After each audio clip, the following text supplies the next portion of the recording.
Hello, everyone. I'm your host, Clifford Johnston, with the Mojave Podcast Transmission, and this is my 99th podcast transmission. We're 6 months through our first year, and I am actually really happy to be doing this stuff. Really fun. I got some stuff to show you guys today. Without further ado, here we go.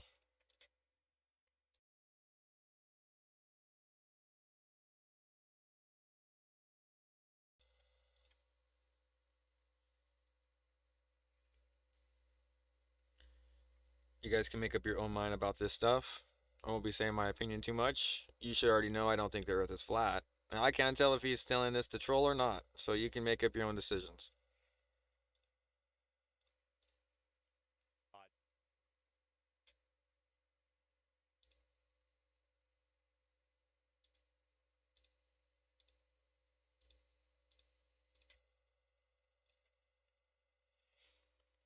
You got anything to eat? You got anything to eat? Lay your hands Yeah. off me. My golden Cowboys. My valiant f***ing Cowboys shirt, you Then punk. put your feet in the car. Punk, get the f*** away from me. He's rabid. So that's what I we're in know. for. He's been eating the goy slop. You bow the f*** down right this minute. Now. I'd like to rip the f***ing side of your face Foreshadowing. off and eat it. This is not the aftermath of a violent crime, but a simple trespassing complaint that spiraled out of control when one man unleashed such extreme rage that it tested the patience of everyone involved, turning it into a case no one saw coming. You spineless motherfucker.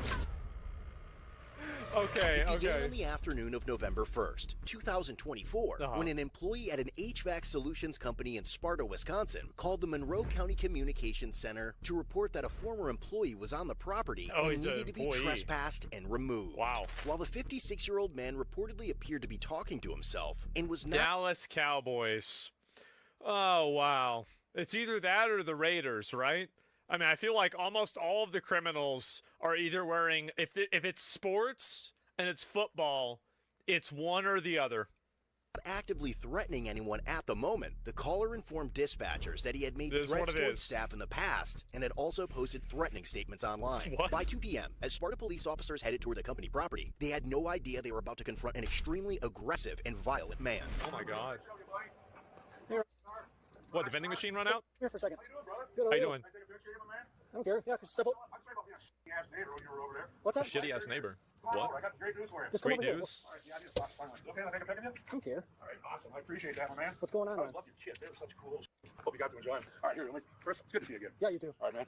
All right, I'm sorry we didn't get to connect when we were neighbors like that. That's okay. These motherfuckers got that damn door. They got Maybe the they were balls neighbors. Okay. to lock the It doors seems on like they me. were actually I'll tell you the neighbors. story, buddy. So I busted my f***ing ass.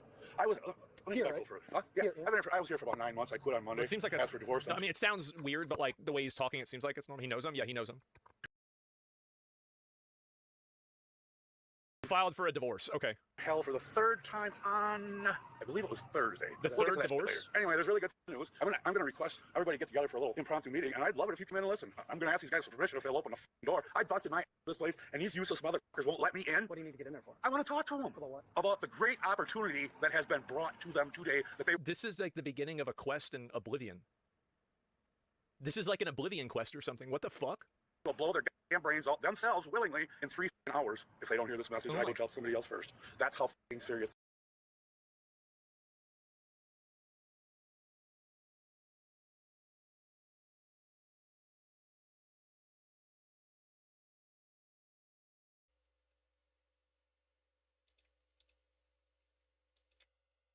Sorry, I had to make sure everything else was streaming too. Okay, so you didn't miss much. Except for the Shaq thing, but I'll probably replay it because I don't think it played all the way through. We'll play it after this. Has been brought to them today that they This is the way he's talking. It seems like it's normal. He knows him. Yeah, he knows him. Tuesday From What those- You filed for a divorce. Okay. hell for the third time on, I believe it was Thursday. The We'll get to third that shit divorce? later. Anyway, there's really good news. I'm gonna request everybody get together for a little impromptu meeting, and I'd love it if you come in and listen. I'm gonna ask these guys for permission if they'll open the door. I busted my ass this place, and these useless motherfuckers won't let me in. What do you need to get in there for? I want to talk to them About what? about the great opportunity that has been brought to them today. I That don't they know what that This means. is like the beginning of a quest in Oblivion. Oh my god. This is like an Oblivion quest or something. What the fuck?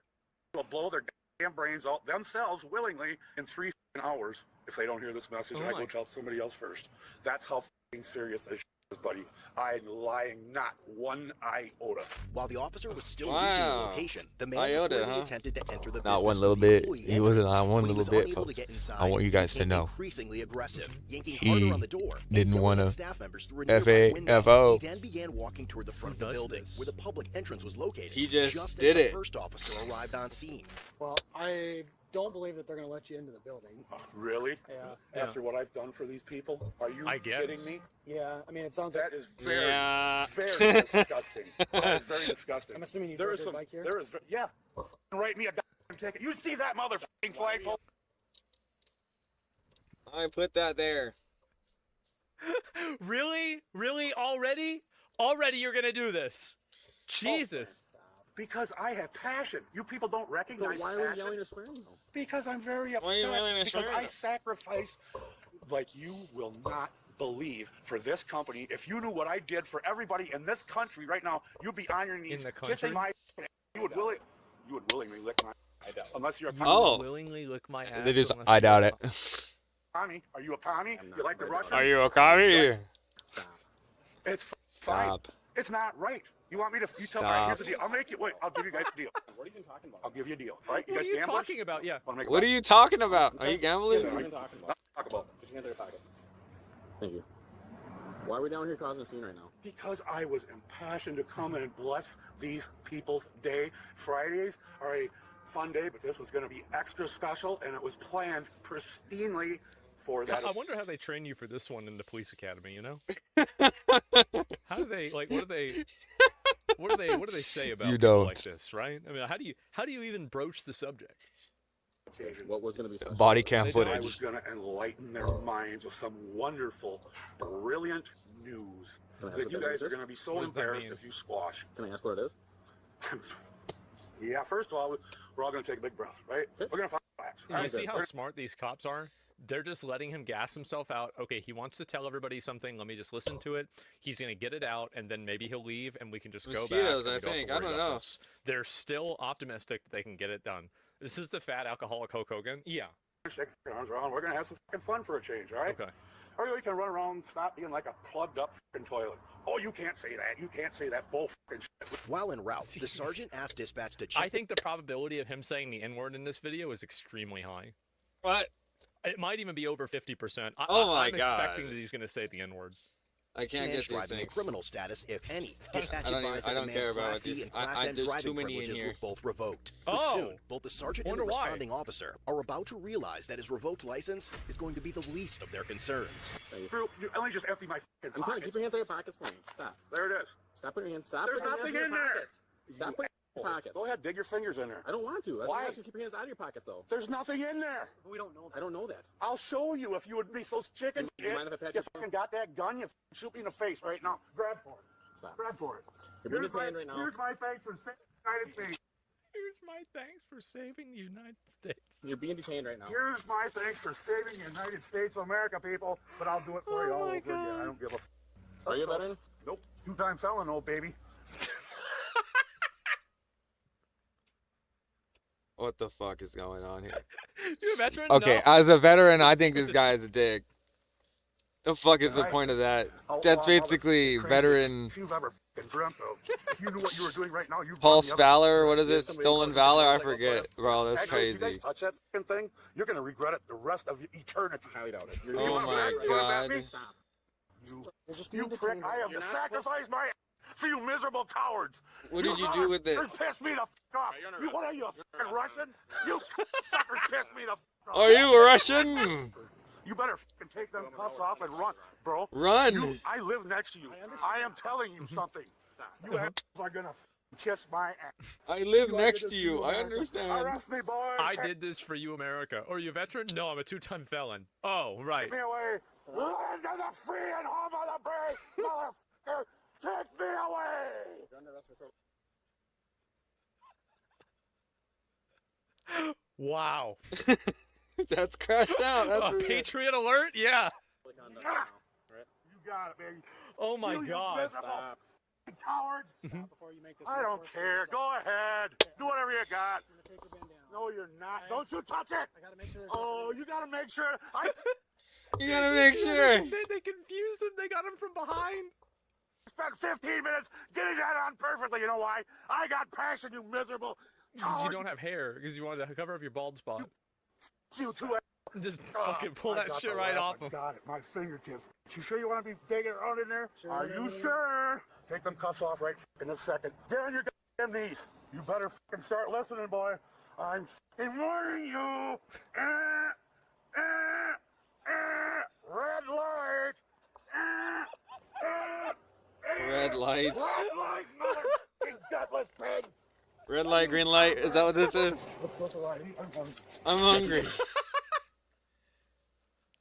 Oh Are you my kidding me? God. Copper. What's the light? I'm hungry. What the fuck Can do I we go to eat? McDonald's on the way home?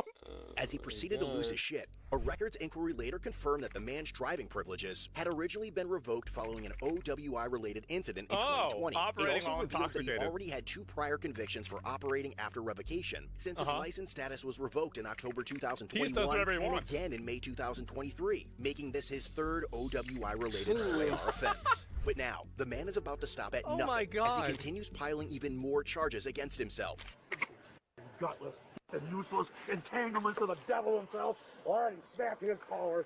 You're next, motherfucker. I'll wring your useless. I'll grab you by the neck with my one good tooth and drag your ass to the other side of the street. If you don't fucking belong, you're maggot. You gutless pukes make me sick. That's not on me. That's him talking to you, Paul. Would you stop it? You're Come this way. hurting my What left the wrist. fuck? Come this way, please. Dude, stop. I have a He let hurry the enough demons time. out? Walk this way. That's not me. That's him talking to you, pal. Oh, you sucking maggot. Fucking maggot, you're gonna regret this for Jesus eternity. Christ. You're going right to hell. 'Cause I'm gonna This is a problem though. Look at how old he is. down right this minute. No. Sit in the car. You better reconsider. You better reconsider. Sit in the car. This is like an alternate version of Alex Jones. Oh my It's God. like it's like a more insane version of Alex Jones. Check here. Jump in your cars. I'm gonna whisper. Jump in to you. your Oh my car. God. Unhand me this instant. Get in your cars. We're past that point. Sit in the car, please. Get in the cars. Sit down. Get in your cars after you uncuff me and mildly drive away as politely as possible while saluting me with a crisp and respectful, proper salute, boys! Are you fucking hearing me yet? I ask you respectfully, sit inside my police car, please. Oh my Respectfully? God. All right, I'll do that, brother. Absolutely. I got no problem with the law. We gotta have laws. We don't have to have dumb fucks that can't get their head out of it. You two. All right, bro. What? You know what's crazy is that like the cops clearly have a strategy for this. They just let It's him they burn basically it let out, them but kind it's of go just through like, all their dialogue wow. options. And then What the do they person, gotta hear I've all seen this day? happen like now 10 times. I thought The my person day just was goes on like bad. an epic crash out. They start screaming and yelling. It's not They like they this run every out of things day. to say, and they're like, "Well, you know, that's just the way it is. So I have to get in the car now." Yes, you do. Okay, well, all right. What's your head happening there? Hey, I don't care. I fucking been through worse this morning. You two fucking twitlops. Got no motherfucking clue. I know exactly what the motherfuckers that they dropped the gate on Normandy. You know who's been leading the charge? This motherfucker right here. Sit inside the car, please. God, I can't even get in the fucking thing. You got these stupid buggies of yours. I can't. Can I help you? My other foot's looking at it. It's fucking big around as a pumpkin. So, thanks Drop very the much. piano every You're time he's welcome. cussing. I don't know. Great. You fucking I useless can't do coward. it enough. You can't take it. I'll take you both right now. Draw your guns. I got With the handcuffs. fucking handcuffs on, he's just like, I don't stand a chance. You lily-livered monkey. I can't. I'm cheesing with you, He's bro. getting You closer. just put your cheese away. I don't got know. I'm smiling really too much think it's- for you, bro. There's a This- good chance he's gonna say it. All right, let's go. You got anything to eat? car, please. You got anything to eat? Right here. You got anything Yeah. to eat? My golden cowboys. My valiant fucking cowboy shirt, you Then punk. put your feet in the car. Punk, get the fuck away from me. Put your feet in the car. Now. You gotta get your feet You're about to get your face punched. You're about to get sprayed. You gotta sit in the car, please. I don't like that bull. I don't like it either. So You disrespectful motherfuckers are exactly what's wrong with this great country. Don't worry, America. I got your. There you go. You punk make me want to puke. Don't make me spit in your face. I'm trying to get in. You useless fuckers. Is he too fat to fit in there? Oh no, he's too fat to fit. Oh my. Bothering me. You fucking maggots have no idea what you've done. I promise you. And it's on you. It's your decision. You fuckers, fucking screwballs. You monkey-eyed. You're It's get. Oh. done. Your days are over. Do you like your job? You have. Do you like it? You're gonna get sprayed. Or you can get in the car. Damn, bro. I hate you. Of course I don't hate you. I love you, but I'm not happy with your decision. Well, that I understand. Just- You're entitled. I understand what I'm you're doing. trying to get in your fucking shit box, Ted. I see that. Ah. See that? I'm gonna buckle the seatbelt. Might be easier for you. Yeah, please do that, would you? There you go. Thank you very much, sir. You're welcome. What a schizo. You're entitled to your opinion. That's No, it's not an opinion. It's a fact. Okay. Because I'm truth, baby. I'm a fucking truth bomb. halfway there. Halfway inside the car. Halfway there. Come on. Beat your motherfucking. I ever. As I said, bro, like, can you imagine, like, how great it must feel? I'm gonna Just- beat your motherfucking. I ever. Just a imagine, like- lot, okay? This guy has to go to counseling. Got him, bro. Like, I just it's over. By now, So it is much, clear he's where not the even man is halfway headed next. through. And when Animal it comes to control. hurling abuse and shouting profanities, he's only getting started. Especially now, as he begins Ah. growling at officers while they decide what to do with his motorcycle.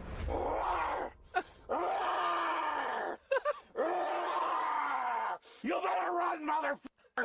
Oh You better run! Get your goddamn stinking fucking hands off my. my god. Oh my You know, god. what are you, a fucking Arab? Oh, rip Arab? your apart. He's getting Here we closer. go. I'm so fucking hungry. I'm so fucking hungry. I swear I'll eat you alive! Oh my You god. goddamn motherfuckers! This is a tractor. Used to be my neighbor. He's sitting my neighbor. I hate your fucking guts! You stinking Yeah. rat! Since Saturday's conversation, he used to be my neighbor. Really? You useless twit! Yep. Maybe I can find a couple bruises. that you What might the fuck, bro? Enjoy, boy, mother. What do we want? We want me to try to contact him about the bike? You can, yeah, see. Do we want to ask him or Who's the winner? contact the guy? Oh, I what? hate you. You said you wanted us to come move your bike? Yeah, he's the only one allowed to lay a finger on it. Don't any of you motherfuckers touch it. I'll be He's the only one. I'm gonna anyway. I can't wait to get a hold of you two. I'm gonna knock your fucking stupid heads together. Knock some goddamn sense into you. Fucking jar fuckers. You have no idea what you're doing. You my better God. run. Yeah, bro. You maggots make me sick with your entangling devils. That ain't what the law's for, dumbass. It isn't what the law is for. This isn't what law and order is for. That's not laughing at chaotic as fuck, bro. That Rex, you're not I hear acting even like a little bit out of pocket, no? They're just laughing at this guy. I'm They so, want off the property. I'm supposed to be on the property, and if that's the case, I'm just so sorry for this guy. He doesn't get it. I haven't slept in a fucking month. Oh, I tell you, Paul, you just fucking relax, old girl. This way. Them motherfucking suckers. So much as look in your direction. I'll yank their fucking shit out You back. see what I'm saying, bro? This is like Alex Jones, bro. Like, this is Alex Jones in another universe. Oh my god! The multiverse is combined. Oh my god. Alex Jones on meth. Fuck. Kids!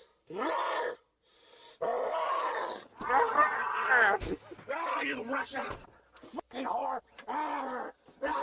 I'll tear this fucker apart!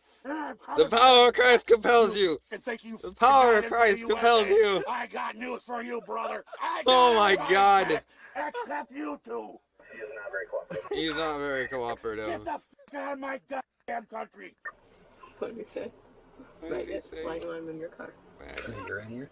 Why don't you want him in your car? You buggy, you bug-eyed fucking. Is he in your Who's that car? useless? Cause I'm in here. Oh, you fucking irritant. You are a fucking constant pain in my ass.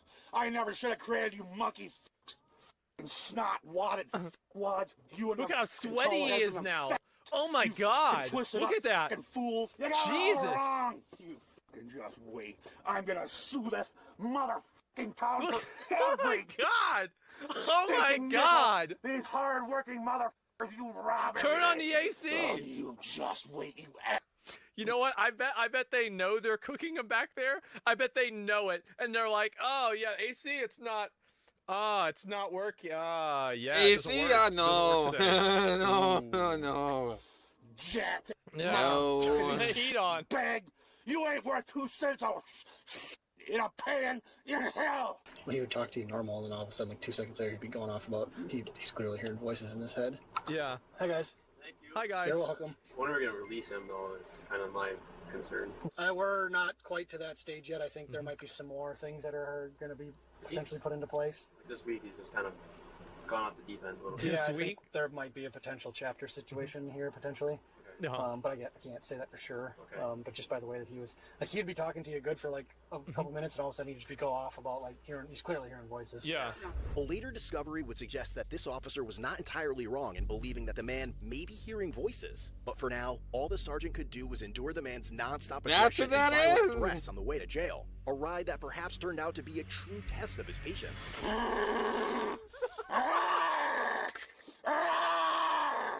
You fucking listening to me? You goddamn fool!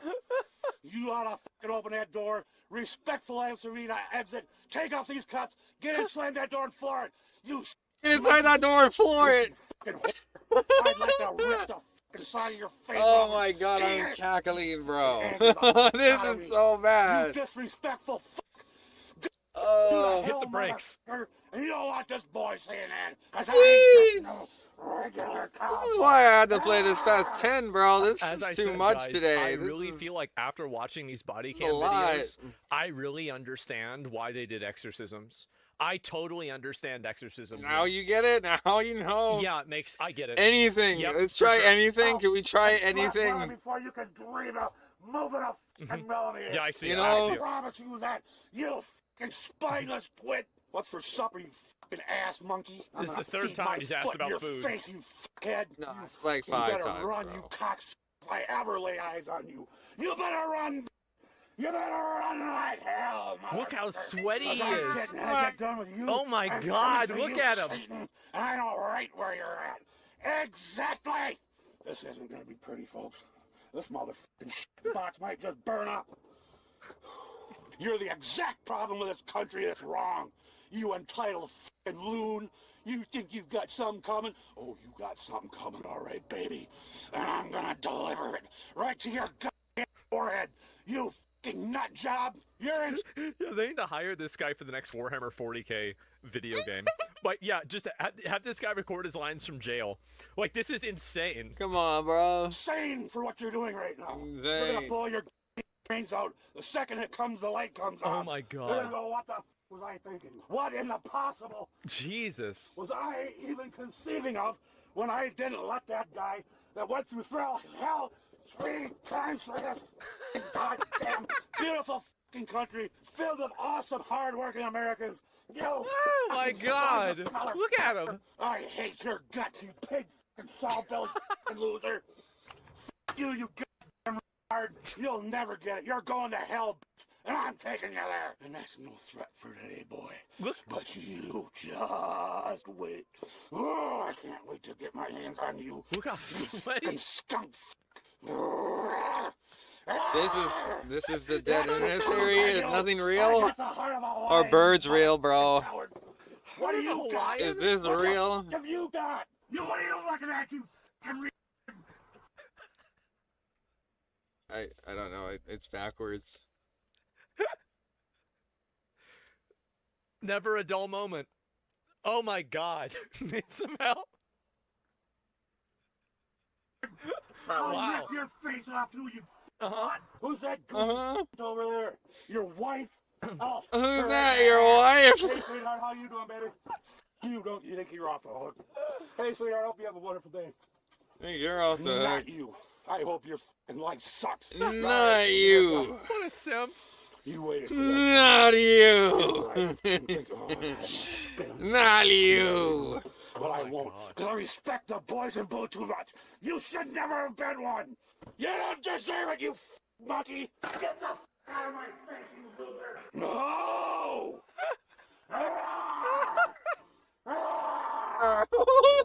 Whoa! Whoa! That's law enforcement disorderly conduct. That's it? That's it. Look at this guy's face, bro. He knows. He's it's gonna like, be- oh my god, Oh, how God. many times before I retire It's am I just- gonna it's have one to of deal those with this days. on Tuesday night? That's it. Yeah. So what are you? 1/11/2024. And Dukes, go let f***ing Brezhnev's f***ing wife. You miserable. Oh my f***ing twit. God. You make me Just- sick. United States of America. Are you hearing me? This is what we gotta put up with. These Oh my- entangling, Grind my useless, gears? Is that what? experiment You know what, of America? Get on your knees, mother. You. That's what this is. Get the f*** on your knees, you maggot. I'll rip it Oh. out of your goddamn Can I talk to you, mouth please? with the cuffs on. Can we just talk? Take your Can we just talk? Can we just talk? Can we just talk? I'm fixing to rip that door off. All right. I'm warning you. Open that door politely. Stand back. I'm trying to get out. Nope, come Touch your on. face a minute and get Come in. on. Oh. Shortly after the man was turned over to jail staff, That was surprisingly civil. I didn't expect was that. not, like, officers were notified What that a the fuck small happened prescription there? That had been was too found easy. inside his wallet during the booking process. No way. a white Jail staff advised that the pill appeared to be a Schedule II controlled Uh-huh. stimulant. The officer later retrieved the pill and transported it to the Sparta Police Department, where it was photographed and submitted into evidence. The small white pill marked M in a square and 20 above a line was secured as evidence. An online search identified it as 20 milligram methylphenidate hydrochloride, a Schedule II central nervous system stimulant, which explains some of his behavior.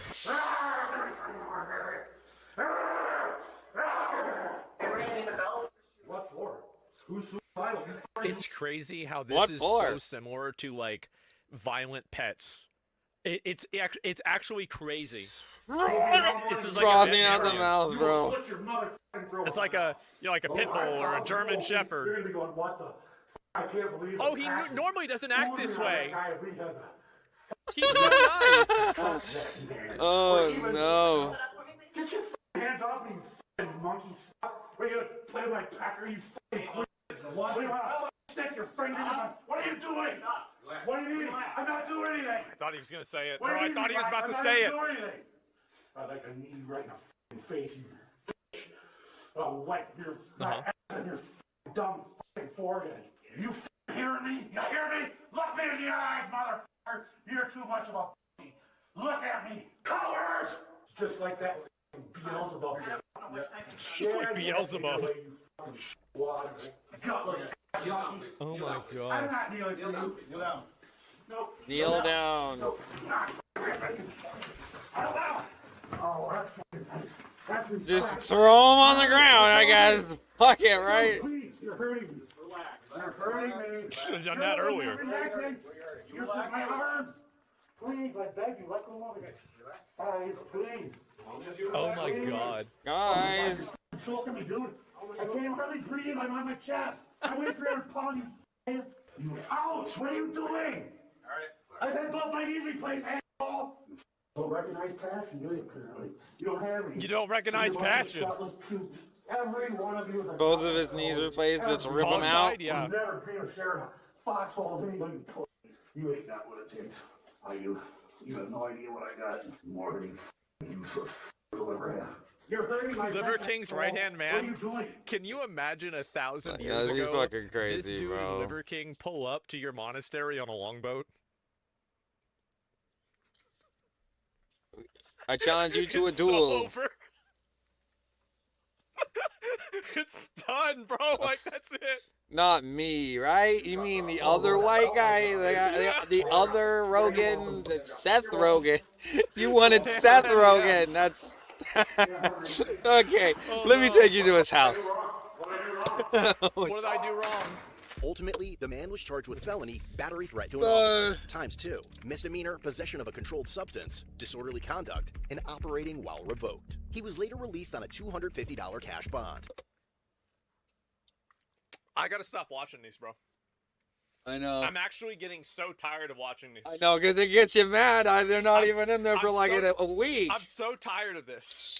No wonder the world is the way it Like, is. this guy You could be be a watching this battery shit and you're for like, the rest of his life, like 2 more years, oh, Like, what are you doing? all that for nothing. Eventually, he pleaded guilty due to a no contest plea of 1 count of fuck battery is threat this? to an officer. Remaining charges were dismissed. Ultimately, he was only sentenced to pay a $500 fine. Cheers.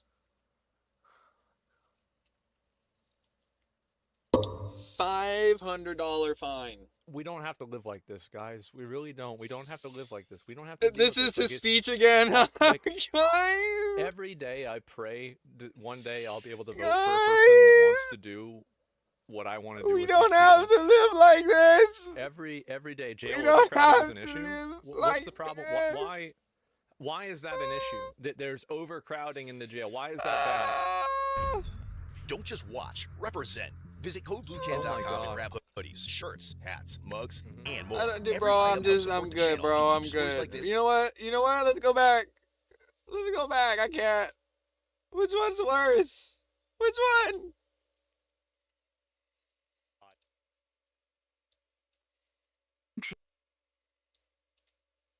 Bill Burr and Shaq went viral for this. Is this the flat Earth thing? White people are so dumb they think the freaking earth is flat.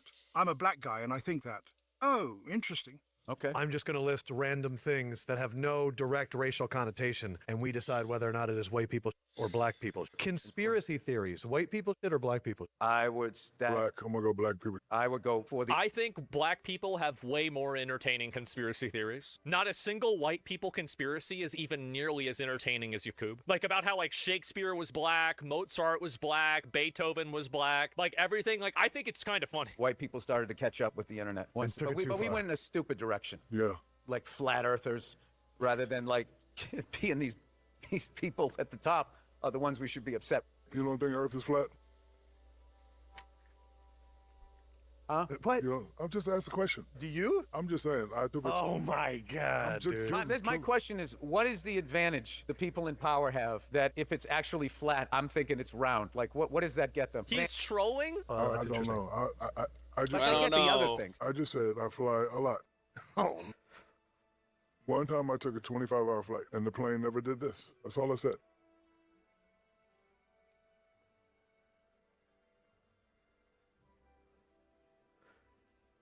Plane never did this. He's got to be trolling, bro. You have to be trolling. There's Hold on. no If you're way. on a- you think the plane hold on, supposed to hold on, constantly hold be on. dipping No slowly? way, If you're on the map, if U.S. is here and another country is there, when I was going to that country, the plane never did that. That's all I Oh, said. That's all I Shaq. said. I would, because then I'd be like the Earth is Meta round. world but it didn't do peace, that, bro. 'cause I was You're looking not at a map piece one of the time when I was world flying. I was anymore. here, What is and I this? flew to You're here. an And I stayed up anomaly. the whole time looking out the window, just to make sure. Definitely an anomaly 25 now. hours. I When you never fly, did when that. you fly, they're phasing these things out because they have newer technology. But when you fly like instrument, they have these things on the ground called VORs, and that's how you if you're in the clouds or above them or wherever, No way. No way. He's trying to explain it to him. how you get from point to point without messing up. And if you're too far away, if you're at a lower altitude, you can't get the signal because the Earth is round and What is this nerd talking about? He's being round. he's being goy baited. it's going like that, and you're coming around like this, and it's not until you get within a certain distance that you can hear it. When you Got it. fly over to Europe, I can guarantee you Shaq is going to have the dumbest fucking metaphor response for this. That's not what I said. I look up and you can see the moon. And how I told you. look up and you see the moon, right? And I said, okay, how come when I look to the west coast I can't see LA? Dude, no way. I'm just. but you also realize Just that think about this it. isn't north, that's up. I know that. Okay. Yeah, I know that. Okay. What is this here? Let me check with my wife if I can joke about that. Shaq acted dumb to show how big of a bitch Bill Burr has become. I think his wife literally removed his testicles. The thing is that Bill Burr, he's such a stupid asshole for what he said about Carmelo Anthony and retweeting that thing. Bill Burr sharing a video defending Anthony. Oh my. But man, he used to be so fucking funny, wasn't he? He was one of my favorite fucking comedians. Oh my god.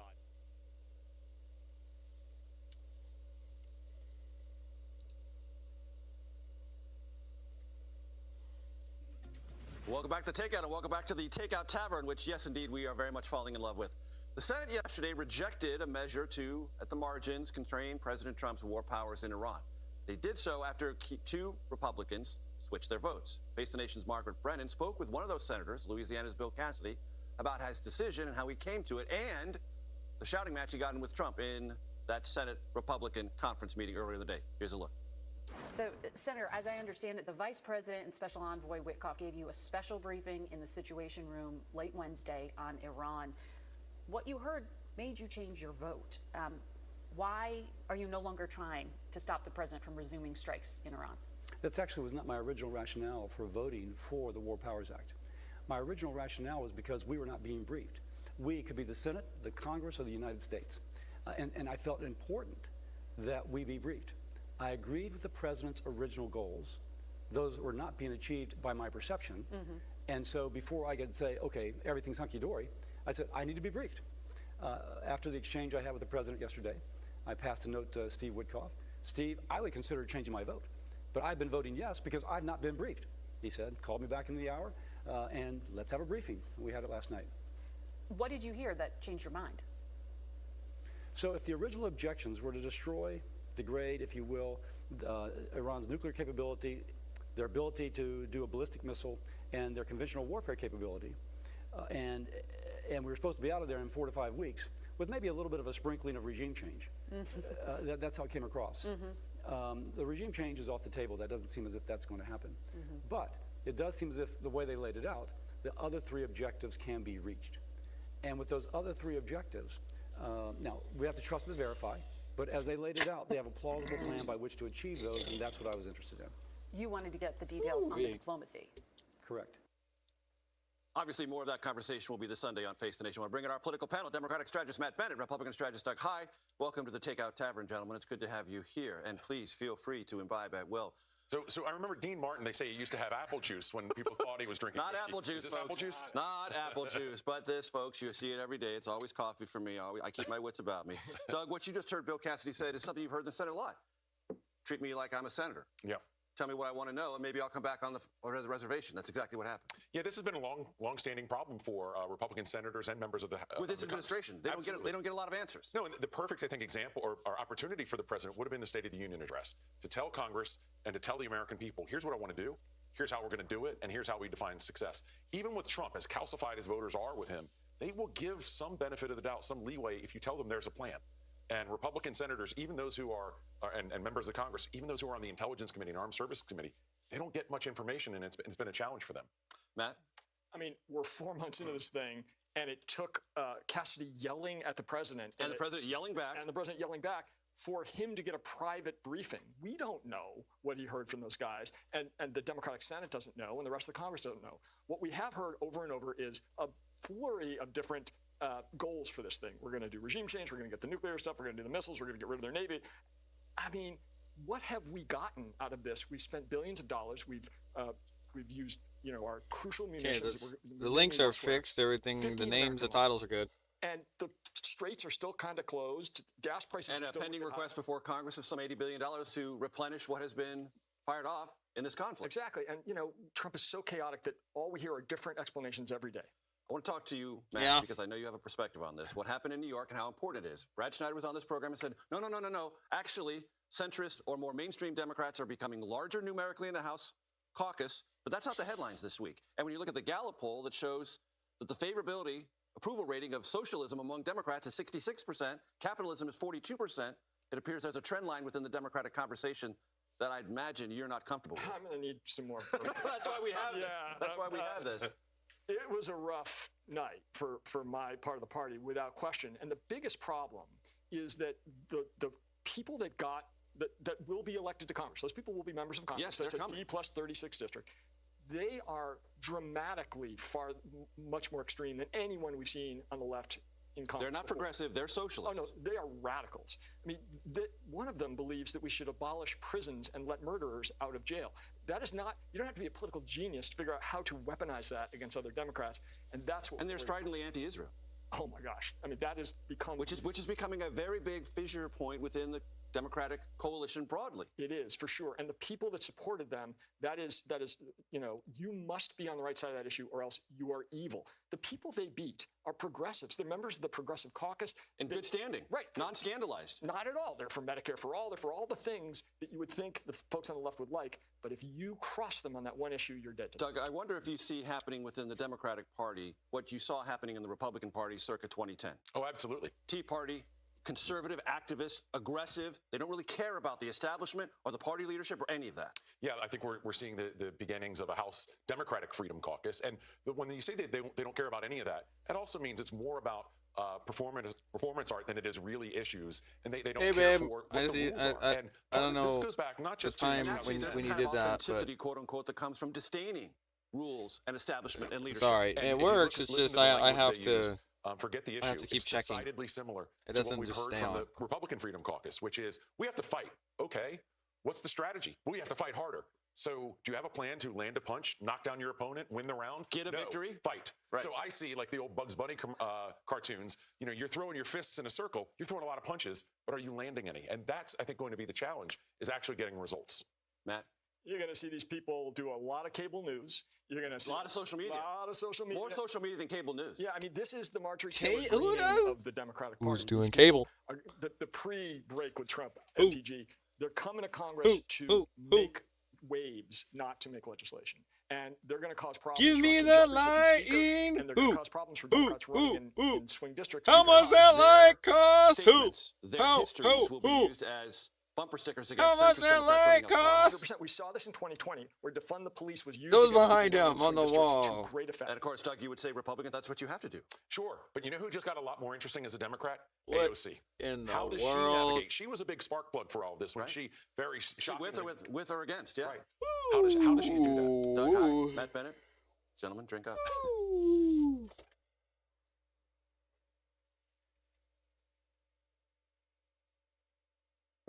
A strike that leaves any sort of an agreement between Trump and Iran as shaky and amorphous and undefined, and how many synonyms can I come up with on that, as it already was, is in question tonight. Now, what we know about this attack is that a cargo ship was hit by a one-way attack drone, according to the Wall Street Journal, which also reports that the Iranian Revolutionary Guard Corps was responsible.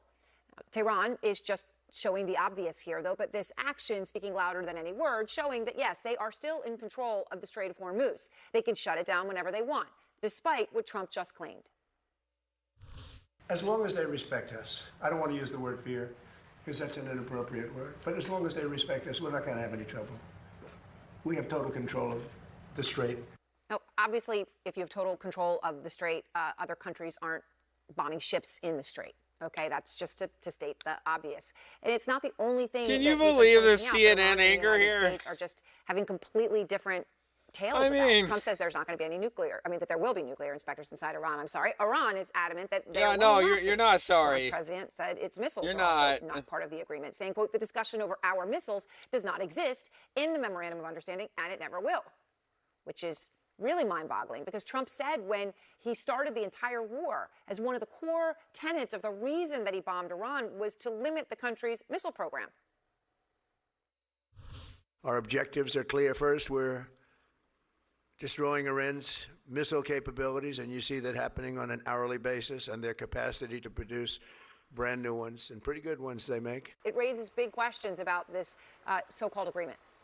So-called agreement and the negotiations. I mean, part of the 60-day negotiations, a 60-day deal that reopens the Strait of Hormuz, says that in exchange for the United States removing the naval blockade, that Iran will ensure, or to the best that they can, ensure the safe passage of these commercial vehicles or vessels through the Strait of Hormuz. That is clearly not what they did here. It does not say only have these vessels go through Tehran's route. And that is what we heard from the Iran Revolutionary Guard. They had put out a statement before they actually attacked this ship, and they said in it that that safe passage through the strait was limited to routes designated by Tehran, and that other routes were unacceptable and completely dangerous. Well, they're dangerous because of Iran and Iran striking them. They're flexing every single muscle they have here, saying they control the strait, saying that if you don't listen to the way that we want to control the strait, we are going to attack you. And that's what we saw here. Now, what's also interesting about this is there's been no comment from the White House on this. And what we've seen really in the past several days is that the White House, the administration, has been willing to not necessarily give Iran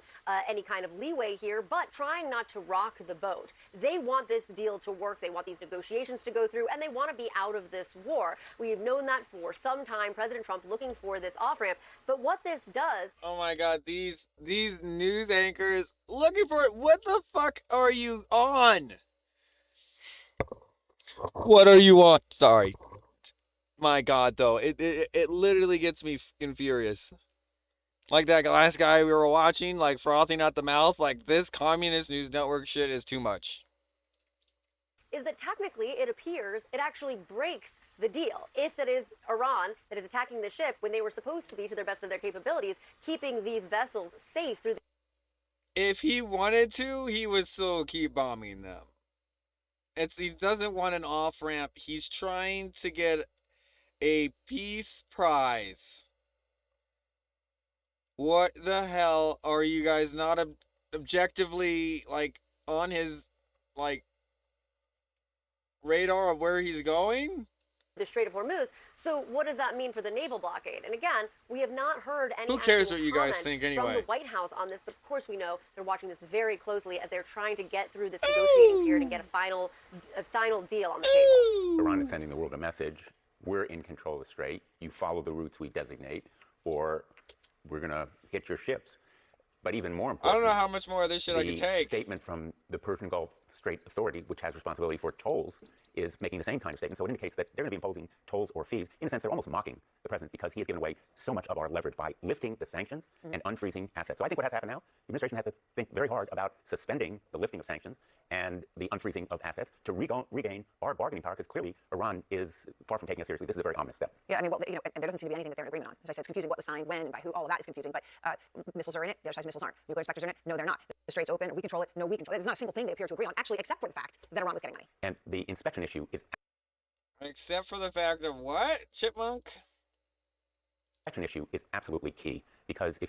That Iran was getting money. And the inspection That issue Iran is getting absolutely money. key, because if you recall, when a lot of us went along with the JCPOA, we insisted Oh, that wow. there be airtight inspection and verification by the IAEA. Now the Iranians are saying no oversight, no verification, no inspection has been agreed to. That's a real sticking point. And okay, so I want to ask you about something else here in the Middle East, actually. You're demanding an investigation into something very specific, which is reports of a secret $500 million investment by Emirati royal from the UAE into the Trump family cryptocurrency business. So there's this $500 million investment that you want an investigation into, and this investment was made just 4 days before Trump's inauguration. That's the timing of it. Wall Street Journal first reported it and said it was an Emirati royal who was Can you involved. believe they're grasping at straws now? Crypto?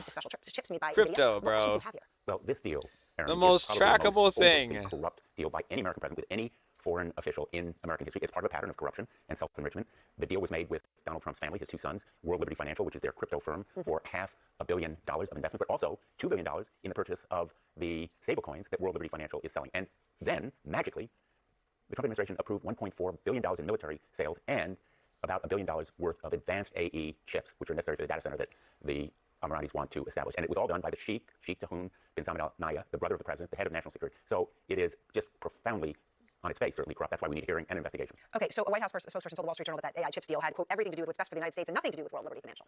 Well, the purchase of the stablecoins was made through World Liberty Financial, which is Donald Trump family and Witkoff family operation. Yes, they may that's try to not distinguish the two, but let them say it under oath in a hearing. Let them explain. The burden is on them to justify this apparent quid pro quo. If they've got a good explanation, let them give it under oath before the American people. Well, it's a big statement if you say this is the most corrupt deal in the context of all the things that we're learning. Eric Trump, obviously, is one of these sons, Witkoff's son and Trump's son, who were involved in this, was in Dubai at a crypto conference, praising the UAE for never getting caught up by bureaucracy, right? Essentially being able to do whatever they want to do. Here he is.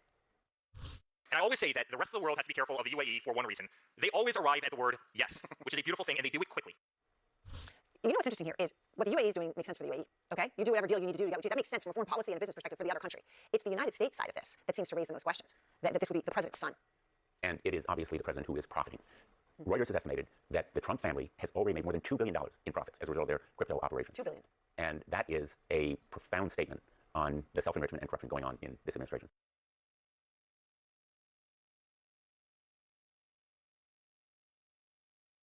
John, this came after Iran issued a warning to ships trying to use that important channel.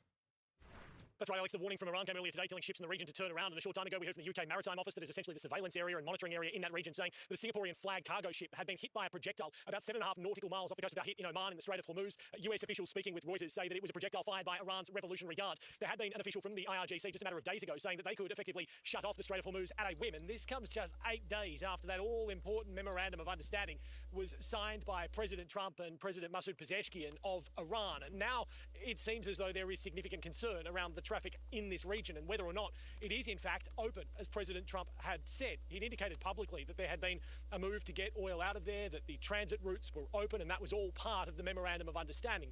But the attack, as it's been described on this cargo ship, the Singaporean flag cargo ship, may well set back the idea of Singapore, so we're just attacking Singapore now, Iran, like they mean something. Singapore, they're singing us a pour, bro.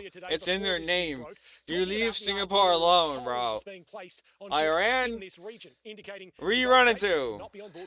Iraq, we already got it, bro. Zero support among the Gulf countries. We already went there, bro. The charges for the use of international waters. The president's made it clear that's not going to happen. It's not going to be a part of this. It cannot be a part of this. He made that clear again yesterday in the Oval Office.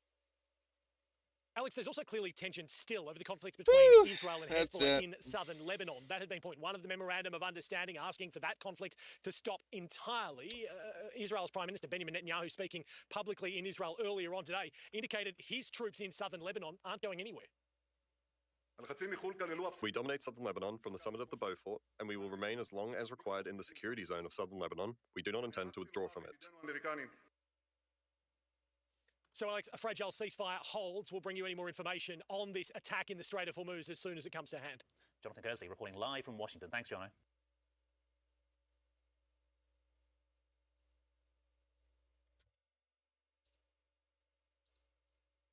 But that's the point. Americans hate the fascist Trump regime, so the only way they can try to cling to power is brute force. And SPM7 is a grave threat to us all. And more bullshit terrorism charges like these are coming. Now you are probably wondering, who is she advocating for? Who would a Muslim woman decide that they're going to put their fucking balls on the line and they are going to sit there and they are going to rail on you? That's right. I want to know. I'm curious. Who is she defending? Members of Congress are defending Antifa terrorists who try to massacre state and federal law enforcement. Well, that's crazy. So you're telling me that someone tried to literally murder law enforcement, and now they're like, no, how could you put them in jail? No, there's no way, right? There's no way. Antifa shot a cop in the neck. Understand what these leftists want. They want a revolution. Wow. So let's understand.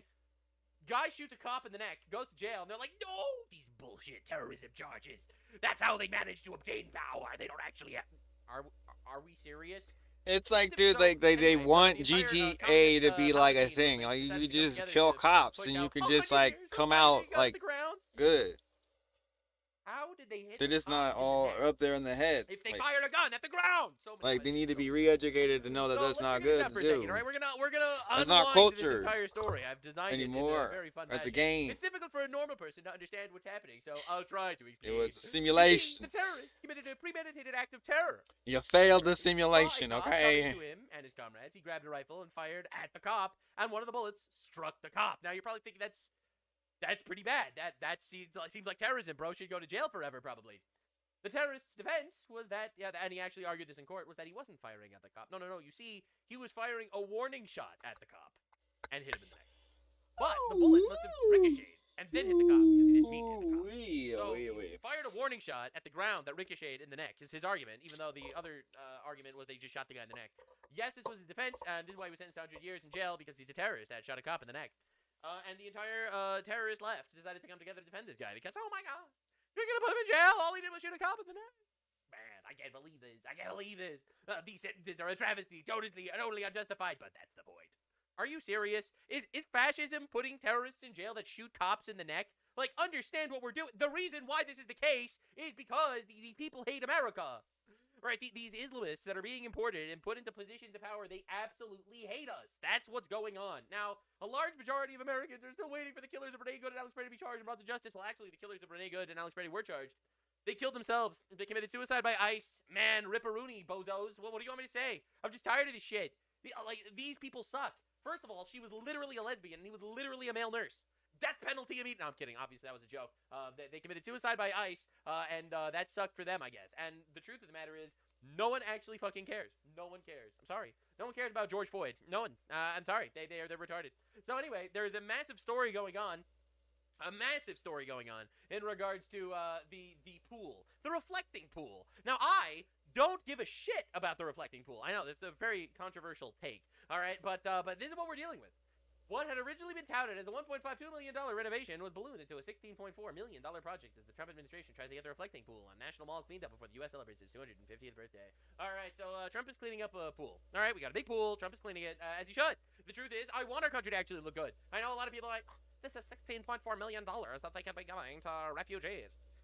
My incredibly hot take is, I'd rather them spend it on the fucking useless pool, okay, than on the refugees.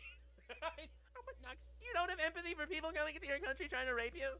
You don't have empathy for people trying to rape you? Not so much, actually. My incredibly hot take is, I like the fact that our country looks awesome. I like the fact that it looks glorious and epic, and not everything is collapsed and shit. I like that our country is not Pakistan. You know, my incredibly hot take is, I like America specifically because it's not Pakistan. And we don't need to make our country Pakistan so that we can have Pakistanis in the country happy. Incredibly hot take. I actually don't want that. So, yes, I am happy that we're spending money making our country actually look decent instead of the enshittification and third worldification of our nation, because leftists think that obviously we should be spending all of our money on fucking retarded inbreds that are coming into our country. I know it's a hot take. Oh, but look, you don't have empathy for the inbreds. I do. I want them to stop fucking their cousins and make their countries good and not come here. Hot take. Now, despite being constantly harassed, heckled, and abused by rabid leftists, National Park Service staff continue working around the clock cleaning the reflecting pool. Not to mention they're dealing with sabotage by leftist goons. So one of the major reasons why this reflecting pool ended up costing so much more than it possibly should is because leftists who are complaining about the fact that we're spending money on the reflecting pool are vandalizing the reflecting pool. This is crazy, by the way. All right, so we are spending millions of dollars dealing with retarded communists that are actually showing up sabotaging the reflecting pool. Do you understand how insane this is? They hate that we're spending money, so they're making us spend more money by dealing with the fact that they are committing vandalism and terrorism, essentially. Now, another major story that a lot of people have been asking about. All right, just one moment. Yeah, sorry. I got a delivery. Is the fact that I got a weird feeling that lefties are killing ducks to take down bluff. Yeah, this is one of the major conspiracy theories that a lot of people are noticing and talking about. A lot of people are noticing and talking about the fact that all of a sudden ducks keep dying of strangulation in this pool. They are literally trying to make Trump look bad by spending money on a reflecting pool by murdering ducks in the pool. Do you understand? You don't understand. We are dealing with demons beyond our wildest imagination.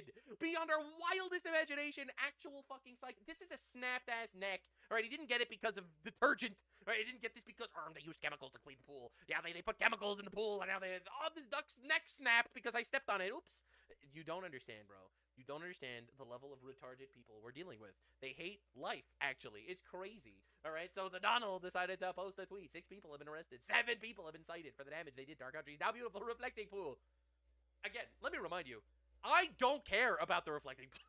I don't care. But I want these fuckers to go to jail. I do. And I'm so happy that every single one of them is going to jail. It's awesome. It's awesome. And I see a lot of leftists being like, oh, they only damaged the pool. Why should they go to jail? No. These people need to go. Every single one of them. They need to understand that there are consequences for their actions. I would put them in labor camps, actually. Forced labor for the government for the duration of the Trump term, at the very least. I'm sorry. And that's my hot take. They vandalized our city. They're costing us millions on their vandalism. They're going to be in labor camp to make up those millions. That's what I would do.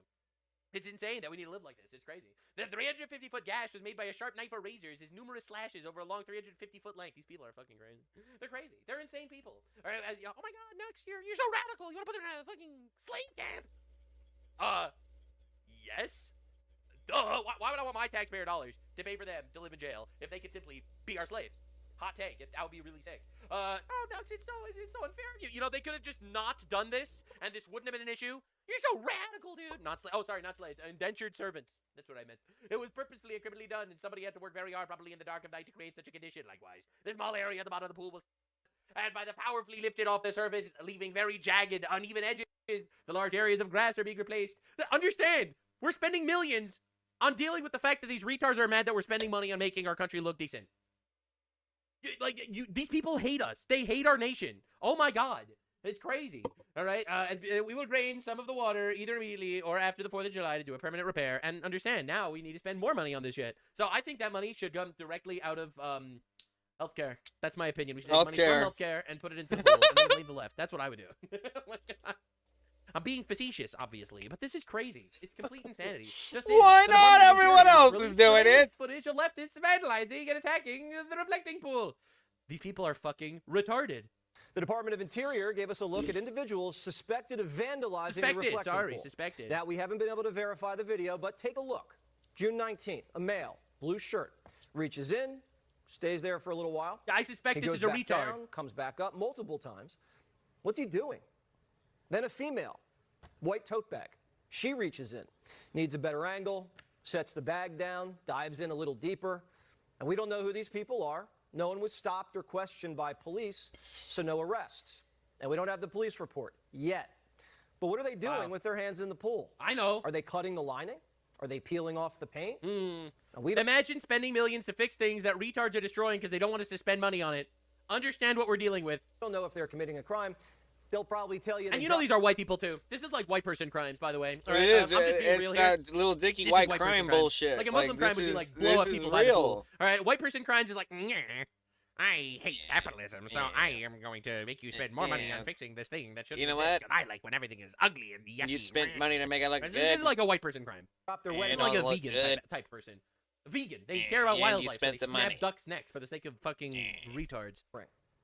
The Department of Interior says this, quote, in the video, you're Wow. seeing two suspects observe destroying and removing Yes, a piece beauty of is the in the lining eye of the and beholder, attempting but, destruction of the lining. Dude, This incident took place on algae June 19th, 2026, can be a and we are investigating. brain-eating, Destroying, like, injuring, organism. defacing, or removing cultural or architectural Flesh-eating resources even. is a federal So crime. you need to That's understand, right, baby. like, You didn't just fuck around a little bit. sometimes you don't need to like fight for The algae, media, bro. It's trying to who's kill been you. covering liberals So like, destroying come on. public property for decades. Maybe they should fuck Weird, huh? around and find out with that, Reflecting bro. pools off limits. Sorry, but the They've FA toppled statues FA of our FO on that one. founders. Yeah, but for some reason we just have to make believe that it's normal that we have to share a country with them and they don't face consequences. Remember, we I like- need Old Testament I'm- punishment I'm for these showing people. this We later on at absolutely night do. so I could be I'm tired of more making believe natural, that not we don't, like and we do. I saw hinder Asmongold, my made a comment language like, as I'm much. thinking, these are times where we need Old Testament punishment. I'm thinking, like, You know. every time is a time that we need Old Testament punishment. But anyway, we're not getting there yet. We're not doing that. Anyway, just now a woman was caught on camera reaching into the reflecting pool, was detained as leftists keep vandalizing it. This keeps happening. It keeps happening. There's so many, and it's white. Of course, it's white people. I told you it's a white guy crime. This is a white person crime. It really is. I'm doing this to make the world better. I'm making the world a better place. Yes. I care about Africans, so therefore I'm gonna kill some ducks in your. What pool. did they do though? Like. Yeah. I really hate. Like, that what we're was the spending point money of on any making of our that? country nice when there are Africans that are literally throwing shit at each other.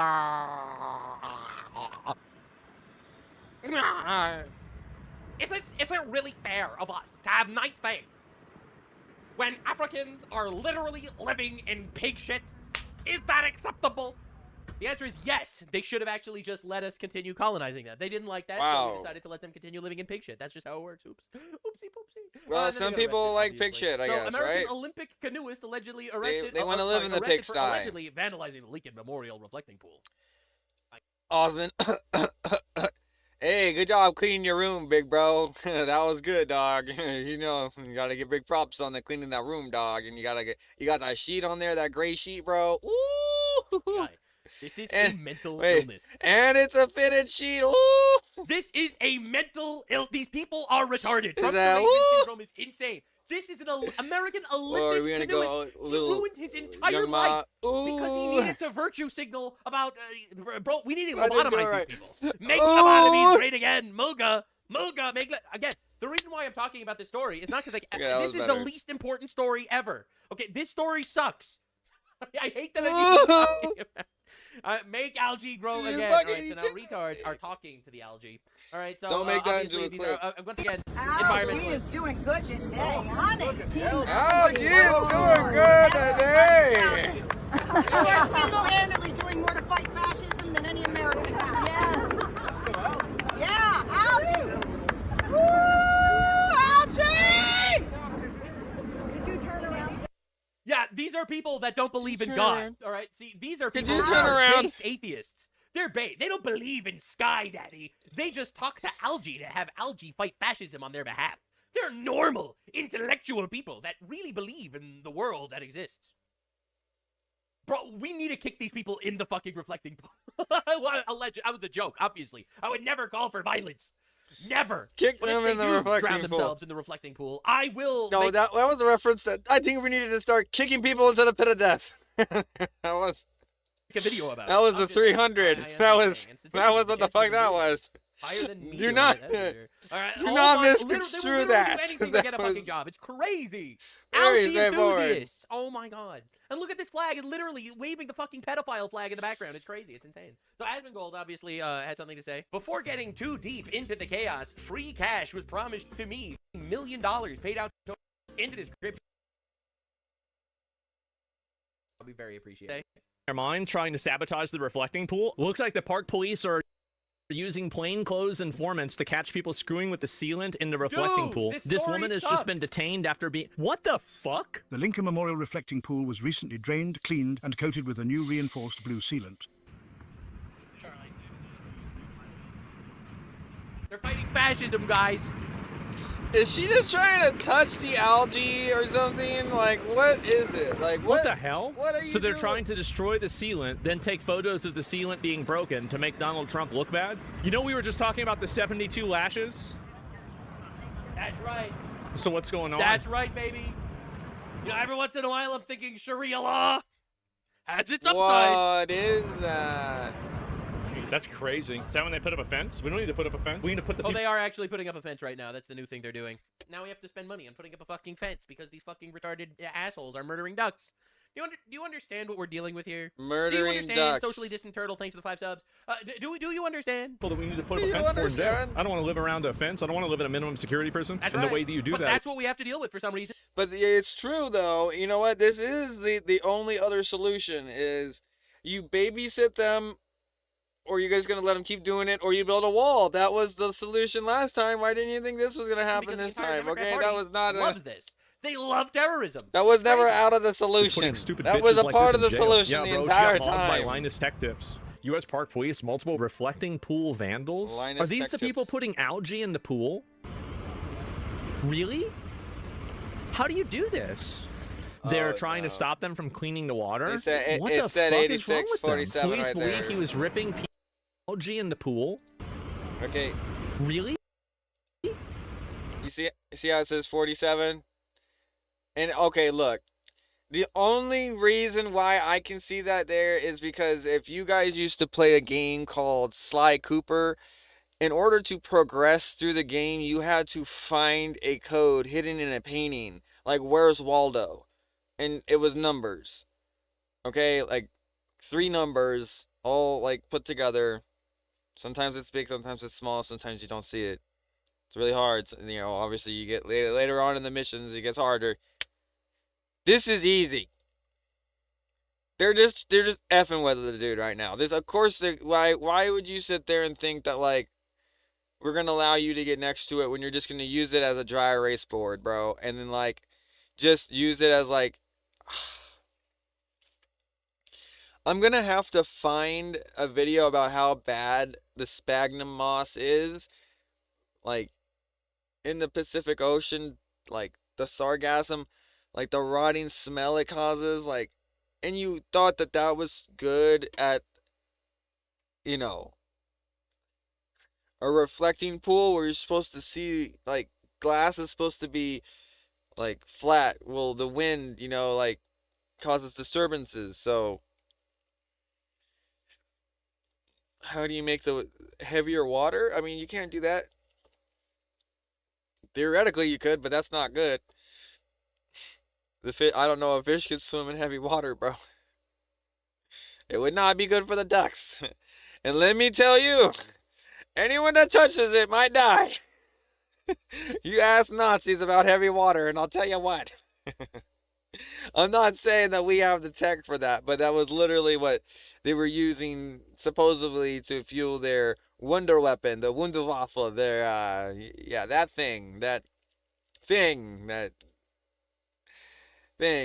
that, the Glock, the Glocke, the bell, It was yeah, it was tied to that. So I don't want to ramble too much, but yeah. Also, I never left California. You know, I'm just trying to cover my ass because, like, I mean, like, how he's not even commenting on it, bro. But like, I seen that, like, also in another post, somebody's like, so that they wrote like 86-47 in the grass, not in the pool lining down there. And if that's like a slit, instead of like actual, do you understand? Like, if that's just like rubbing your finger across it, like if that's actually a gouge, then they do deserve 10 years, because that's just stupid. Like, you gave away your 10, give me 10 years. You must think that this is a joke so much that like you could just sit in a box for 10 years, bro. That's literally how stupid these people are. And like you're already so stupid. I don't feel bad putting you in a box, because it might actually make you smarter. That's how stupid you are. They're trying to stop them from cleaning the water? What the fuck is wrong with them? Police believe he was ripping pieces off the blue sealant at the bottom. Dude, you cannot make this shit up. These are people with first world problems. Okay? Hey, look at how you don't skinny understand. this dude These is. are people with the most first world problems of all time. Okay? It is absolutely unfathomable. And these people are going to go out there and they're going to protest and they're going to say other things. Get a fucking job. You live in the greatest country on earth. You live in a country that you don't can even shred know. national Okay, monuments look. And not even... Look, dude, Nux. They already had their chance. Their choice was to make terrorism a thing by just going to the Capitol and doing something like a public service to fascism. Like, this is fascist. Beautification is ever been a fascist mandate. Bro, you guys are fucking out of your mind. Out of your mind. Really, maybe you really need to go into the box. We used to, that's the hockey term. You go into the penalty box. You know, sometimes the penalty box is on the enemy team. You know, like, you're not always at home advantage, so there's always, you know, fans around it, and they're like, you know, they're fucking with you. You need to go to the box. Like this, you need to go there, and you need to understand that it's not just you and your ego. In that box it is, but on the outside of that box, bro, there's a whole world of people that are sitting there ready to do this shit, that are ready to counter your little Antifa bullshit, that we literally see through you like we see through translucent, like, pigments. Like, this is not a race thing. This whole bullshit right over here, look, there's white people doing this crap, bro. Like, you don't understand. Like, people used to just say, like, he hates Obama, so, like, he must hate black people. So all the black people, you know, are like, oh, we hate Trump. Bro, I know numerous people of that ethnicity that do not think that he's a bad person. That may think that, like, you know, like, he's not the best person for the job. But, like, literally, like, he's pointing out problems. And, like, the solution to the opposite end is whatever the opposite of what Trump's comes up with. Trump's solution. And that is, like, literally, like, I don't want to say how low of an IQ level you have to have, but literally in a standardized testing, there was literally a thing where you could literally pick C, the bubble in C on every test, and you would get a C, at least passing the score every time. So it's like that. Like, but if there's only two choices, like, you only got half the chance. Like, I don't know, you gotta get what I'm getting at here. It's just like, some people are putting too many eggs in their one basket and thinking this is like a social experiment type thing, that we're like, I think it's great, or some people like, I think it looks great. I don't understand what everybody's so mad about. That's like how you should be at like attacking this situation. Not getting all like frothed at the mouth because some dude made a mistake and like he needs to go get a job. No, he needs to go sit somewhere in the box for 10 years and realize that like he had a life, and that like his choice could have killed somebody if he made a different choice doing something else dumb. So he needs to stop thinking that the dumb things are the thing to do. Okay? That was supposed to be the point of prison, was to think that maybe the dumb thing isn't the right thing. In my opinion, most people do go to prison now for 3 hots and a cot, and I think that's completely crap, and we need to fix that real quick. Labor-intensive camps and re-education centers in the box is what I'm trying to say. You act up, you have to pass a test, or you get fed the Warden burger. Yeah, like no more sitting there in your delusion of bullshit. You get out and you're just as stupid as you were when you got in bullshit. Like, I'm not going for that's not. You're not rehabilitating anybody. You're not correctioning anybody when they're just as stupid, if not stupider, when they left. You're not.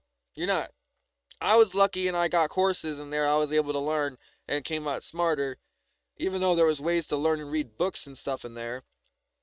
People don't. They get into trouble.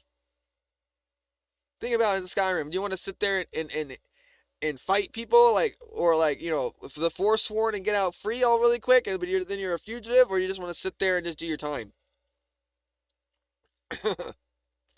Well, I mean, I did my time and I was working. And I got paid nothing, but at least the time went by. Time served. You know, you guys are this, you sit in there and you go crazy, but you just realize the whole solution was to get a job and work. You're right, Nux, but the thing is, he's already past that solution.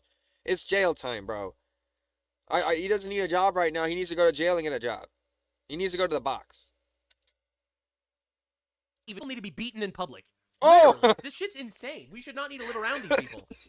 This is another one. Wait, there's another one? He attempted to grab a hose out of an NHS employee's hand as they were vacuuming the algae, ripping sealant. To be clear, dude, I am my not reactions to advocating this for, shit, any form to nuts. of extrajudicial Sometimes violence. the beating I in do public not is support nuts, actually beating them in public. Us. I want a court to pass flogging laws and illegally beat the shit out of them in public. You gotta make it legal. Very Okay. clear. What the You gotta fuck? make it This legal. is another person.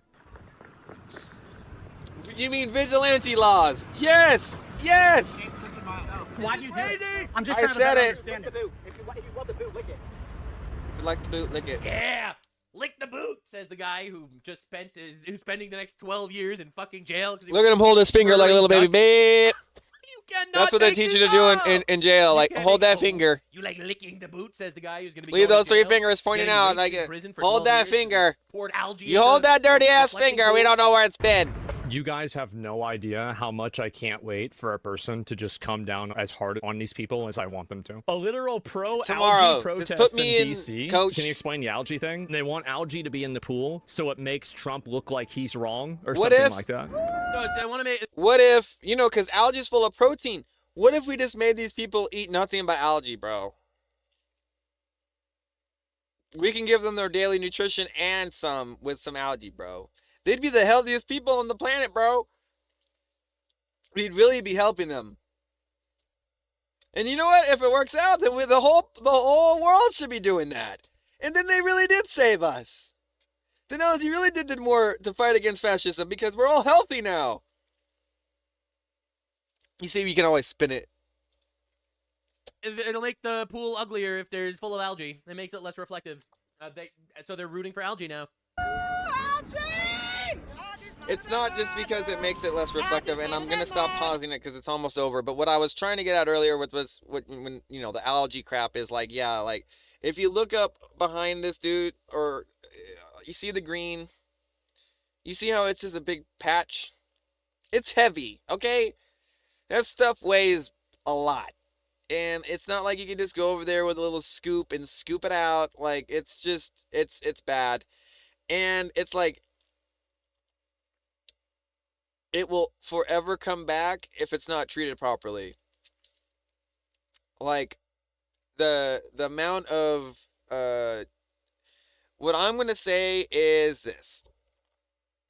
As a botanist, all of that manure from the grass, if you want to know what's really causing the algae, it's all of the manure seeping in through underneath that the water is then accumulating and reversing up into it via stagnation, that is giving the algae the ability to, or the wind blows, like when they're chopping, when they're trimming the grass or whatever, and the dust from the poop, if they do it when it's dry or whatever, gets into the water, and that's when the nitrates have enough for it to it's thick. Okay, I have a thing over here. It's thick.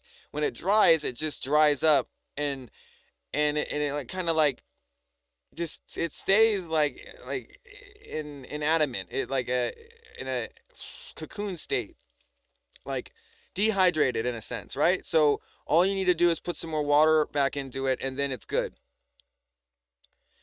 This is what people could be doing, is just like going over there and dumping algae back into it, and then it has so much nitrates in the pool from this, and that, and the other thing, that like you could put liquid fertilizer into it and help it grow.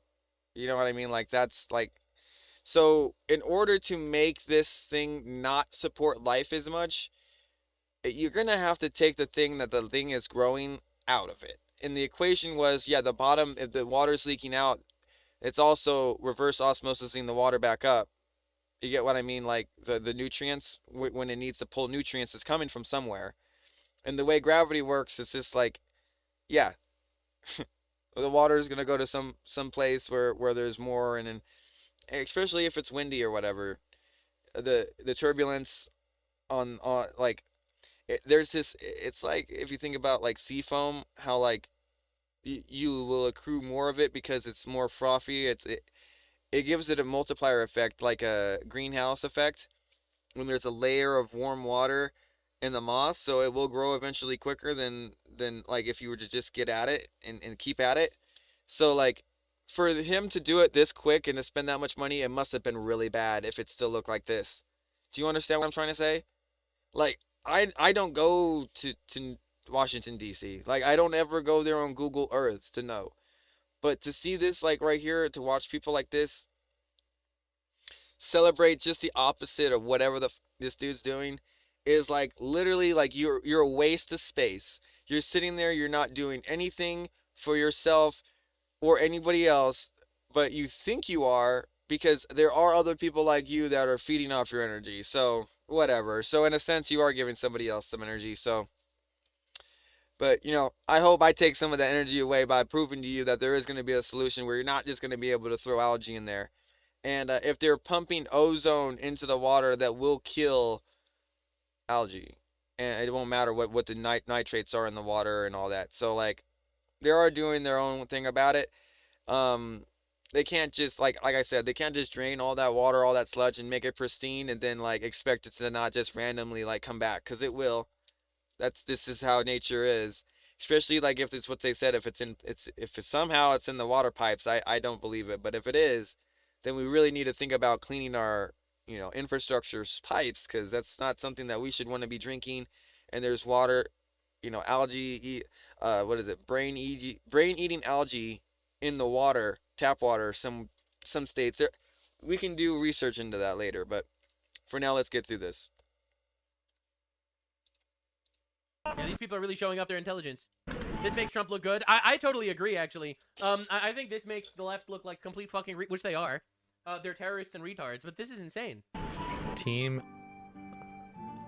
And these guys are like, you believe in a god? You believe in a sky daddy? Wow. Why would you believe in something like that? Why? Like, you just believe in things? You must be stupid. You must have low IQ just to believe in things. You see, I have a degree. I have a PhD in retarded bullshit. That's right.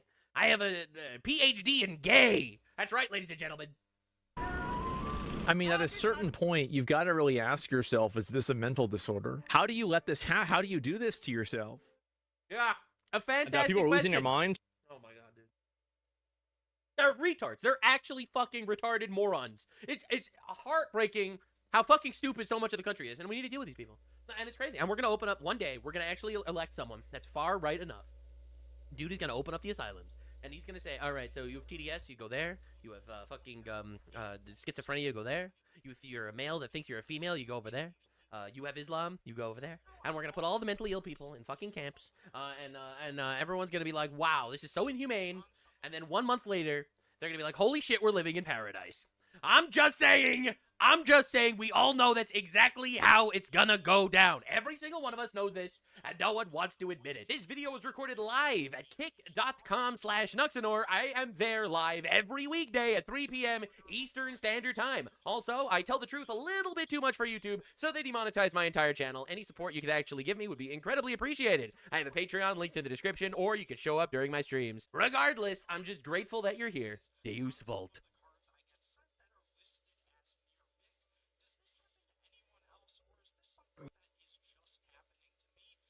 Journey of content creators. We both speak the truth, and a lot of people don't like that. And I remember when I first met Nux, and everybody warned me about this guy, and I got off-put by him because so many people were telling me to be careful, be careful, be careful, be careful.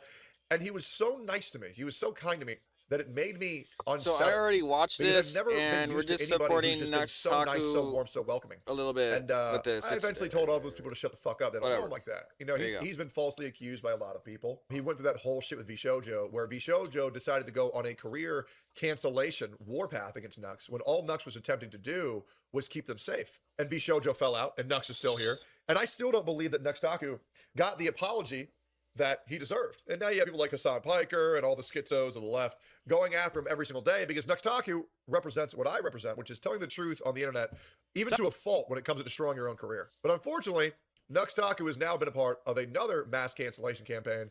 And I know what's going on, but I kind of want to spread awareness on this, and I kind of want to send my support. If you have not subscribed to Nuxtaku, Nuxanor, or followed him on Kick and Rumble, I heavily encourage y'all to do so, because what's happening right now to Nux is fucking disgusting. And he's a very, very, very good dude. And I would very much appreciate if y'all could go support him while he's going through this. I'm going to let him talk. So I'm not going to do like a whole long drawn-out outro, just going to cut to the chase. Give you an update on what is going on. I've been doing YouTube for over a decade now, and all of my channels have been demonetized. Yep. That's right, terminated from the monetization program, and the reason they gave me was harassment. They gave no examples. They just said harassment.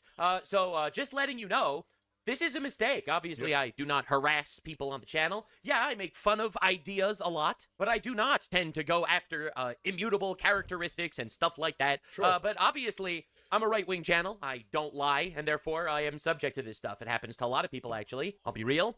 I wish I was surprised. I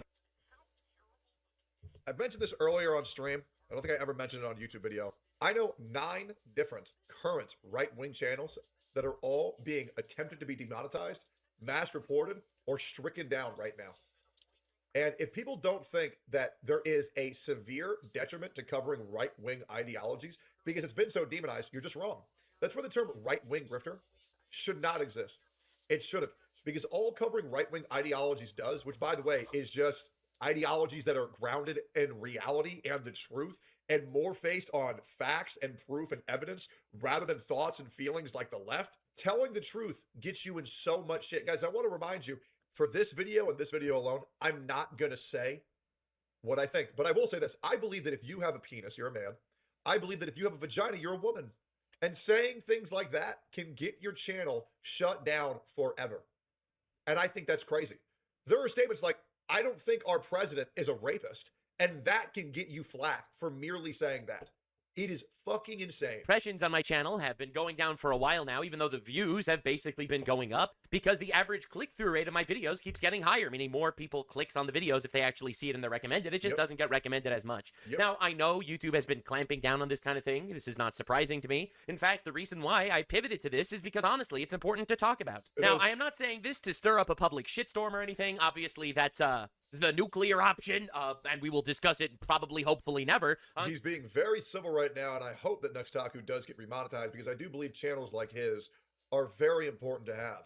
I do think it is very important to have both sides of the spectrum being discussed, but I would like to say I believe we need more channels that simply tell the truth on both sides, and one side consistently roots all of their opinions and facts and logics, and the other ones are just fucking liars who don't want to tell the truth because it makes their side look bad, and people are exhausted of it. I'm going to try my best to be diplomatic about it and work on things behind the scenes if I can. I just wanted to give you a bit of an update. The truth is, though, while my content is perfectly fine according to the community guidelines of YouTube, and I do believe this is an error due to a mass flagging campaign where YouTube... There's a lot of mass flagging campaigns happening currently. It's happened to a lot of the fan clip channels of mine, as well as just other peers who are in right-wing ideologies. And it's crazy how the left cries cancel culture, cancel culture, cancel culture, and then frequently exhibits mass flagging campaigns. It's so fun. And then when you bring this up, everybody says, oh, no, they're not doing it. Oh, okay. I've even shown screenshots of this. I've shown so many screenshots. They still say, it's not true. They're just liars, bro. They're just liars. YouTube got bombarded with people being like, oh my god, this guy's harassing people, which I don't do. So hopefully the error will be rectified eventually. YouTube also owes me about $80,000, which they say they will not be able to pay back, at least not until I'm back in the monetization That's program. insane. So retroactively, I'm being punished for this too. So withholding payment that he is owed is psychotic. At least everyone should be able to agree.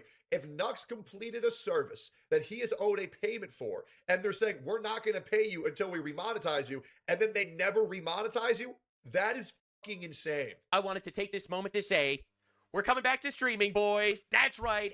By the way, for anybody excited about Nux Taku coming back to streaming, and he is on Kick, you're welcome. I was the one who told him to do that. However, I told him to multi-stream on Rumble, but he's being a little bitch. But yes, this was my idea. And he said, you know what? You're right. Because I knew you guys wanted him to stream again. So you got Nux back for daily streams, baby. Single day, Sunday, Monday, Tuesday, Wednesday, and Thursday, probably not Friday and Saturday, I will be streaming on Kick at 3 p.m. Eastern Standard Time. And that's great because that's right after I end. It works perfectly. Right after I end, there's probably a Nux Taku being live. It's amazing. I'll be doing this today. I probably will not be doing it for the weekend, but I will bully him to multi-stream on Rumble. Hopefully be back on Monday or Sunday even, and we'll do our best. Now, before getting into the details, the theory that I have as to what exactly triggered this, actually, my first thought was obviously, I get tons of death threats from like the Hassan Piker community because that entire community loves terrorism, and I don't, so therefore we don't get along very well. No. And Yep. that is So still, therefore we don't get still on along. the agenda. It's very possible. It is. I know just recently Tectone, if you're reacting to this Tectone, love you, man. Nice shiny head you got there. Love you too, Keep buddy. telling the truth. When Hassan Piker slanders me or Tectone or Asmongold or anybody else that they can come, that's totally fine. That's acceptable. That's accepted by JewTube. Yep. Well, the Jews got me. But apparently not being a huge fan of... I find it insane how Hassan can call me a rapist. Hassan can call Nux Taku a pedophile. Hassan can call Asmongold a pedophile and a mother killer. And he's never been punished for any of those comments. He calls Dan Saltman, what does he call him? Diddy Dan? It's fucking insane. It's insane the shit he gets away with. Grooming gangs in England, that is a step too far. And the reality is, that is my leading reasoning as to why this finally actually happened now. I've been talking about the grooming gang situation in England for a while, over the last week or two, ever since the gigantic report that was... By the way, Hassan says the rape query is fake, by the way. Fun fact. Dropped 250,000 children that were molested, and I guess that insults the immutable characteristics of rapists, perhaps? I don't know exactly, but I wanted to let you know I will be continuing making content, telling the truth, and hopefully this will get fixed, because it's obviously a mistake. The major reason why I think it is the UK situation is because I've actually had a video taken down before. I got a strike on my channel a few months ago because I called Keir Starmer the F-slur. So now, me getting my entire monetization suspended in the midst of covering this... I cannot believe that we're going to demonetize and censor people for insulting other people. I mean, that's crazy. That's legitimately crazy. They're really just like talking shit It's about not somebody aggressive versus either. blatant slander, you know what I'm saying? Calling somebody a at fag detail is over the last week is not the most surprising thing in the world, even though obviously it is a mistake. They've been censoring not everyone even, for like, years that trying to cover bad. this situation up. Like, Why would I be surprised that they would try to censor It's not. it? So Okay, content will like, continue. quit It playing will like be it done is. via live stream. We're going to be Good. doing that every day, hopefully, at least 5 days a week if we can, unless something If comes you up. can't And take your that and support you're is gay, bro, like, I don't immensely know. appreciated. My entire income basically just Yo, dried up. get outta here and with yeah, I am your going to be breaking shit. Jew stereotypes, by uploading videos for free. But honestly, I Oy think vey! saying the things that need to be said is honestly more important. That is why I greatly appreciate any of your support. It is not necessary. I don't want to obligate anybody here or anything, but it is very appreciated. I have a Patreon linked in the description. The Patreon was also my idea. You're welcome. Anything you could donate there helps immensely. I am considering bringing back a lot of fan-requested stuff for Patreon exclusive, like maybe should. Adventure Time or other things that people have been wanting me to look into. I will probably should. start doing more debate situations, and for people that support me on Patreon and on Kick, I will do my best to incorporate their ideas somehow into the content. Love that. Another thing that you could do that would help immensely, and this is literally for free, if I get like a sponsor or something, if you could click the link in the description just to like look at it a little bit deeper, all right, it's literally free and it helps me a lot. Just click the link every once in a while. So, for content creators like myself or Nux Taku or people like Think Before You Sleep or people like WestJet, we have a lot of controversial channels, and a lot of us, we don't get sponsors too much. So if you could do the subconscious favor, when you see a brand safe person doing a sponsor, don't interact. They're going to get millions of them. When you see someone like me or Nux doing a sponsor, can you interact with the sponsor? Because we need to be able to send these people information that even though we are controversial, we got a lot of pull. So if you can interact like the free cash ads or the Morgan & Morgan ads, or anytime it ever says, yo, look at this QR code, can you guys download those and just use them for like 2 minutes? Because it helps more people be able to tell the truth, and it really supports free speech on this platform. If more creators and more companies see that even controversial creators still have pull and they have very dedicated audiences. It's pretty much the only way that we're ever going to get more sponsors is if we have a ridiculously high sponsor interact rate. So please use Nux's codes. Please use my codes. Please use people like Think Before You Sleep codes. That would be fucking amazing. Or even someone like Asmongold would be fucking amazing. It would be huge. I'm trying to come up with ways that I'm not financially devastated, where I am also not an imposition on any of you, and where I could still make the content that I very much enjoy making and very much feel like needs to be made. I appreciate all of your support, Patriots. I do not want to waste too much of your time. I will be taking this unpaid opportunity as an opportunity, honestly, to make my content better. I have a few big ideas, and I'm going to actually try them. And last but not least, I wanted to thank God. Thank you, God, for giving me the ability to do what I do. To quote Isaiah, God, use me. I hope I can continue to be somewhat of a good messenger. I'm going to try my best. I'm grateful for all the blessings that I've received, and honestly, I am grateful for the trials and hardships that are put before me so that when I overcome them, I'll be better on the other side. I have faith that this is for the best, and I also know that we are winning. The toothpaste isn't going back in the tube. I appreciate your support. We're going to make the absolute most of this. I'll see you live on kick.com/Nuxanor. Do you Vault? I love that. I absolutely love that. I really need to do this for Nux. I need to get... Okay, that's enough.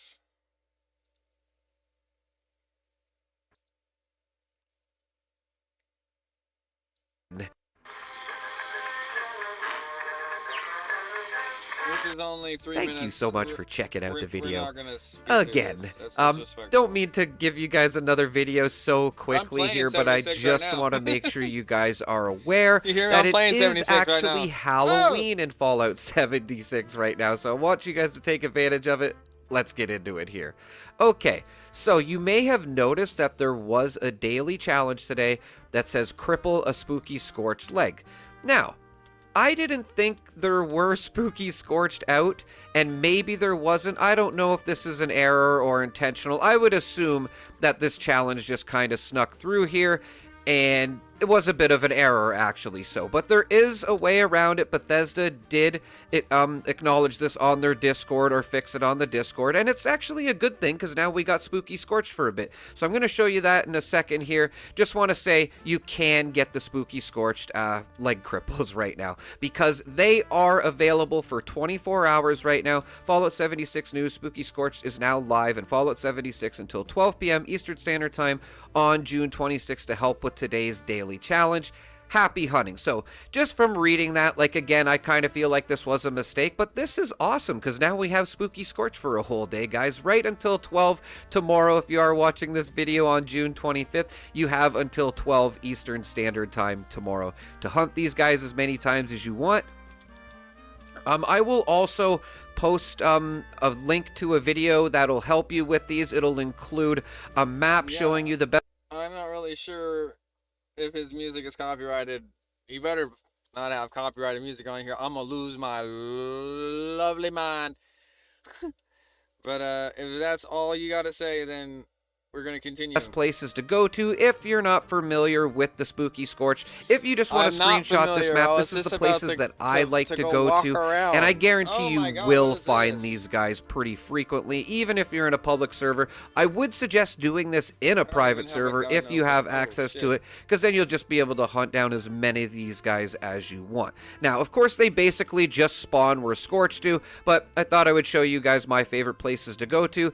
And if you need a little bit more information on the Spooky Scorched, I will link a video in the description as well, helping you farm these guys and just everything that you would need to know about them. And yeah, that's pretty much it, guys. Just wanted to make another quick video here. Don't mean to bombard you with the videos today, but yeah, just wanted to make sure you guys know about this because it is on for 24 hours. Again, I will link a video in the description going over everything that... Okay, congratulations. On to the next one. Listen, Governor Gavin Newsom, he instituted the state of emergency, and one thing that you got to understand, But you know what? This is bullshit because not everything's a state of emergency because he can just he's what kind of guy initiates a state of emergency but doesn't evacuate the surrounding neighborhood? He's out of his mind. He's a lunatic tyrant, and the money he loves getting money from stuff like this. When is the last time we've seen a fire last this long and keep on coming back? It's almost like the this last is part of warehouse their plan. fire. And noticing the fires on the roof, and one thing that a lot of people didn't realize is it's all solar panels on fire. And what are solar panels actually made up of? I gotta be honest, I don't know. And how could that be impacting the air quality for us? But then they say they have a state of emergency in Los Angeles, and Governor Gavin Newsom, he instituted the state of emergency. And one thing that you gotta understand, I used to think, state of emergency, that means they bring in the National Guard, or they really, they're gonna get to business. All declaring a state of emergency means is they're allowed to tap into different funds to resolve the issue. It's not actually doing anything other than saying, hey, the money we set aside for, rainy days, we're using that now because we're too inept to stop a building fire that has been put out, reignited, and been poisoning the skies for over 6 days. Warehouse fire that has been burning for 6 days. Residents near the warehouse have already begun to evacuate the area at this time. No injuries reported. Officials say the fire could have been started when testing for new solar panels on the roof went wrong. So much for green energy with this Lineage cold storage facility. They said, let's go green, protect the environment, use less fossil fuels. And now, how many solar panels do we have to have operating for how long can do the carbon offset of what this 6-day fire has done to our environment? Honestly, I don't think it could ever offset it. And I speak as someone that have seen people, they got solar panels for their home, and it's amazing. The DOJ has a message for people caught defacing federal property, including something different. Which is the idea that solar panels on fire, and look how bad it is. Like day 6, this was as of 2 days ago. Alexandra Tig out there, and if you gotta be wearing all this hazardous material with duct tape, airlocking away the dangerous fumes, imagine what's happening to just the kid that lives behind this facility. At the cold storage fire in Royal Heights, the Lineage cold storage facility, is that we have had Chinook helicopters drop 3,000 gallons of water on the roof. This is exactly like when a Tesla catches fire. And mind you, I love my Tesla, I love EVs, but I know wholeheartedly, 1, it's more dangerous to be in if it catches fire, and 2, it doesn't really save the environment. Yeah, maybe it's marginally better than using fossil fuels, but a lot of these places get their electricity from fossil fuels instead of just regular gasoline. But then also, the environmental impact to make the lithium battery that I'm sitting on 1,000 of them is much worse than burning my gasoline. This structure.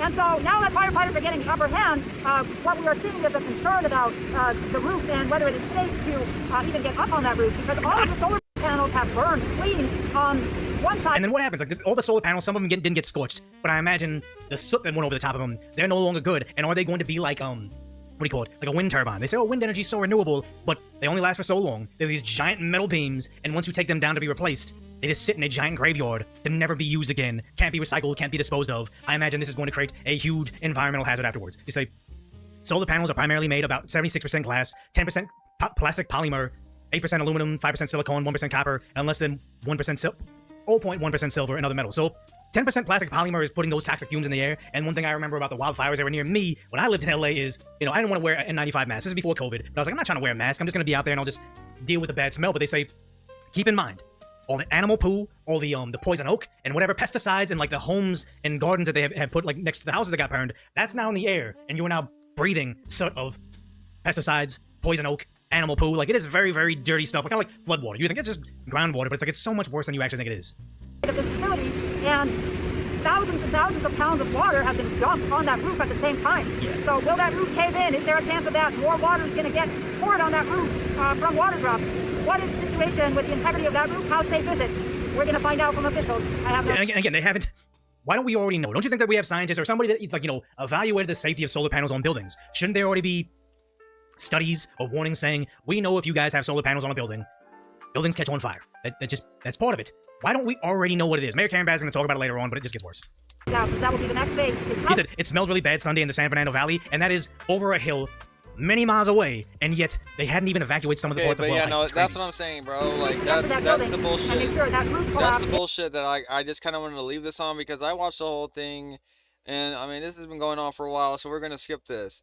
But I just wanted to say that this stuff is unacceptable, and that we shouldn't be allowing our, our people, as in the people that we pay to protect us, think that this is protection.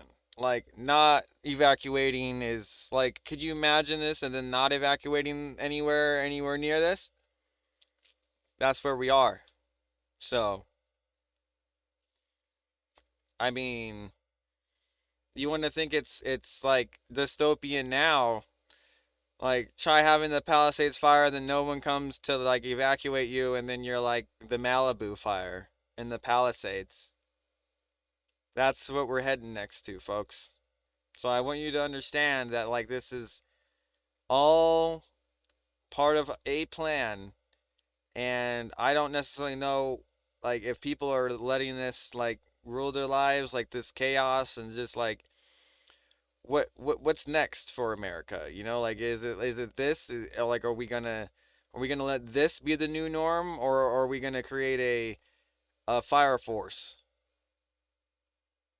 you know, to like just combat fire? It's not National Guard, it's not anything, it's on standby 24/7, like a big fire station, but for the state, every state. I mean, we should consider this that way. Like, they can be extra linemen or whatever. Like, if something big, like a Carrington event flare happens, like, they already know linemen, electricians, stuff like that. So they know not to get electrocuted by that stuff anyway when they're going and fighting the fires. Like, they already know that. So, like, you know what I mean? Like, there has to be something like, and pay those people well. Pay those people like you pay the people that are, like, testing out those power lines, those big transformer lines. Like, where are they? I don't have it in the, I'm looking at them right here in the game, but big old 200, 300 foot transmission lines carrying God knows how much power in watts and amps, and they got to sit on the wire and roll across the top of it like it's nothing, and they're testing the strength of it while it's on. So you think that that's it? Pay them like that guy, and we won't have to worry about fires. People, there'd be so many people wanting to fight the fire. Like, it will be like that one SpongeBob episode, like, where you can't start a fire without somebody throwing a sand bucket on it, bro. Like, it will be like that.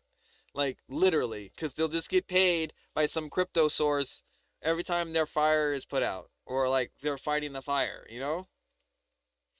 And I'm not sitting there like, like, that can be scammed. Of course, anything can be scammed. But we have to have my Asia 2026 crypto quantum integrity ledgering in order to have any of these quick payment things accessible. I mean, permanently. Otherwise, you're not going to be able to track it all. What's the point of it if you can't track where the money's going? It's all sketch. So, anyway, we're gonna let them finish the statement and then skip it on to the next one. Be avoided and no injuries are incurred. So another thing to learn from all this here in Boyle Heights. Now stated, good pitch index. Thank you, Alex Dating, for being out there and putting yourself in harm's way, because you saw this over here. They said aerosolized lead and cadmium. I can't pronounce that. AKA turbo cancer. You see this over at Dodger Stadium. Now, you know, obviously I'm a Dodger fan, and I was seeing this game, and I was like, are they going to cancel the game? Or do the Dodgers not care about their $1 million players that much? They're going to let them play amongst the turbo cancer air. But apparently, as the day went on, this top layer got blown away. Thankfully, but I'm willing to bet the MLB, even if they tested the air quality, the AQI, and said, you know what? Probably shouldn't still be playing. They're not going to miss out on the millions that they had.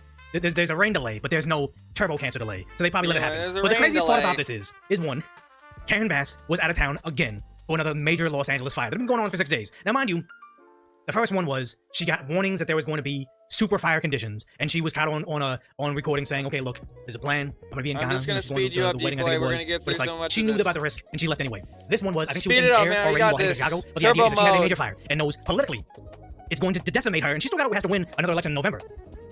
It's going to look terrible if she doesn't come back immediately, but no, she still made a trip. She still stayed in Chicago to visit the Barack Obama Library that looks like an eyesore, and the idea that she found it more important to virtue signal to people over in Chicago with her appearance next to the Obama Library than it is to save the young black kids that live in Boyle Heights. Like, this is insane to me. Here she is previously saying, hey, I needed to be there. It was a mistake to travel. Obviously, I hated the fact that I was out of the city when the city needed me the most, and frankly, when my family needed me. Well, they said it's gonna take 60 days to put out the fire. Maybe that's why she was out of town. She's like, you know what? Let me just let this blow over before I make an appearance. Because even when she makes an appearance, she makes it worse. Because I was impacted, my family was impacted by the fires as well. Isn't Karen Bass, am I getting accused? Or isn't it Karen Bass's brother, her own brother, is suing her over the wildfires? Yeah, I hate it. Again, she didn't hate the fact that fires occurred. She didn't hate the fact that this is going to provide her and Governor Gavin Newsom the greatest opportunity at a land grab in their lifetimes. They don't hate that. They just hate the idea that it makes them look bad sometimes. But again, I don't think they're there to protect the citizens. I think they're there to protect their own political career. And now with what we know about the elections, she doesn't really need to focus on that because they can just find the balance endlessly. It was a horrible feeling to know that it took a long time to come back because of how far away I was. So you weren't that far. You were like a 4-hour flight away this time. You weren't in Ghana. You weren't in another country, on another continent. You were in Chicago. You could have just landed, heard about the fire in Boyle Heights, and flew back the same day. But she didn't do that. That it was a mistake to travel. It was a mistake to travel, but I will tell you that we need to evaluate everything. Because honest and truly, if I had all of the information that I needed to have, the last thing I would have done would have been to be out of town. And I think that later on they found out that she had that information. She knew that the fire hazard was happening. She just lying to your faces on ABC 7. But the thing that people say is, the owner of the warehouse that's on fire is a guy that gave a max contribution to the reelect Mayor Karen Bass for Mayor 2026. Now, one thing I would say is, well, I'm not about the whole, like, you get what you voted for, so if your building goes up in flames, you vote for Karen Bass, because it doesn't only impact him. The main impact is all the kids that still gotta go to school, all the people that still gotta go to work, and inhale all these fumes because businesses don't care about your exposure to turbo cancers in the air. They just care about, being in business still in a Mayor Karen Bass economy.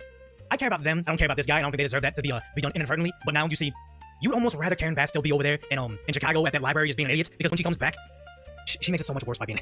For a sixth straight night, firefighters in Boyle Heights remain on the attack, drenching the giant warehouse fire with water as smoke continues pouring into Boyle Heights and far beyond. Your eyes are burning. It's really bad for people that have respiratory issues. Residents expressing their anger and frustration, tired of breathing in dirty air. And here's one thing that we just realized. I was like, during the COVID times, residents expressing their anger and frustration, tired of breathing. Don't these medical masks do next to nothing when it comes to air particulate? Like, didn't we realize that when Fauci said, don't wear the masks, they do nothing? Okay, you know what? Do wear the masks. We just need the mask for the doctors. Okay, the cloth masks and the medical masks, they do nothing. Maybe for a little bit of water particulate, but not for the aerosol you're inhaling. The only thing that works is a firmly suctioned onto you N95 mask with a respirator, and if you have a beard or any facial hair, it's ineffective.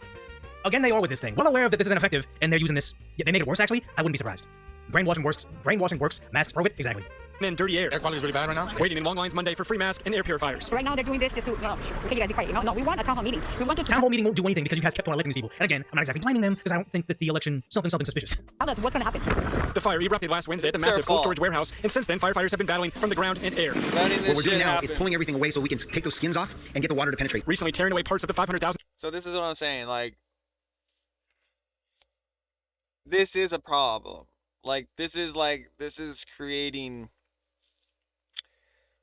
the ability to have this problem be a thing and then not have an avenue to just delete the problem right away is just so reactive and not proactive. I can't take it. You thought that other thing that was, I forget what it was because we're just having so many lately. It was that thing that was, they were having a problem. It didn't blow over, it didn't get critical, but they evacuated that. Why didn't they evacuate this? Because it wasn't like some volatile container full of liquid. It was going to be like an Ohio thing. So they thought that nobody, if they just suppressed it, the internet queue of it via Silicon Valley, that literally nothing would get out. Well, look at this guy. I watched this days ago. It's probably on its 9th or 10th day. So if this is, days ago, day 6, it's probably like I said, 9 or 10. We'll do an update on it, but this is just proving a point. The harder we put on this fire, the less smoke we're going to get. A similar fire ignited on the... Thank you, good night, LA. I understand he's saying this because there are idiots out there, but I'm sure we're in good hands right now. Because remember, they just fired the last LA Fire Department chief, and now I believe that Fire Department chief is suing her for slander, I believe. But the new Fire Department chief isn't necessarily going to be the most qualified for the job. It's going to be the person that is most willing to take the fall from Karen Bass's next fiasco.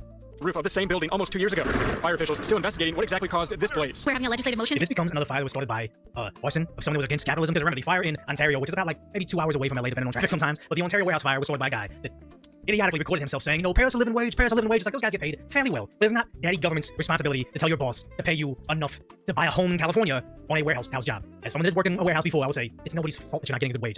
Sad to say, sometimes you have to better your skill set to get paid a living wage. But the idea that they keep on beating us down their throats saying, you deserve a living wage, $20 an hour, no, $25 an hour, unlimited dollars an hour is how much you're worth now. It's like, if this is the same scenario, will they change anything about their verbiage, or will they just wait until the next warehouse fire destroys the entire health of the next generation? Yeah, that's it. Those jobs are starters. They're doing this crazy stuff with fast food workers and see how many of those restaurants went under immediately. To get to the bottom of how this fire started, we have these warehouses all around, and we don't know what's in we have warehouses, we don't know what's in them. Yes, like somebody else said, they line the roof of this big warehouse with flammables, for one. But two, there's an inventory. Every warehouse has an inventory unless it's being shady. But again, Have these warehouses all around, and we don't know what's in these warehouses. It's interesting that these locations are only in particular communities, and we need to now take a look at that. guys, I'm your mayor, and I don't know what's in any warehouse.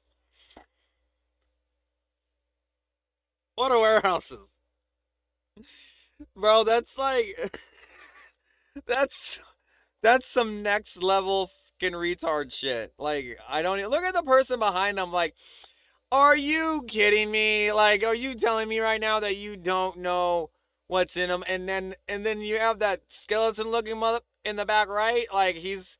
Like, and then there's the poor police, like, fire chief is sitting there like, oh my god, I can't believe I just wanted to stop houses from burning. Now I gotta play political party, idol or whatever. Political face of the party of the fire chief. Whatever you get what I mean. He's in the limelight right now for no reason behind Karen.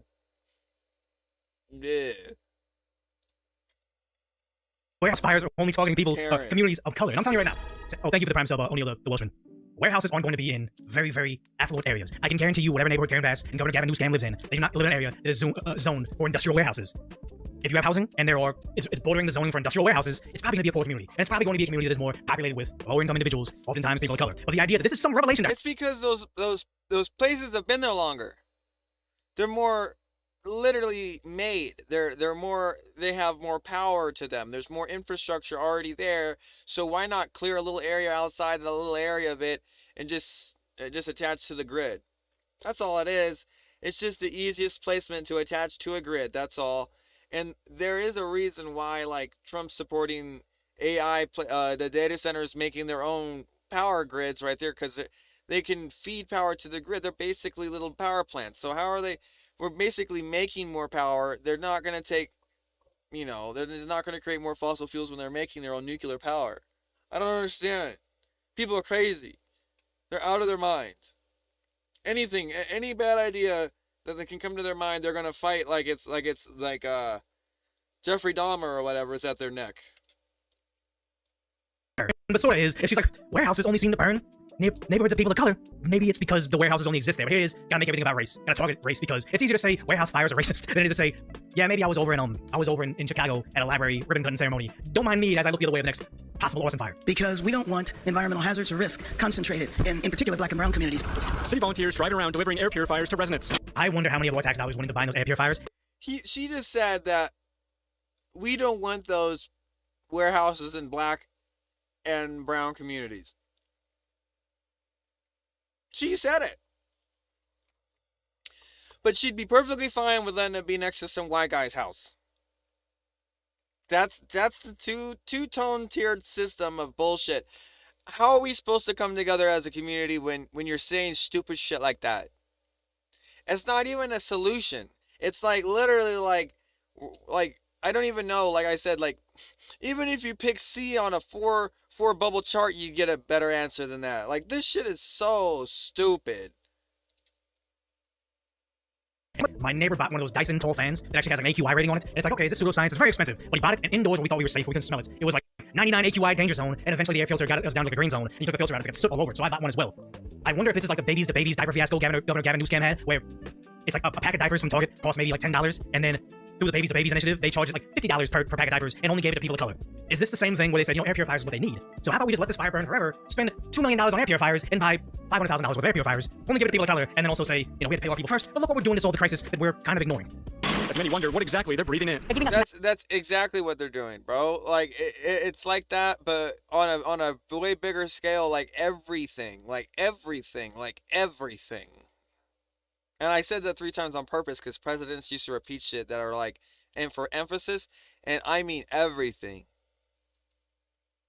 Mass giving air purifier, it's like a little baby, and what's gonna happen like a year from now? And I wonder if having lived through this crisis is this a red pill moment for them? To say like, oh yeah, we voted for the people that will fight ICE, that will not lock up our young people in jails, and then when they see a crisis happening to them, because Boyle Heights didn't see the wildfires that the Valley saw or that the Pacific Palisades saw, they're a little bit too south from like the wasn't Glendale that burned. I forget the city that it was, but just they weren't impacted by the other ones. Is this a red pill moment that will forever change her voting history and the way she sees the media, or will she just continue to say, you know what, they screwed me over that one time and probably will give me early terminal cancer, but I can't be a MAGA supporter. Like I wonder if that's how they are.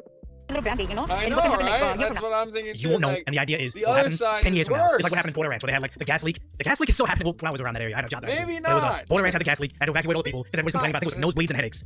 They never fixed it. They just eventually moved people back in. And what will happen is you guys will get scary turbo cancers in a decade or 2 decades. Your life will be cut short, and your children may be able to sue the city. The taxpayers will use that money to pay them back. Nothing will, you gain nothing from this. That's what But their you're plan supposed to was accept it for because you you can't do any better. anyway. Yeah, they keep on letting idiots. What do you think's gonna happen? More stuff like this. Here's a live look from Yeah, Skyfox. You can see we the were massive never 500,000 square part of foot their warehouse plan. on the side of the building where the fire They was were taking place thinking ripped away so 3 firefighters can now generations access it and ahead, put more water and the inside, about second 12,000 gallons of water generation per minute on the goal from the fire. You have no idea. We're always facing a drought and a water crisis in Los Angeles and Southern California, and these things keep happening. Department is to get this under control as quickly as they can. They're hoping by the end of the week. We're live tonight in Boyle Heights. Matthew Seedorf, Fox 11 News. Most people aren't aware of this. Like, if you're in the area, you're vaguely aware of it. People in the valley, they can smell it. Maybe even over in Santa Monica, you can smell what's going on. But for the most part, this isn't a national story. Nobody's really talking about it because of the failure of them. But the crazy part is, over here, they need a bailout from essentially Texas. This is from Mayor Karen Bass with Spencer's Slammer Board. This is day 6 of this incident. The last time that anyone in this country's ever had one was in Washington, where they had a fire similar to this that burned for 60 days. 60 I can tell days. you this. The firefighting efforts changed a few of the tactics we brought in, as I mentioned yesterday. You'd think if it took them 60 days for a similar fire like the solar panels on top of a building, wouldn't they start to say, okay, maybe we stop putting solar panels on top of the tops of these buildings because it's actually a net negative. If you could have 10,000 buildings with a solar panels on top of it, and they're saving us and giving us green energy. But if one of those 10,000 buildings burns, it burns for 60 days and emits more toxic fumes than saves us toxic fumes of burning fossil fuels. Maybe it's not actually a net positive for us. Maybe pump the brakes and stop doing this. But no, we're run by idiots. Dropping helicopters that were larger. We did those flights, and then we started to go back to our traditional methods, and that was the use of our ladder pipe. Now, on the walls, this is not what was burning. What's burning is the contents inside. So is that asbestos? If that's asbestos and that's in the air, you guys had to be evacuated the first day. They should know. There should be a blueprint. Something in the city. If Karen Minnesota wasn't one garbage herself, but two in Chicago, they could have pulled those permits and see, okay, what exactly is burning? What's in it? Are we dumping pounds of asbestos directly into the lungs of the people who live in the neighborhood? She's out there saying, we don't know what's in the building. You know exactly what's in the building. Why are they doing this? So we've been able to tear off the walls using an excavator, and now what we have is a free burning fire with Class A combustibles, ordinary combustibles inside, which would be just your regular byproducts. That's why you're seeing a lot of smoke that's still being generated. But what it's allowed us to do by removing the walls, it's allowed us to bring in water cannons. We've got our regional partners because of the state of emergency that Mayor Bass and County Supervisor Solis put out yesterday, which freed up the resources for me. Exactly. Declaring a state of emergency doesn't mean they do anything different necessarily. It just means they can spend more money. More of your money they set aside.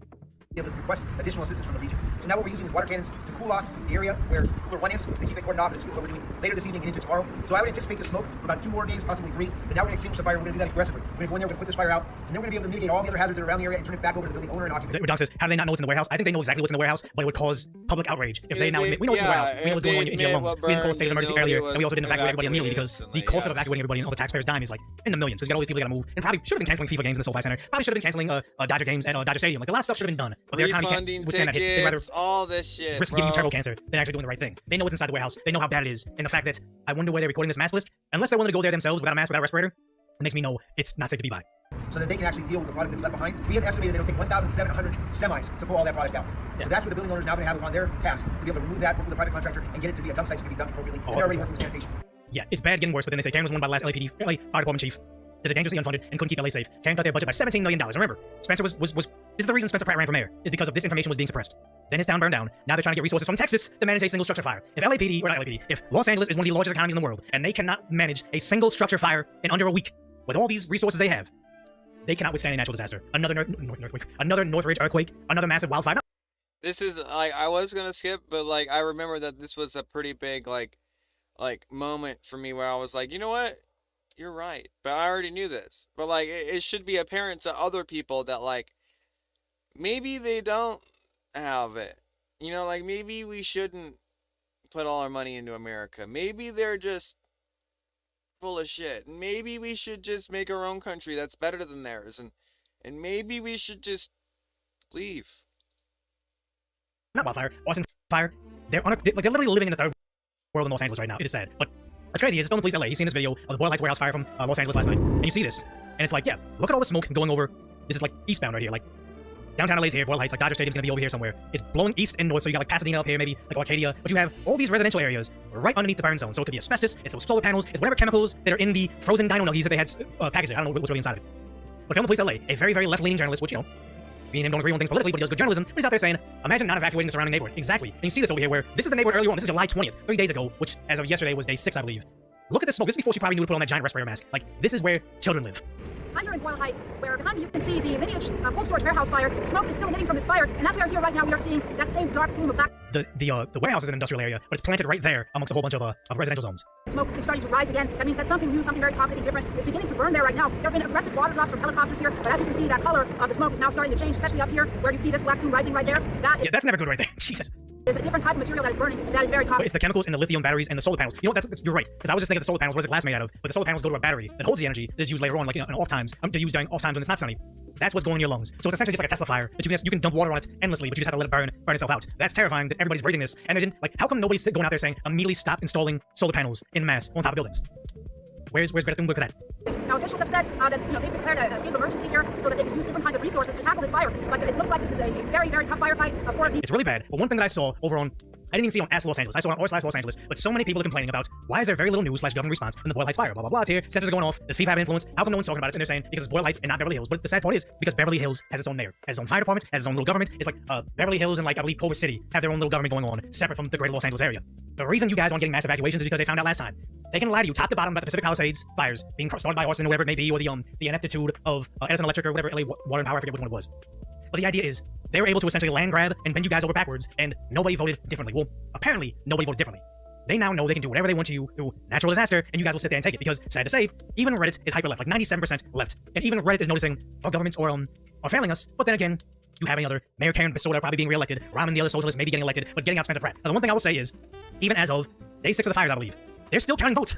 Los Angeles mayor race is still counting votes. So I wouldn't say I'm going to go back there and blame the residents. What is it? The residents out there complaining about the fires. Like, oh, all they're giving us is air purifiers and these dinky little masks over there, and that's why you deserve it. I'm saying, nah, something weird's going on over in Los Angeles where obviously people didn't want to vote to have their taxes increased, like 10.25, I believe, from 9.75. And I'll tell you right now is, yes, even though Los Angeles tax rate can be 9.75, most of the little tiny subsidies, Culver City, Santa Monica, I forgot where else, even parts of the valley, they'll tack on their extra tax rate. So a lot of these places will be like 11% sales tax.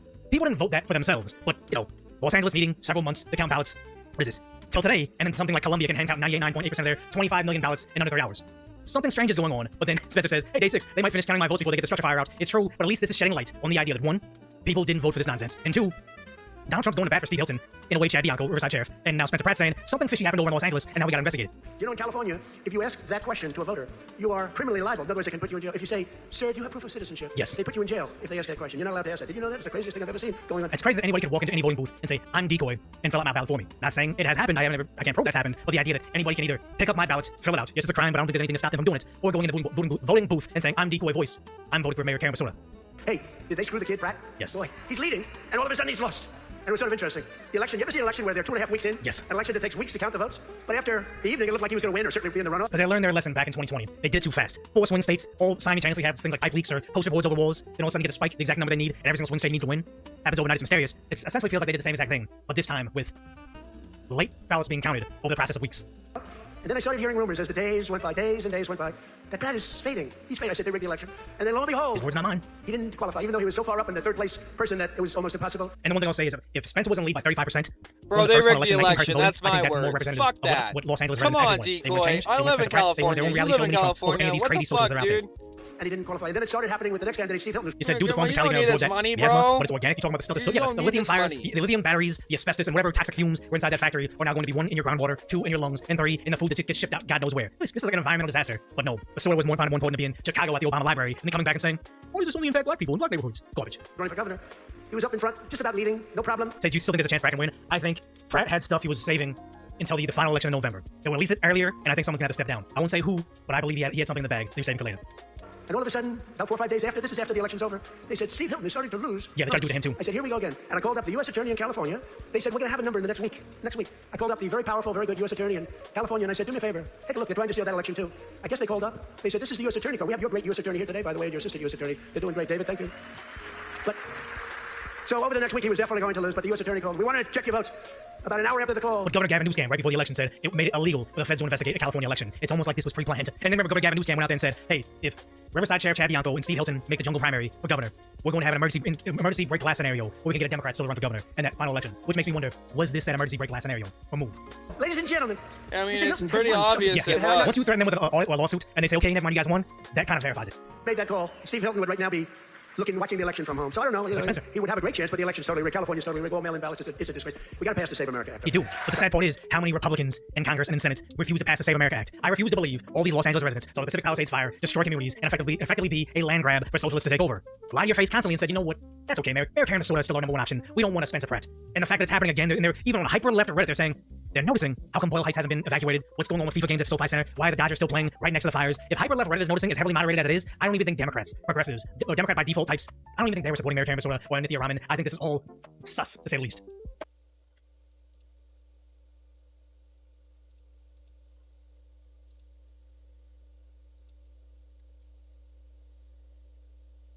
something that's so incredibly... Hello, this is Anton, and today we're going to be discussing something that's so incredibly enormous that its scale is almost impossible to comprehend. Something that's technically referred to as AM fungi, or arbuscular mycorrhizal fungi, that though most of us have probably heard of before, is still something that nobody expected to be so enormous and so extremely influential on the planet. As a matter of fact, let me first help you visualize this by using this map you can find in the description. Because despite this... Okay, so... This is... I'm watching this because it has something to do with the you know, algae and the sphagnum moss and all this different types of you know, stuff. So here we go. Something that's so incredibly enormous that its scale is almost impossible to comprehend. Something that's technically referred to as AM fungi, or arbuscular mycorrhizal fungi, that though most of us have probably heard of before, is still something that nobody expected to be so enormous and so extremely influential on the planet.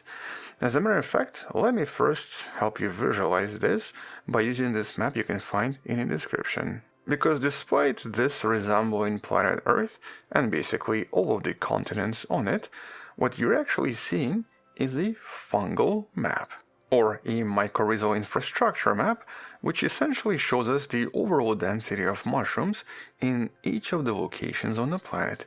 And, well, as you can see, it kind of describes planet Earth pretty good. As a matter of fact, I was kind of even surprised that some of them even exist in Antarctica. And though most of the videos on this channel usually describe these massive structures somewhere out there in outer space, this recent study published in the journal Science revealed that the Earth's soil contains this enormous circulatory system, or this fungal network, that's ridiculously mind-blowing. As a matter of fact, if you were to take all of this and stretch this out into a single strand, or basically if you were to somehow unentangle all of this, it would stretch for approximately 110 quadrillion kilometers, or approximately 1 billion times the distance of Earth to the Sun, which represents 10% of the Milky Way galaxy. In other words, if you were to somehow take this underground network and stretch it across space, it would actually resemble a small galaxy in size. But what we have in this study is really important because we now have an actual map, or the first global map, of this arbuscular mycorrhizal fungi network, with the data suggesting that we've actually been overlooking one of the most important components of the planet's life support system. Once again, something that we knew existed, but something that we dramatically underestimated. And so let's discuss all of this in a little bit more detail, talk about exactly what this network represents, but before we dive into this map, we actually need to understand exactly what these organisms are, or basically what are these AM fungi, and what exactly is their role on the planet. Well, in some sense, they're obviously mushrooms. And as we discussed in some of the previous videos, scientists today believe that mushrooms, or fungi, are basically some of the oldest organisms on the surface of the planet. They were potentially the first to colonize the surface, and plants very likely followed afterwards. And it was most likely the collaboration between fungi and plants that allowed them to eventually take over the planet and spread on every continent. But when most people think of fungi or mushrooms, they think of something like this. But these are basically just fruit above the ground.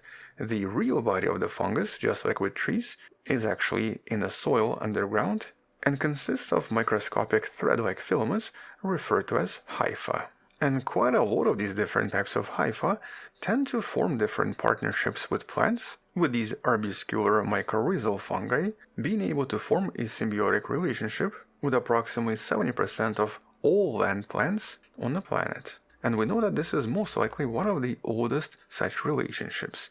It's at least 450 million years old, and possibly even older, and was definitely one of the main reasons plants were able to colonize the planet following fungi. Or basically, if it wasn't for the help from fungi, plants would unlikely to succeed. And the actual deal in this case is pretty simple. Plants produce carbon through photosynthesis. Fungi cannot do so, but fungi can capture something that plants can't. And so in exchange for carbon, the fungal hypha which can actually create these large networks and expand through enormous volumes, can then explore a lot of tiny crevices that a typical plant root cannot reach, and provide plants with a lot of essential stuff. For example, 80% of phosphorus, 20% of nitrogen, and even a large amount of water seems to essentially come through this trade network formed by these fungi. In fact, normally, these networks increase the foraging area by at least 100 times, allowing a typical plant to become extremely efficient at absorbing nutrients from the soil. Once again, without these fungi, a typical root of a plant is only approximately 1% efficient. But all of this is underground, and all of this is pretty much invisible. And so how exactly was all of this discovered? Well, that's actually what makes this study so significant. Here, scientists were able to image a lot of this and map these networks in a way that was impossible previously. And so to build this enormous map, the international team of researchers, including the Society for the Protection of Underground Networks, also known as SPUN, assembled the data from more than 16,000 soil cores collected in a lot of different places on every continent. But here they did not stop at field samples and actually used some additional techniques. And specifically they used robotic imaging to track over 300,000 living fungal threads in order to predict the overall fungal density for every square kilometer on the planet. Or just to rephrase this, they used the observations of how these fungi grow to try to predict how they would spread underground.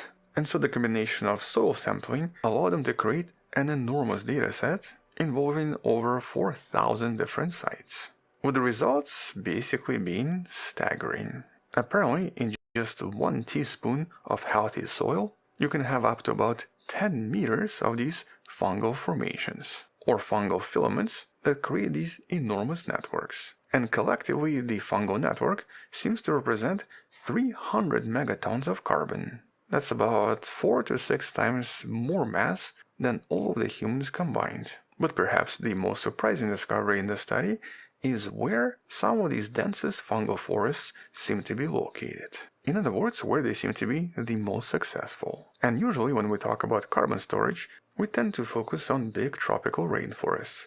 But as this map reveals, that's not actually the case. Here's actually a really good example from Asia. This map reveals that wild grasslands seem to be the true hotspots for this underground world or this underground fungal life. With, for example, places like sod wetlands in South Sudan, or even the Florida Everglades, basically being some of the most enriched places on the planet.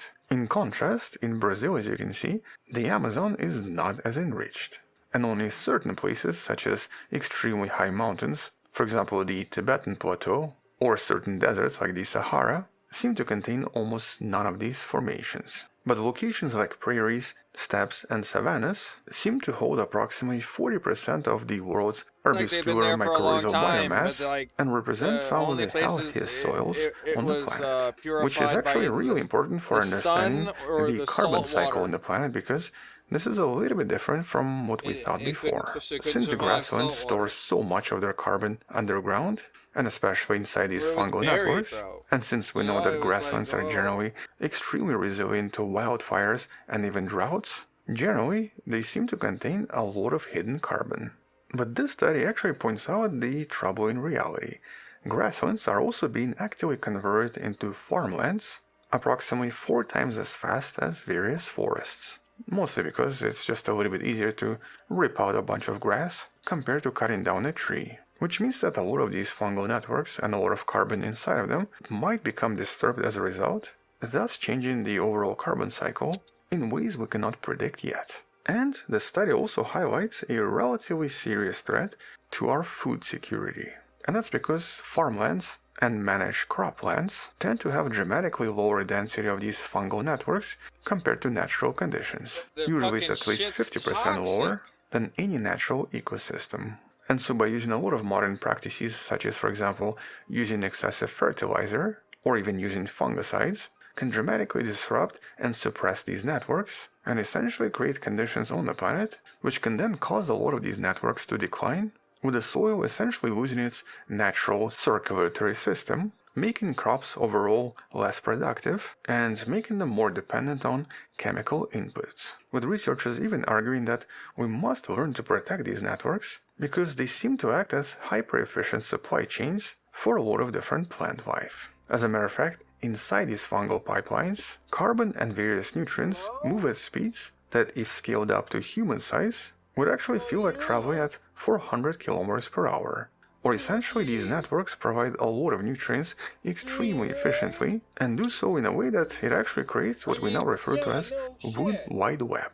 Or basically, it's something that allows trees and a lot of different plants to facilitate resource exchange and even support each other in times of danger. But in this case, this particular study mostly just tells us where these fungi are and not exactly what they do, because their actual influence and their actual importance is still poorly understood. And so, as scientists like Eduard Evangelisti points out, we still need to learn, and hopefully learn quickly, how these hypha and these fungi grow, and what effect they seem to have on a long-term carbon cycle. So there are still some massive gaps in our data and in our understanding, and particularly in certain regions like the rainforests and deserts. Even though on this map they do appear relatively empty, it's actually because these locations have not been sampled yet.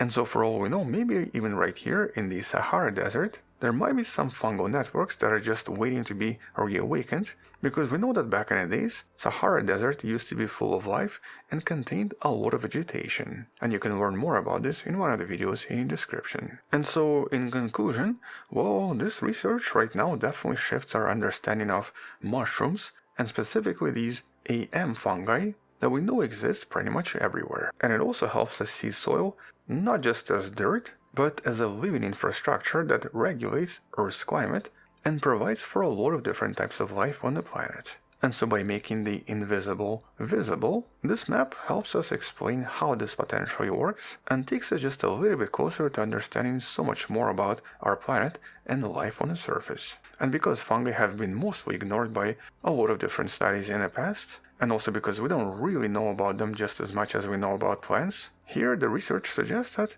it's about time we change the trajectory and try to understand their significance a little bit better. On that note, once we learn something else, we'll come back and discuss this more in some of the future videos. Until then, thank you for watching, subscribe, come back tomorrow to learn something else, support this channel on Patreon where you can find additional videos without any ads and can DM me directly, or by joining a channel membership that grants you early access. You can also support this channel by buying a Wonderful Person t-shirt in the description below. Stay wonderful, how many I'll see you roots the tomorrow, and as always, have. I mean, I'm not gonna lie, like, I didn't expect that many. There was something I watched that they put the fungal spores and they grew it on top of a map, and it here, far as a map that already had the interstate highways on it, and it grew over the highways like it knew it was the easiest some 5s, some 6s, maybe path of transmission. You know, a bunch of 4s, so but to tell me that there's nothing going on there, they're pretty aware. It's kind of crazy to me. What I'm gonna do is skip down to something I just downloaded, but I'm probably gonna have to reload this. And considering the Earthmaster did something about the no aftershocks from the Venezuelan earthquake, which is something that you gave me. But yeah, that was crazy. I haven't watched any of it yet. But thing here, far as aftershock activity goes, that's, man, I don't know if that's a good sign or not. We should see something, some 5s, some 6s, maybe, you know, a bunch of 4s, but to tell me that there's nothing going on there, that's a little crazy. Even the USGS here, everything else was already downloaded, just showing those 2 earthquakes from yesterday, that was at the very end. And then the 2 that happened. This one right here happened just a few minutes after the 7.5, and then we had another one last night, 4.4. So I do think here, you know, if you go back and look at the last 7 days, there really hasn't been a lot of activity there in this region.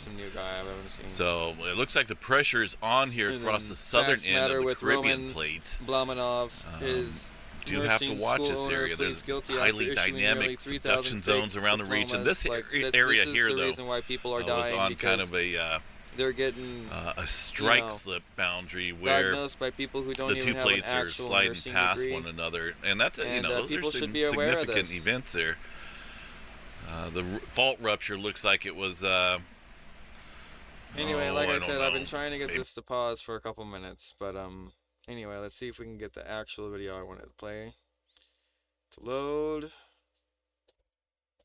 Come on.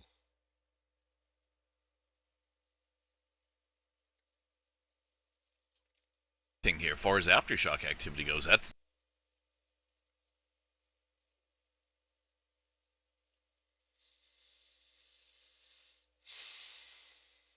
There's times you didn't know.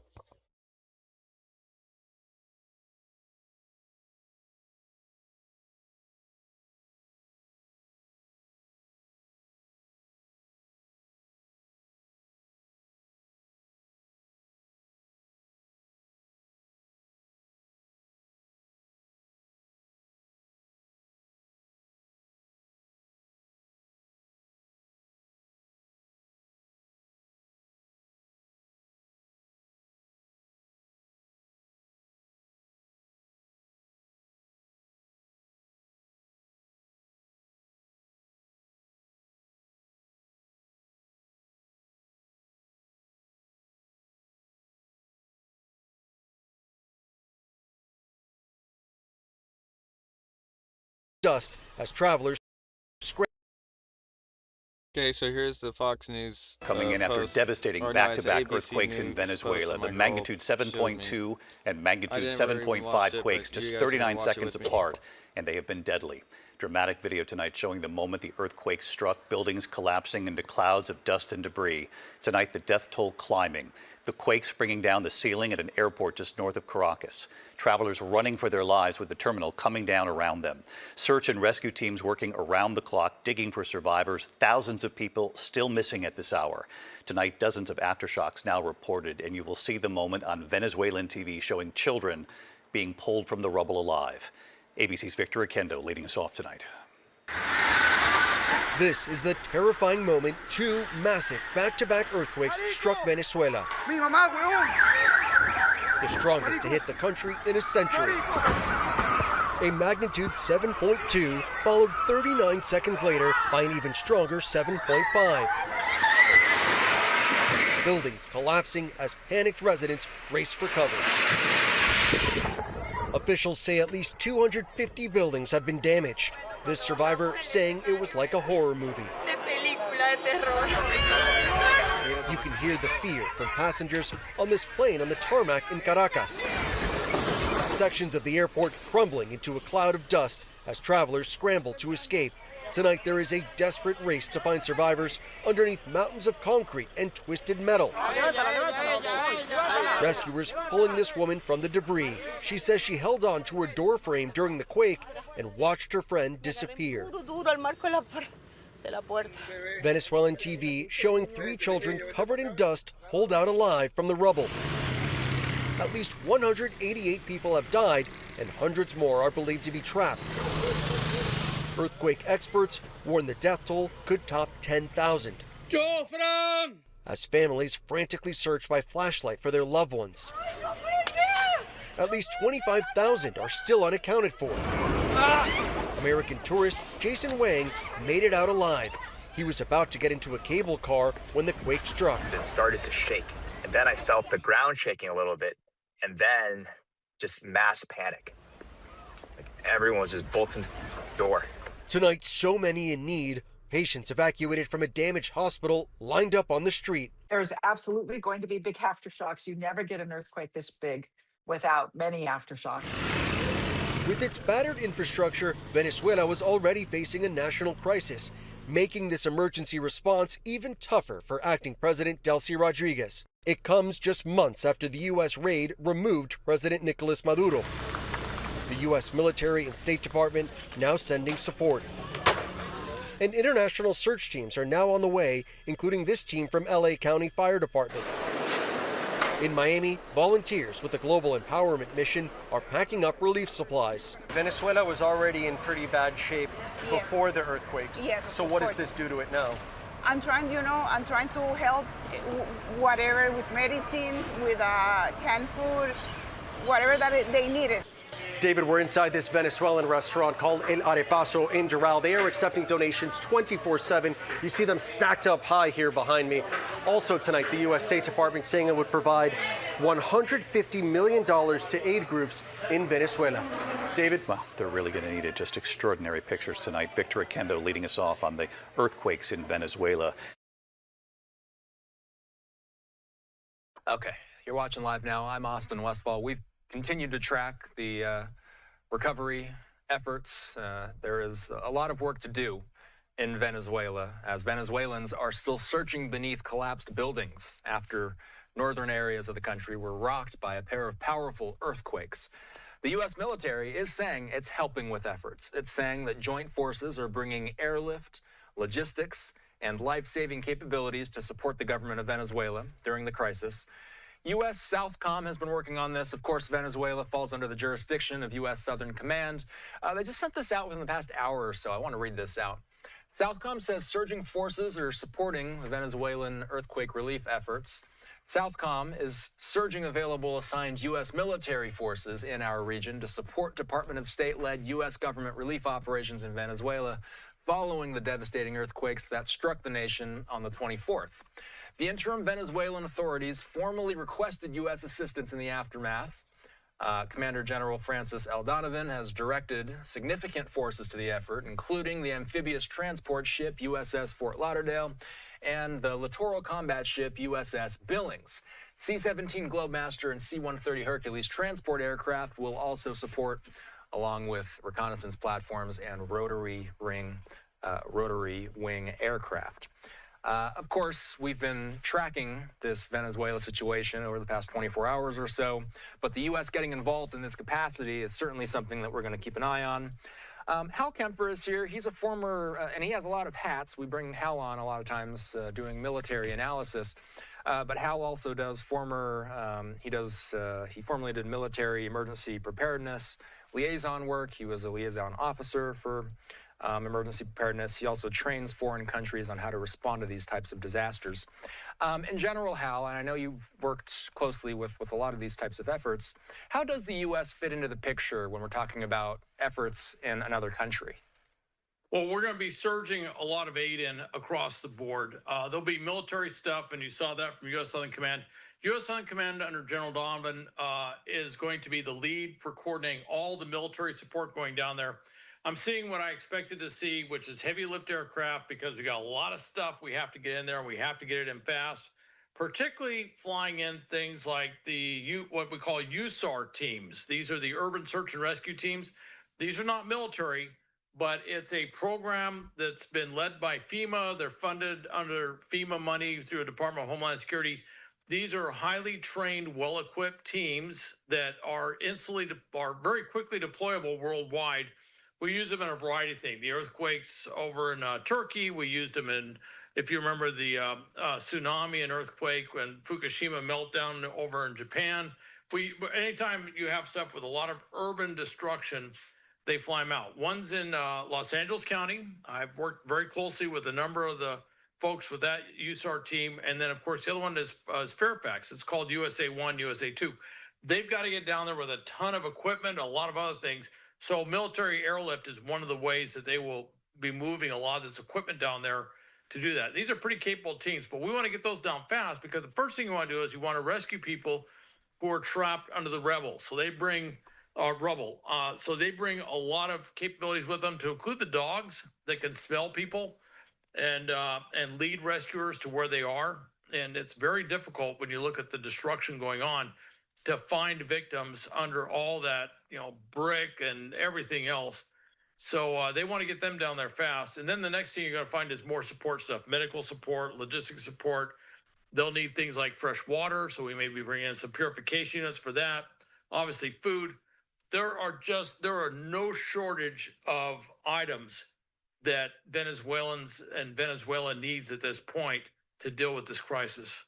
So, we were watching, anybody that happened to be watching us at this time last night knows that we were showing some of the live images as these groups of people. It was really like a human chain. We just saw some of it. But as you were mentioning, they're lifting these huge pieces of debris and they're kind of using this human chain formation to bring these huge pieces of concrete out of these piles of rubble.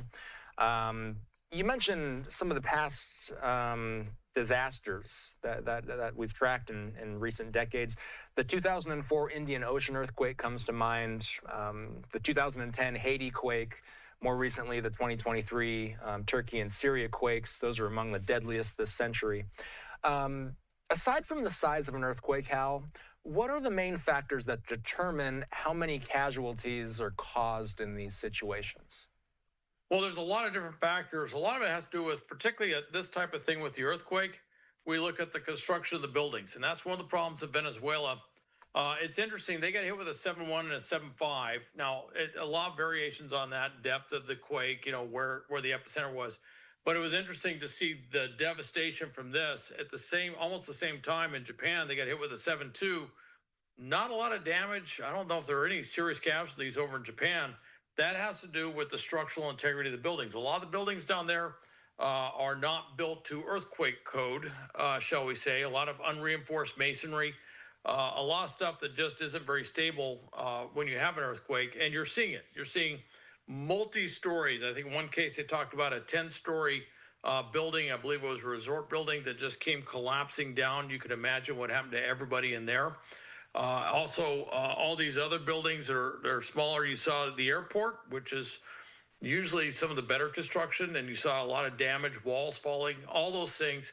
Then the other issue that comes out of that is you'll have, and this is something you're going to see a lot of, and you are seeing a lot of, when you talk about these human chains, you're seeing a lot of neighbors helping neighbors, everybody going in there and pitching in to help. But the danger is they can go in there with all the best of intentions to go in and help someone, pulling stuff out, but you're dealing with a lot of walls and concrete things, very heavy, that are kind of precariously they're collapsed and sitting there. So people start digging out, trying to help victims, and they'll get in there and they don't put up a lot of the support. They don't reinforce, they don't shore up a lot of these walls and these other things, ceilings and stuff that have collapsed. And literally the rescuers will become the victims. And one of the things the USAR teams are dealing with, have traditionally dealt with, is they spend a lot of time rescuing rescuers, which are well-meaning individuals without proper equipment or proper training who are trying to do something, and they go in to rescue somebody and they get themselves trapped. That's a big challenge. I think we're going to see a lot of it in this case, just because culturally Venezuelans, the culture is one where Venezuelans help Venezuelans. I would be remiss if I didn't point out something. We've just had this huge political shift. Maduro was taken to the United States. We're working with the current government there. But in these disasters, you can see follow-on implications. One of the things being discussed is the lack of government, first responders and government forces, government personnel that are coming into the different neighborhoods. I know you see some of it on the video where you'll see, okay, there's the military, there's police forces, but there's been a lack of dedicated emergency response or a sufficient emergency response. The perception that the government is unable to help the people will be something that the government is going to have to deal with, and the consequences of that won't happen right away, but traditionally they can have some enormous impact. I would point to the Soviet Union, Chernobyl in '87, the Armenian earthquake in '88. In both cases, it felt the government was covering it up, that the government was not providing sufficient support. And of course, a few years later, the Soviet Union fell. And that's always considered one of these major contributing factors to why the Soviet Union did fall in '91. That's something that they're going to be, obviously, we'll all be looking at to see what happens down there. Does the government have the ability to do stuff? And so far, it doesn't appear that they're very well organized to do this, and I think that's going to have ramifications. So about a half a year ago, the U.S. goes into Caracas and nabs Nicolas Maduro. He remains in custody to this day. His vice president takes over. To this day, she is still referred to as the interim president of Venezuela, Delcy Rodriguez. And she's really taken a more cooperative relationship and a more cooperative tone since she became the acting president. And she thanked President Trump on social media. She says, we thank President Trump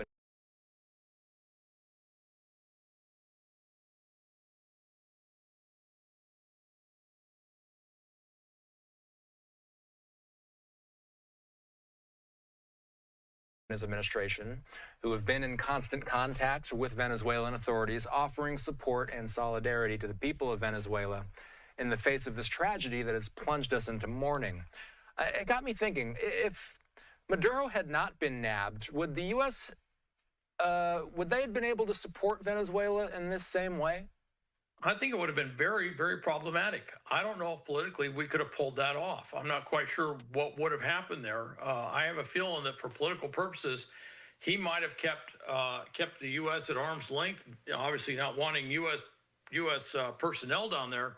Specifically, he wouldn't want U.S. military personnel operating in the country. And I think that would have been, he would have pushed that back, and that would translate into greater casualties. You know, a lot of people who are injured in these things, it's like any other earthquake anywhere else, but a lot of people are suffering serious injuries. And if they don't get medical assistance, if they don't get proper medical care soon, they will pass away. They're not going to make it. And so what right now, the casualties, they're saying a couple hundred are dead, and then they have hundreds more that are injured. What I understand in Venezuela is that communications is shot. They can't get information from some of these major urban areas. They definitely can't get it from some of these rural, smaller cities that have been hit.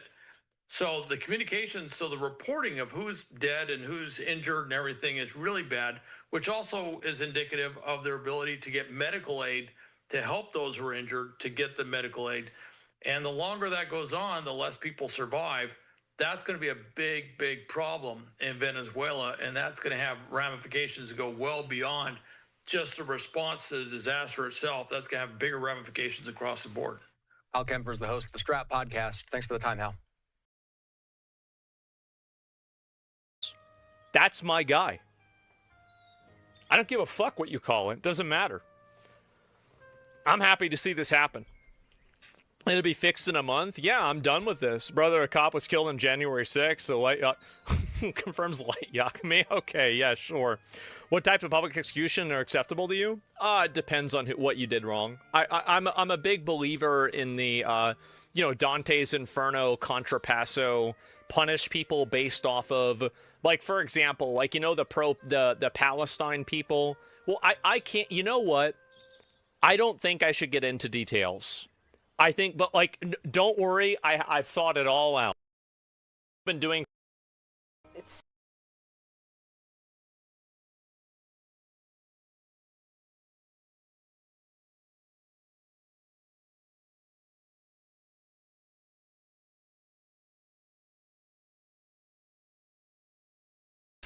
Area here.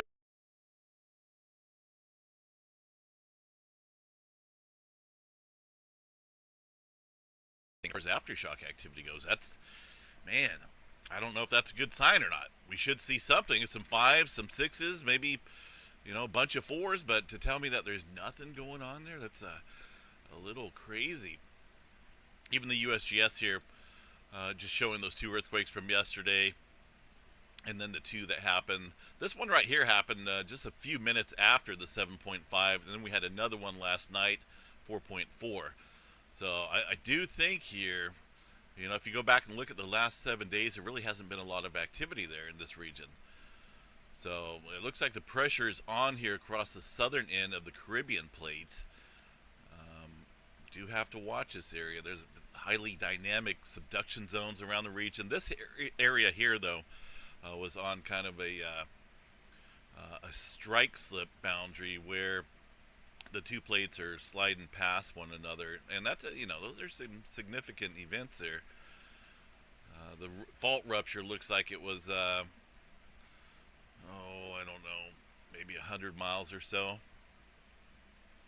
but then that leads us right there to the end of the fault rupture, to where we're seeing a little bit more elevated activity there in the 4 range overnight. Let's see what the USGS put out here for a little tectonic summary. The June 24, 2026 M7.5 there in Venezuela occurred as a result of shallow strike slip faulting near the complex plate boundary between the Caribbean and the South America plate. Looks like this area has a slip rate of about 20 mm per year. This event was the main shock of a severe seismic doublet sequence. I don't know when the last time we had one of those were, but you know, we can get them. Occurring just 39 seconds after the 7.2. Let's see here. While commonly plotted as points on maps, earthquakes of this size are more appropriately described as slip over a larger fault area. Strike slip events the size of yesterday's earthquake are typically about 150 to 200 kilometers there, and that's what I figured out there as far as the fault rupture. But this is definitely you know, one of the larger earthquakes to hit the Venezuela area in quite a while. You know, look at the pager systems there up in the red across the board, and that's not a good sign. Now the aftershock forecast here, you know, even these guys think that there should be some type of aftershock activity occurring, and it's coming up here on what was it, 24 hours at most? Well, this was at 3:05 p.m. This is going to be my time, and it's only 1:46 right now, so we're coming up on 24 hours here with no aftershock activity. So I don't know what's going on there, but it may not be over yet. You know, I wouldn't be saying that if we've seen aftershock sequences here popping up in the 5, maybe a lower grade 6, but there's been nothing, and the EMSC is not reporting anything either, so that's a little concerning. And then the fact here that we had some subsequent activity occurring off of the fault rupture towards the east, so I do want to watch this area closely. May not quite be done there yet, and that's not a good, definitely not a good thing. The activity over across Japan, let's go ahead and go way across here. By the way, I'm 50-50 positive here that the events here that took place yesterday, 7.2 and the 7.5, it takes a while for the seismic waves here. You'll get the P wave first, that will be picked up on the seismograph station there, say for example where the activity occurred in Japan yesterday. And then comes the surface waves. Those are the rolling type motion vibrations that can travel, you know, through the earth and around the earth a couple times. I think here, roughly about the time that the S wave arrived in Japan, it was just enough to trigger the stress that's out here. Because if you look, when was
was at 15:05, and then about 25.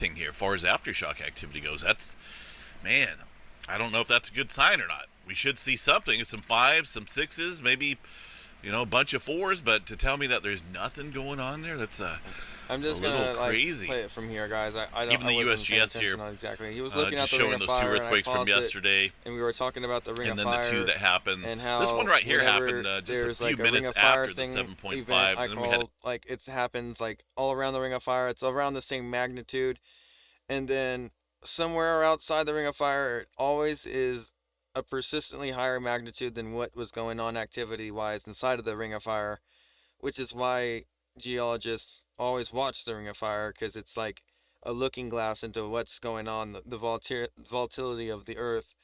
And we should be, you know, the Bible says to watch for earth signs in the sun, moon, and stars, and the earth obviously is receiving that energy, and these earthquakes are a big portion of that. And it does say beware of earthquakes in there in the end days, so we got to be, you know, super careful and be prepared, as well as, you know, prayer, you know, heals a lot. It's a big painkiller, and to try to pray for the planet and everything. So here we go. Had another one last night, 4.4. So I do think here, you know, if you go back and look at the last 7 days, there really hasn't been a lot of activity there in this region. So it looks like the pressure is on here across the southern end of the Caribbean plate. Do have to watch this area. There's highly dynamic. The fault rupture looks like it was, I don't know, maybe 100 miles or so. But then that leads us right there to the end of the fault rupture, to where we're seeing a little bit more elevated activity there in the 4 range overnight. Let's see what the USGS put out here for a little tectonic summary. The June 24, 2026 M7.5 there in Venezuela occurred as a result of shallow strike-slip faulting near the complex plate boundary between the Caribbean and the South America plate. Looks like this area has a slip rate of about 20 mm per year. This event was the main shock of a severe seismic doublet sequence. I don't know when the last time we had one of those were, but you know, we can get them, occurring just 39 seconds after the 7.2. Let's see here. While commonly plotted as points on maps, earthquakes of this size are more appropriately described as slip over a larger fault area. Strike-slip events the size of yesterday's earthquake are typically about 150 to 200 kilometers there, and that's what I figured out there as far as the fault rupture. But this is definitely you know, one of the larger earthquakes to hit the Venezuela area in quite a while. You know, look at the pager systems there up in the red across the board, and that's not a good sign. Okay, now the aftershock forecast here, right. You know, even these guys think that there should be some type of aftershock activity occurring, and it's coming up here on what was it, 24 hours at most? Well, this was at 3:05 p.m. This is going to be my time, and it's only 1:46 right now, so we're coming up on 24 hours here with no aftershock activity. So I don't know what's going on there, but it may not be over yet. You know, I wouldn't be saying that if we've seen aftershock sequences here popping up in the 5, maybe a lower grade 6, but there's been nothing. And the EMSC is not reporting anything either, so that's a little concerning. And then the fact here that we had some subsequent activity occurring off of the fault rupture towards the east. So I do want to watch this area closely. may not quite be done there yet. And that's definitely not a good thing. The activity over across Japan, let's go ahead and go way across here. By the way, I'm 50-50 positive here that the events here that took place yesterday, 7.2 and the 7.5, it takes a while for the seismic waves here. You'll get the P wave first that will be picked up on the seismograph station there, say for example where the activity occurred in Japan yesterday. And then comes the surface waves. Those are the rolling type motion vibrations that can travel, through the Earth and around the Earth a couple times. I think here, roughly about the time that the S wave arrived in Japan, it was just enough to trigger the stress that's out here. Because if you look, when was this 7.5? That was at 15:05, and then about 25 minutes later, we get that 6.9 there in Japan. And this area has been super quiet here recently, in the last week, maybe 2 weeks. I don't see anything as coincidence here. You move around one portion of the jigsaw puzzle out here, and it can have a big negative effect, not only nearby across local faults, but also at a distance. But in this case, I think it was a seismic wave there, the S wave, that came about and was just enough to trigger a bigger earthquake there 25 minutes later there in Japan. These guys are having a little bit of aftershock activity there in the 4 range. But it is in an area here recently, I'm talking within the last last few months here. If you guys remember, the Japanese Meteorological Agency put out a mega quake warning here for this segment. Let me show you guys the subduction zone here. You got the Japan Trench, the 9.1 that struck in 2011 struck here, but down across the southern portion, they put the mega quake warning out for roughly the northern segment of the Japan Trench up here to the Tsushima Trench, or the southern end here of the Kuril-Kamchatka. Because of the amount of earthquake swarming that was happening here a few months ago. Had a bunch of 6s and even a couple low-grade 7s. So this is still not off the table yet when it comes to potential for larger activity. A 6.9 as a decent-sized event, but it's something we do have to watch there for some larger movement. But at least they're seeing a little bit of activity as far as aftershock sequences go. It's just a little odd. That nothing's going on there across Venezuela as far as aftershock sequences go. A little strange. Some newer movement up here across the northern end of the Kuril-Kamchatka as well. Some 4s. Got some activity on the Manila Trench again. That's another region I've been watching here closely. Activity all over the Philippines there today in the 3 range. Nothing big. Decent cluster of activity here across the Indonesia or Philippines area southward. Big uptick, it looks like there. Quite a bit of movement happening. There was a lot of smaller activity, but all around the planet. There's been really 5s kick up the last week. If areas are fairly well primed for some larger movement. Also, some activity in the Indian Ocean out here. Maybe not everywhere. It's going to be, you know what I mean. Let's see, where are we? Relatively everywhere. USGS not picking up on that. That's a 5.1. Down from the Devil's We got the 5.1 up north here, but nothing. All the way up there. Nothing far as this newer activity goes. To Iceland or something. Like it's just everywhere. Everywhere's having earthquakes. A decent, everywhere's to say Wednesday was just a moderate or even a high day of seismic activity would kind of be an understatement there. It's just a little strange seeing, back-to-back large earthquakes, and then about the time the S wave would arrive thousands of miles away in Japan, it triggers a 6.9. It's crazy. It all started off here with the 5.6 earthquake in California, which is now past 24 hours here, so that's off the map. Still got a bunch of activity up here. Oh, and I got to show you guys something. I didn't get a chance to do an update last night, but look at this tremor count here from yesterday. Look at that. 452. That's a big spike directly underneath northern California and the southern coast of Oregon. And guess what's out there? You guessed it. Well, I'll give you a second to guess. It's the Cascadia subduction zone, the southern end. Let's trying to get a little bit better map detail, but I guess it won't. So this here, these run times are not earthquakes, but they're slow slips, more or less like low vibrational frequencies being picked up as the Juan de Fuca plate here. This right here, this segment is the Juan de Fuca plate. In this case, we're talking about the southern end of it, or the Gorda plate. This is technically called the Gorda plate, a very small microplate. This is being further shoved down underneath this area. This is the southern end of the Cascadia, where partial ruptures of 8.3, 8.4 have occurred in between major ruptures. A major rupture can be a 9.0 or greater across the entirety of the Cascadia. So that's much bigger, so you're going to have a longer fault, longer subduction zone there, longer fault rupture, resulting in a more massive earthquake. But at 8.3 out here, I don't want that. But it's possible we could see that. We've looked at historical models out here of what goes on along the Cascadia, and we get these partial ruptures in between major events as far as full ruptures go, and we have yet to have one.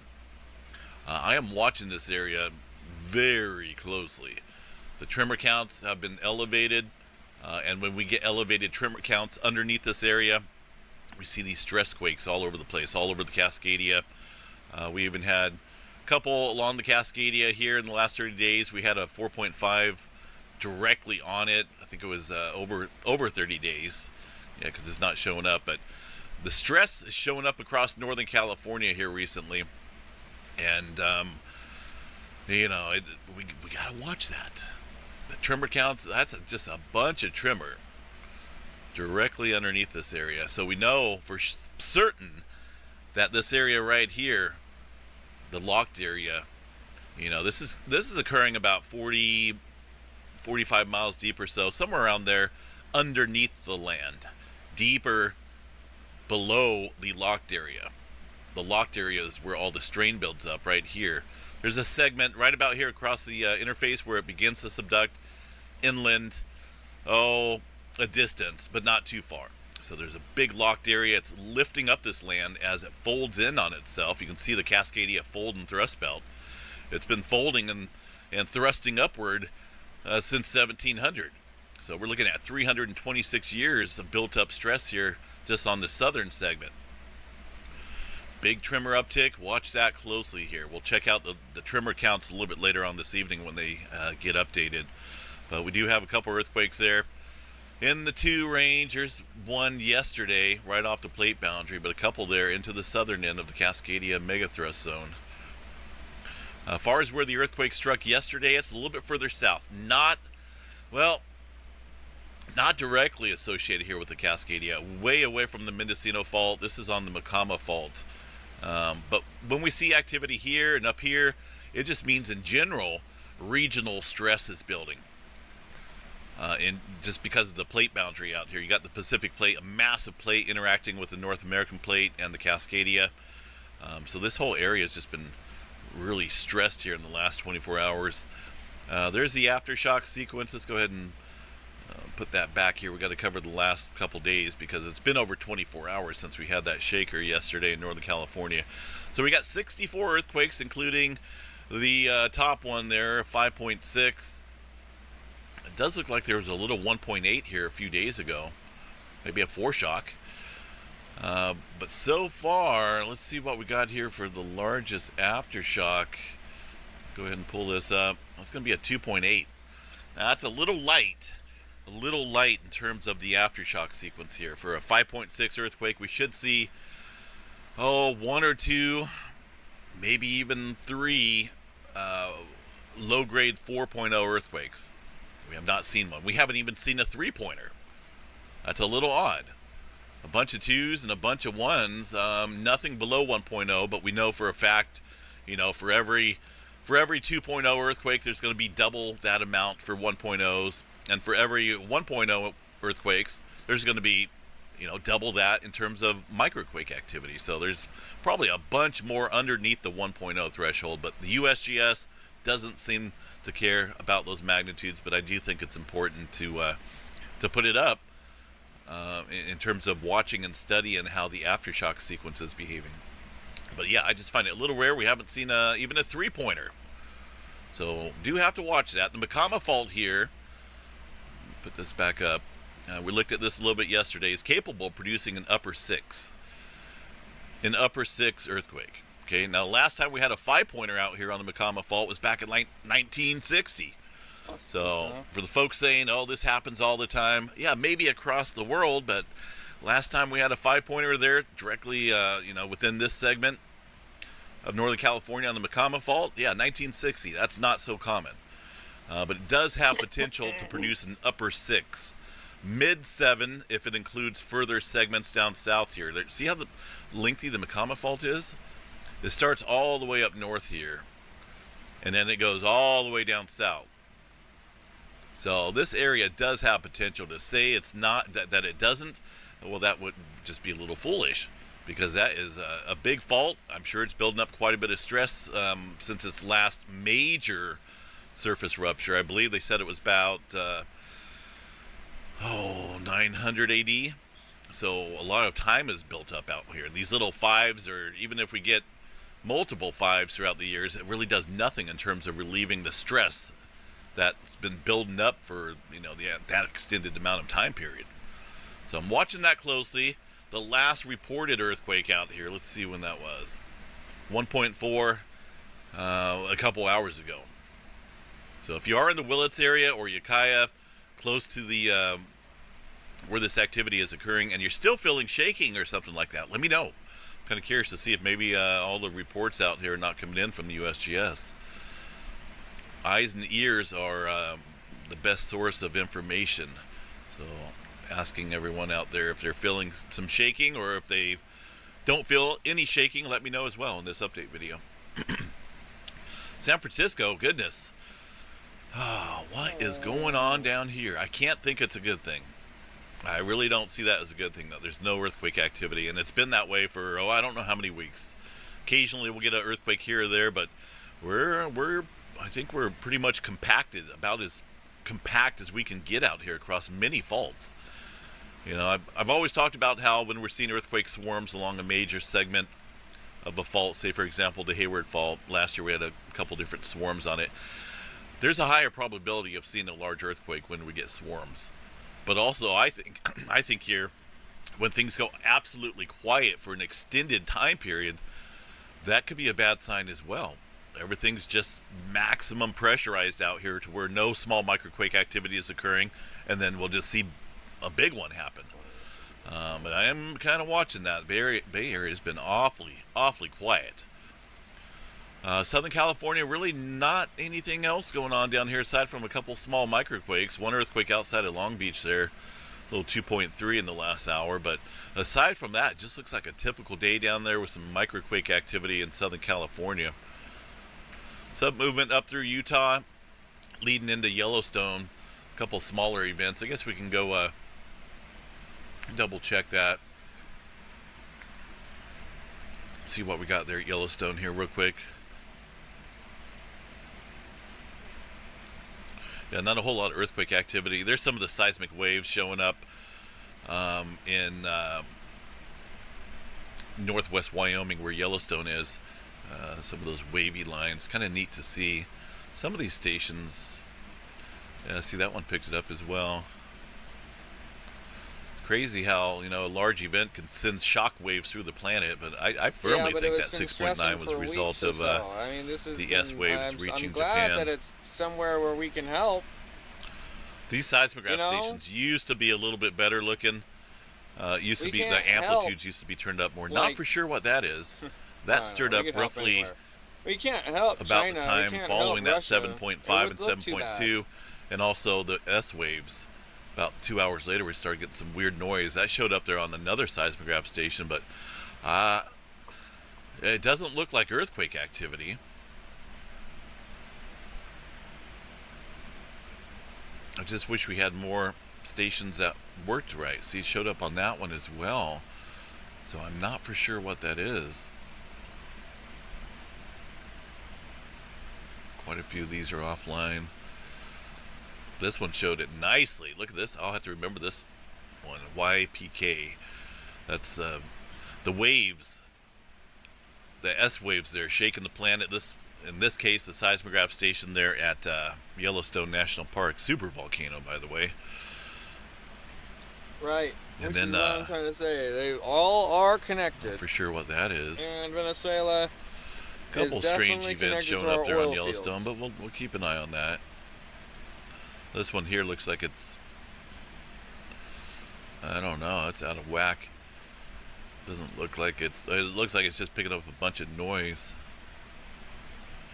This one picked it up as well. Picked up some of that reading, some oddball hours later. But we'll keep an eye on it. Only 2 earthquakes being reported there. Some more activity up in northern New Mexico, not near the swarm there south of Albuquerque that we had here in the last 30 days that struck on the Sabinio Fault. That is an older fault system out here that looks like it may be waking up. And there's several segments of it. We did a little video update on this here back on the 17th. It's been a couple weeks now, or 17th, a week or so, 10 days ago or so. But anyway, it looks like the earthquake activity has come to a halt there for now. Oil fields of Texas still kicking up. Nothing across the eastern portion of the country. Atlantic Ocean quiet. It almost looks like everything's just coming to a crunch right here. You know, it's like a giant arrow pointing right at the Philippines. And I don't mean to, I don't want to fearmonger. I definitely don't want to. But it's all pointing, in this general fashion here. We've seen a lot of activity around the Philippines recently. Taiwan's been a little quiet. Nankai Trough as well. Actually, there's a little earthquake on the Nankai Trough, 3.1. That's an area of concern. That last had a series of large events back in 1944, and the reoccurrence interval is around 80 to 120 years or so. So it's possible we could see some larger activity here. Anyway, with all this movement going on, folks, it's just good to be on guard everywhere out here. Keep an eye on everything for a little bit. New Zealand, pretty quiet. I guess we just got to watch here for aftershocks.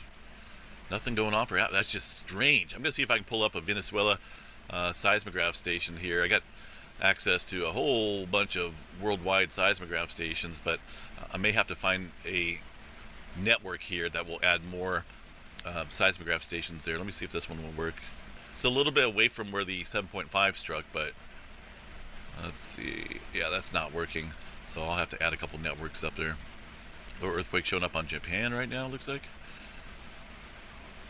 Wait a minute. Japan and Barrett having earthquakes at the same time, opposite sides of the plate boundary, or the plate boundary.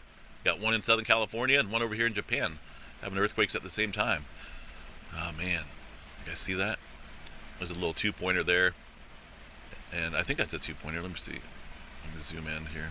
No, that's that one that struck back almost an hour ago now, right? 1309. Yeah, so it's 1405 right now.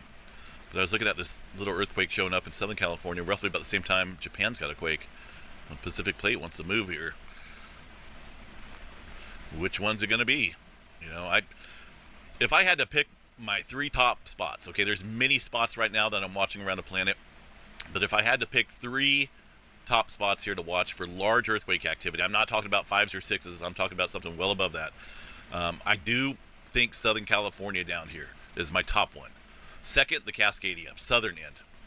And the third one, it's got to be over here around the Manila area, Taiwan, maybe Nankai Trough, this area. I know there's 3 different segments here, but this, as a whole, this is a very dynamic region when it comes to subduction zones and big earthquakes.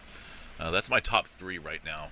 Southern California just being right up there on the list, just because of the amount of stress that's been building out here for a very long time. And the reoccurrence interval out here for a big one along the San Andreas Fault we're well past that interval. The northern segment of the San Andreas Fault, it's been 120 years. 1906, we had that 7.9. So can it produce a large earthquake with 120 years of slip built up? Yes. But the more concerning one is down here, the southern segment and the extreme southern segment here of the San Andreas Fault. This one did not rupture back in 1857, the last big one here.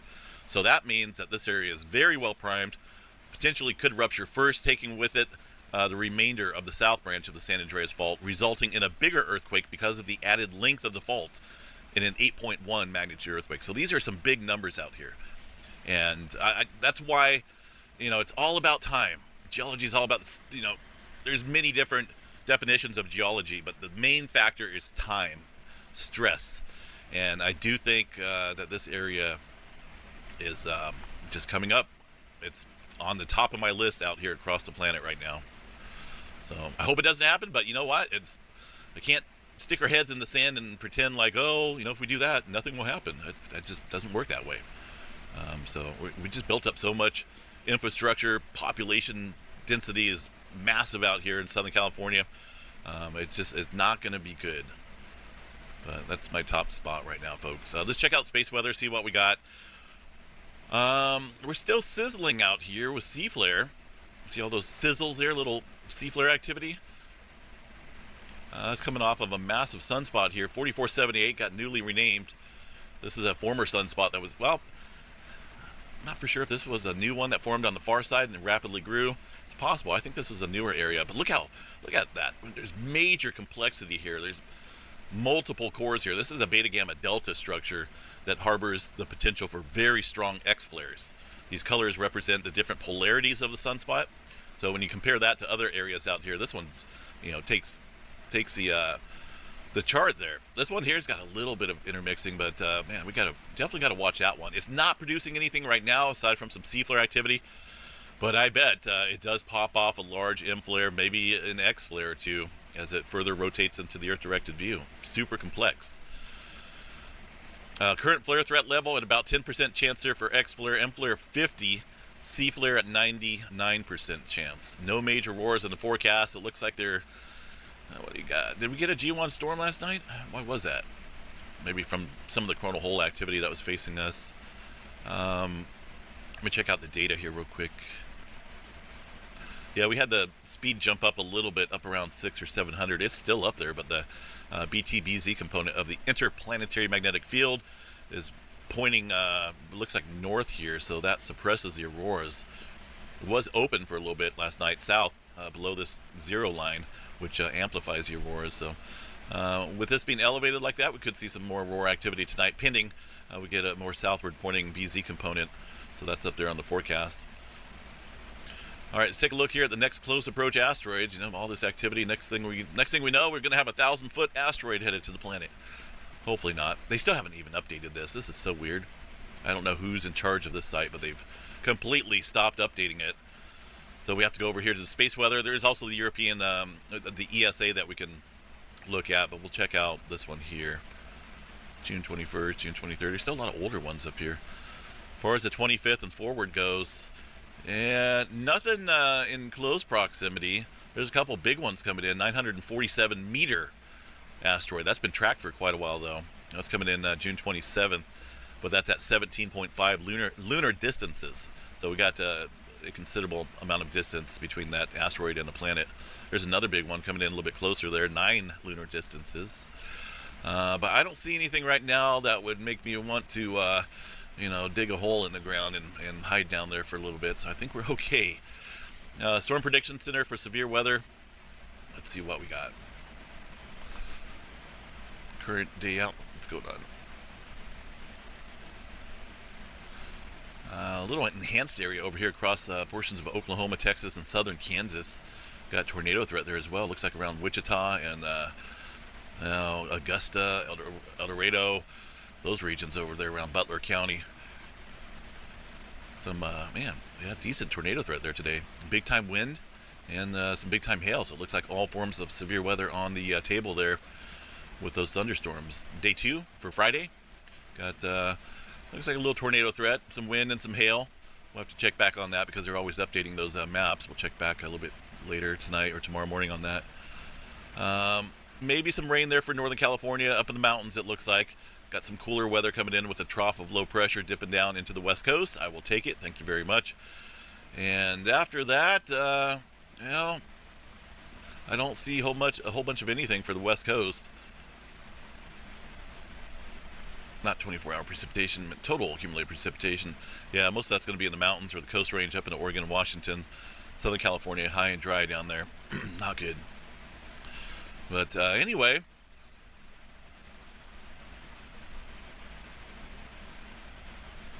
yeah, I don't see anything big showing up there. Excuse me. As far as any major activity goes, But as always, got to be on guard. Watch Venezuela. Got no aftershock activity, and that's even on the EMSC data there as well. So just watch that. Looks like 3.2 up here now around Cuba. Or no, see where that's at. Over here around Haiti. Caribbean plate's probably getting quite a bit of squeeze going on right now. So watch, there's many areas around the Caribbean plate that can produce large earthquakes, so we just have to be on guard. Of course, if something major happens, we'll jump back on and cover that. Nothing major going on across Alaska. Hawaii, not a whole lot going on there either. Waiting on episode 50. That should be coming up pretty soon. Let's go double check that. I know we got a lot of earthquake activity been discussing, but also at the same time, episode 50 should be starting up here pretty soon. We're at the level here in terms of inflation at the summit, Kilauea Summit, is what we've seen in episode 49, the last eruption. So we should be seeing that pretty good, or pretty soon. This was put out today. Kilauea volcano is now erupting. The summit eruption is paused. Episode 50 fountaining onset will likely occur today or tomorrow. Most likely with a lower chance on Saturday. So it will happen pretty soon, I think. We'll take a look here at the webcam imagery, see what we got. Yeah, nothing, no signs of it yet. This is just normal volcanic gases, but yeah, it could pop here any second. All right, folks, have a good one. Stay safe out there, and we will catch you guys out here a little bit later on this evening for the Thursday night update.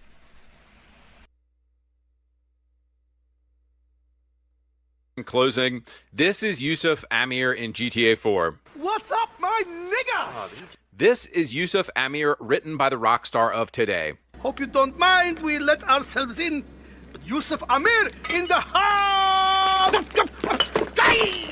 Guys, why?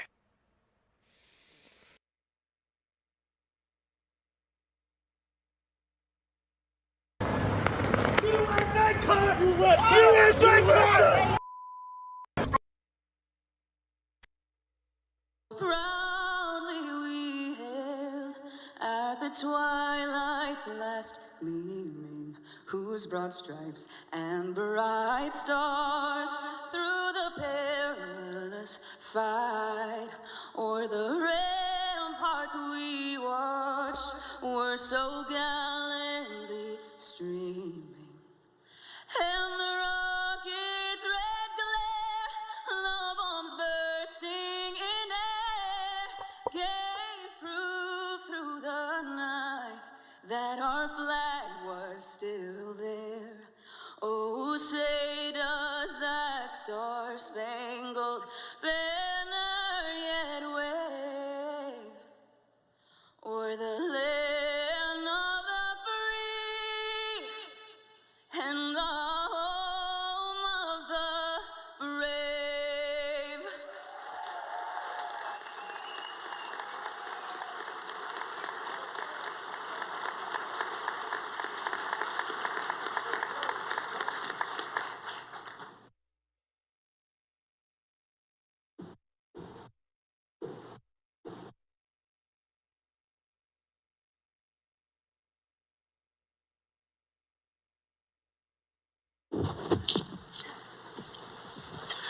Ladies and gentlemen, let's hear it again for the Vice President of the United States. Thank you.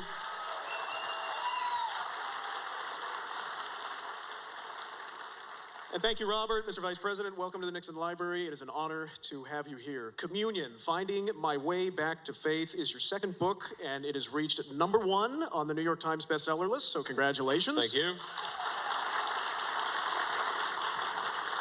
A few weeks ago, some reporter asked me, what was the difference between me and Gavin Newsom as political figures? And one of the things I can now say is that people actually bought my book and not his. Well, and your book is incredibly candid. It's very introspective, and it is largely devoid of politics. Instead, you focus on faith, and there are a few things more personal than someone's faith. You take us through the arc of losing and rediscovering your faith, so let's jump into it. You talk about the beginnings of your crisis of faith in the earliest pages of this book. There are a few seminal moments when you were a boy, your faith was shaken, most notably involving your grandmother, who You write, quote, hardly fits the stereotype of a sweater-knitting, kindly old grandmother. She loved to say the F word, and when she died, she owned 19 loaded handguns. Correct? But she lost her health care, and then her ultimate passing helps lead you to a crisis. Let's start there. Talk about that. Sure. So, my grandmother was, in many ways, not a stereotypical grandmother. And, she did have 19 loaded handguns when she died. And I remember when my aunt and I and my sister were going through her things after she had passed away, we would find loaded revolvers all around the house, in like the knife drawer and in her dresser and her wardrobe. And we sort of were trying to think about why she had guns stashed everywhere. And we realized it was because Mamaw was a particularly, well, let's just say she believed in the Second Amendment and she believed in the right of self-defense. And so she didn't get around that well towards the end of her life. And so she made sure that no matter where she was, if somebody walked in her door, she would have a loaded revolver within arm's reach. And that was the kind of woman that she was. And she cussed a lot. I mean, there's so many stories I could tell about the ways in which her language was passed on to me. And my wife, who grew up in a very middle-class Southern California family, there are times where she'll be like, you can't say those things around our 9-year-old, our 6-year-old, our 4-year-old, because they repeat them. Like, for example, I'll tell you a story that one of the earliest flights that I had after I got elected to the Senate, I was flying back from Cincinnati to DC, and because my kids were so young at the time, like sometimes I would just take a kid with me and hang out with me in DC, and that was one of the ways I made sure, I stayed connected to my kids. We eventually moved the whole family to Washington, but for those first 6 months, I would only see my kids on weekends, and so I'd bring them to DC. And I remember I was on a plane on a Delta flight from CVG to Washington Reagan Airport, and my son drops one of those Delta.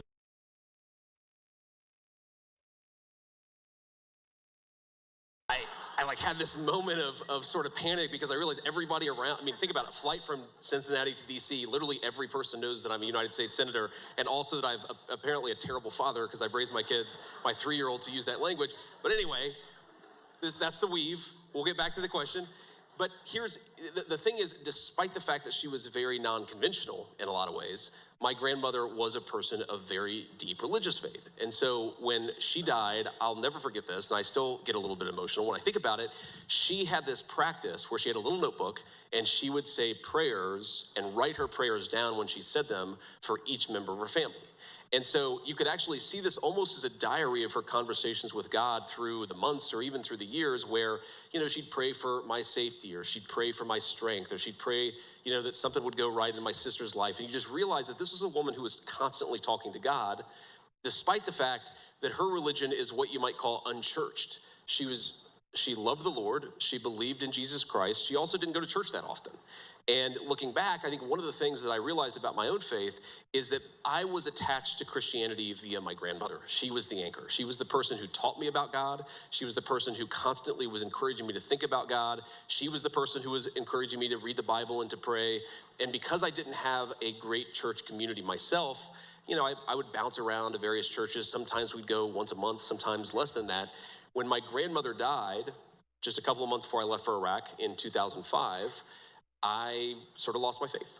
And I think there was a sort of lesson in there for me, and I'm sure we'll talk about this, but I came back to my faith. And part of the thing I was trying to think through with this book is, why is it that kids who are raised in the faith fall away from it?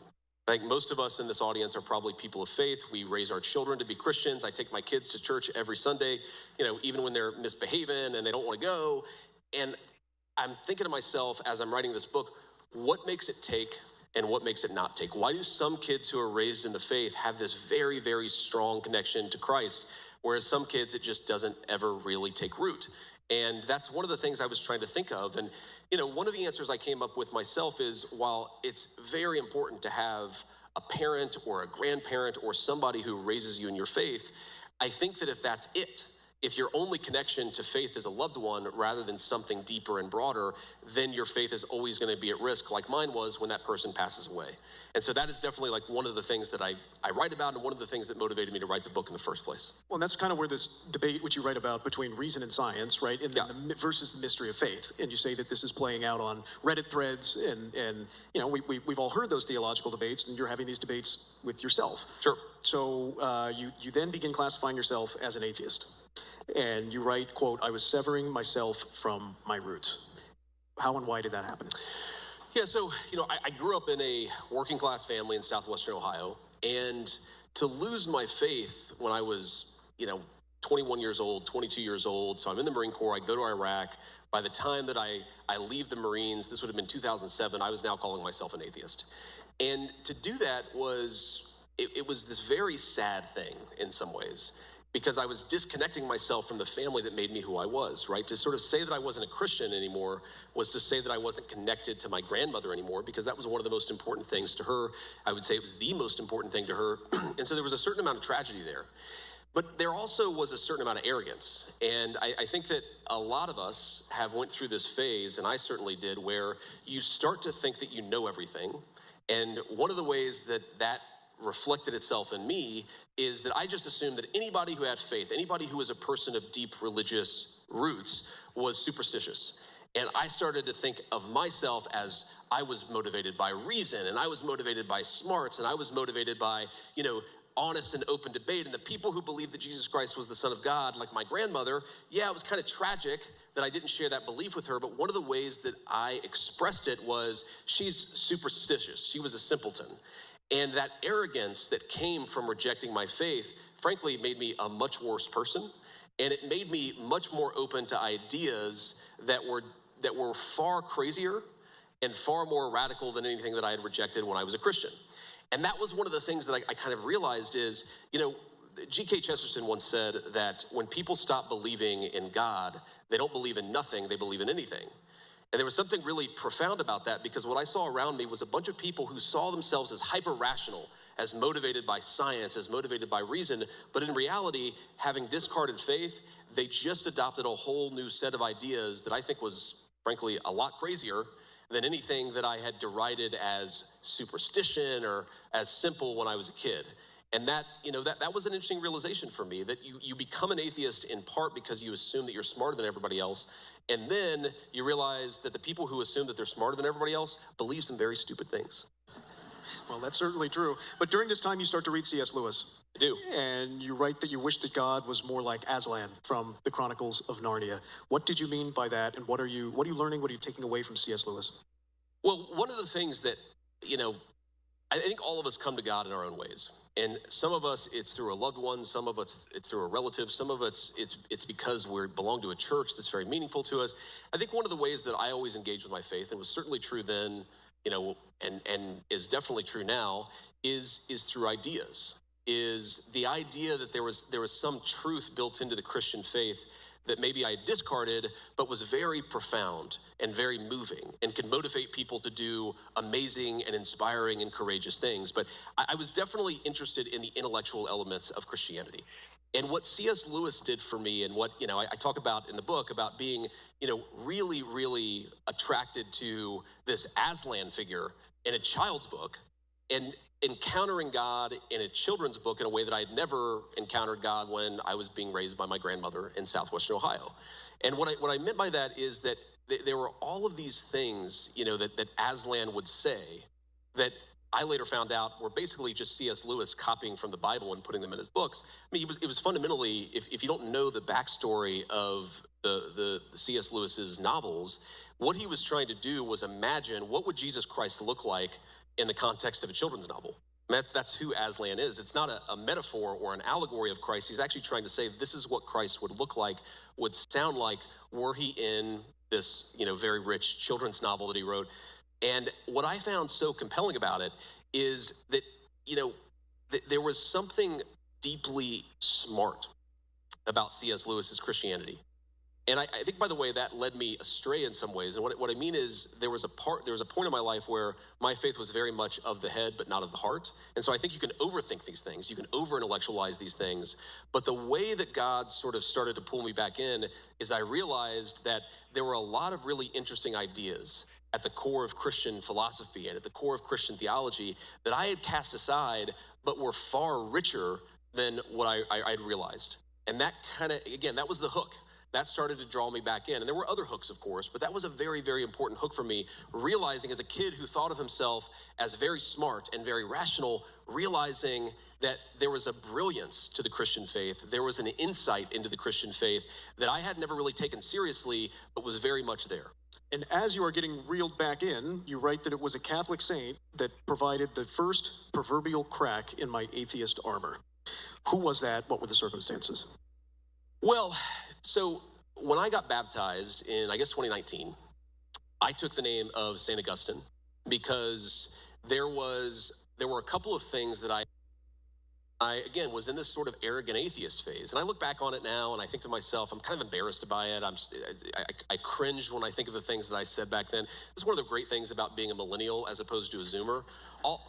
Most of the stupid stuff that I've said is not on the internet, right? I feel bad for the teenagers out there that a lot of the stupid stuff you say, guys, unfortunately, it's going to live forever. But, you know, for me, most of it was just, you know, the cringy stuff that I said was interacting with my friends and talking to professors and classmates and so forth. But, you know, St. Augustine, first of all, there was this book that I read in a philosophy course that I took at Ohio State, right? So I'm an undergrad, and it's called The City of God. And again, going back to this idea that the Christian canon, the set of ideas that laid the foundation for the Christian religion, that it was way more interesting and way smarter than anything else that I had ever been exposed to. That was very, very important for me. But there were also things that St. Augustine said where he would talk about the importance of humility, and that certain ideas that maybe I had adopted when I was a Christian were actually my pathway to discarding my Christian faith. And, you know, for example, like I remember when I was a teenager and I would go on like online messaging chats and argue with scientists about this or that scientific question and how this was incompatible with the Christian faith or that was incompatible with the Christian faith. And there's actually, and I don't have the quote right in front of me, but there's this quote from St. Augustine, literally 1,700 years old, 1,600 years old, where he talks about assuming that you're smarter than other people and taking what you believe and assigning it as Christian doctrine is actually discrediting Christian doctrine. Because, you know, who are you to go out there as a teenager and argue with people and assume that you know more about the Christian faith than everybody else, and you're going to try to whack people over the head with the truth of the Christian faith? And having a little bit of humility and accepting that something that you assume is unchristian, maybe a Christian thinker like St. Augustine said 1,700 years ago was not totally consistent. There was this way where it sort of forced me to say, okay, I've discarded a Christian faith that I had, but maybe it was a very simple Christian faith, and maybe it was a very arrogant Christian faith, and maybe the thing that I had discarded was actually arrogance. It wasn't the truth of Christianity, but it was my own arrogance and my own sense that I knew things more than other people. Sort of keying off of that, you title a chapter, More Money, More Problems. Why does more money sometimes cause more problems? Well, again, I'm a millennial, and so I believe that's the wisdom of the great Christian theologian, P. Diddy, who, as we found out over the last couple of years, is very much not a Christian or a theologian. But, see, I'm going to get in trouble for all kinds of things. That'll be one of them. That will be an attack ad at some point in the future. But okay, so, again, to set the stage here, I was a Christian and then I wasn't. And I was arrogant and I assumed that I knew everything, and I assumed that the faith of my grandmother was based on superstition. I was very arrogant about what I thought I knew. So I think all of us in our lives were searching for something. We're orienting our lives around something. And for me, the thing that I started to orient my life around was status, was prestige, was money, was getting ahead. And by the way, there's a legitimate basis for that impulse. Like, it's not bad if you grow up in a working class family to want to be able to provide your kids things that you didn't have, or to want to be able to provide your children stability that you didn't enjoy. Those things are all totally reasonable. But I turned it almost into an obsession. I turned it into an idol. I started to care so much about where I went to school and what my credentials were that I started to focus less on the things that actually mattered. And I realized that, that probably came from somewhere deep in me. I tend to think that both our virtues and our vices are programmed a little bit from the very beginning. But I recognized that I'd become a striver. I'd become a person who cared about success, not because I was trying to achieve something important, but because I wanted to be better than other people. And that was a fundamental flaw in my character. And then something kind of crazy happened. I won the game. I won the competition of life. I got into Yale Law School. Nobody in my family had ever known anybody who had gotten into an institution like that. And so I'm at this school, and I noticed a couple of things. The first thing that I noticed is that in this institution, where I assume that everybody is super smart and super rational. These are the best and the brightest. Something kind of crazy happened. I noticed that a lot of them had some pretty crazy ideas of their own. And that if I had dismissed the Christians in my life as being simpletons, there were things that my classmates at Yale Law School believed that were pretty crazy. Like, for example, men should play in women's sports. But there was a certain intellectual arrogance there, okay? Even though most of my classmates were good people and I liked a lot of them and we're still very good friends, there was a sense that I realized that these people had beliefs that were as religious and as orthodox as anything I had ever experienced in the Christian family that raised me, but these people didn't root it in faith, they rooted it in the idea that they were smarter than everybody else, and I realized that was dangerous. But then there was something much more personal and frankly much more important that happened, which is that I fell in love. And so the woman who is now the second lady of the United States and 36 weeks pregnant with baby number 4, thank you. Congratulations. So I fall in love with this girl, and I realize she doesn't care really about how much money I make or what my status is. She doesn't care about whether I become vice president of the United States. She just wants the things that are good out of life. She wants to have a nice family. She wants to have a bunch of babies.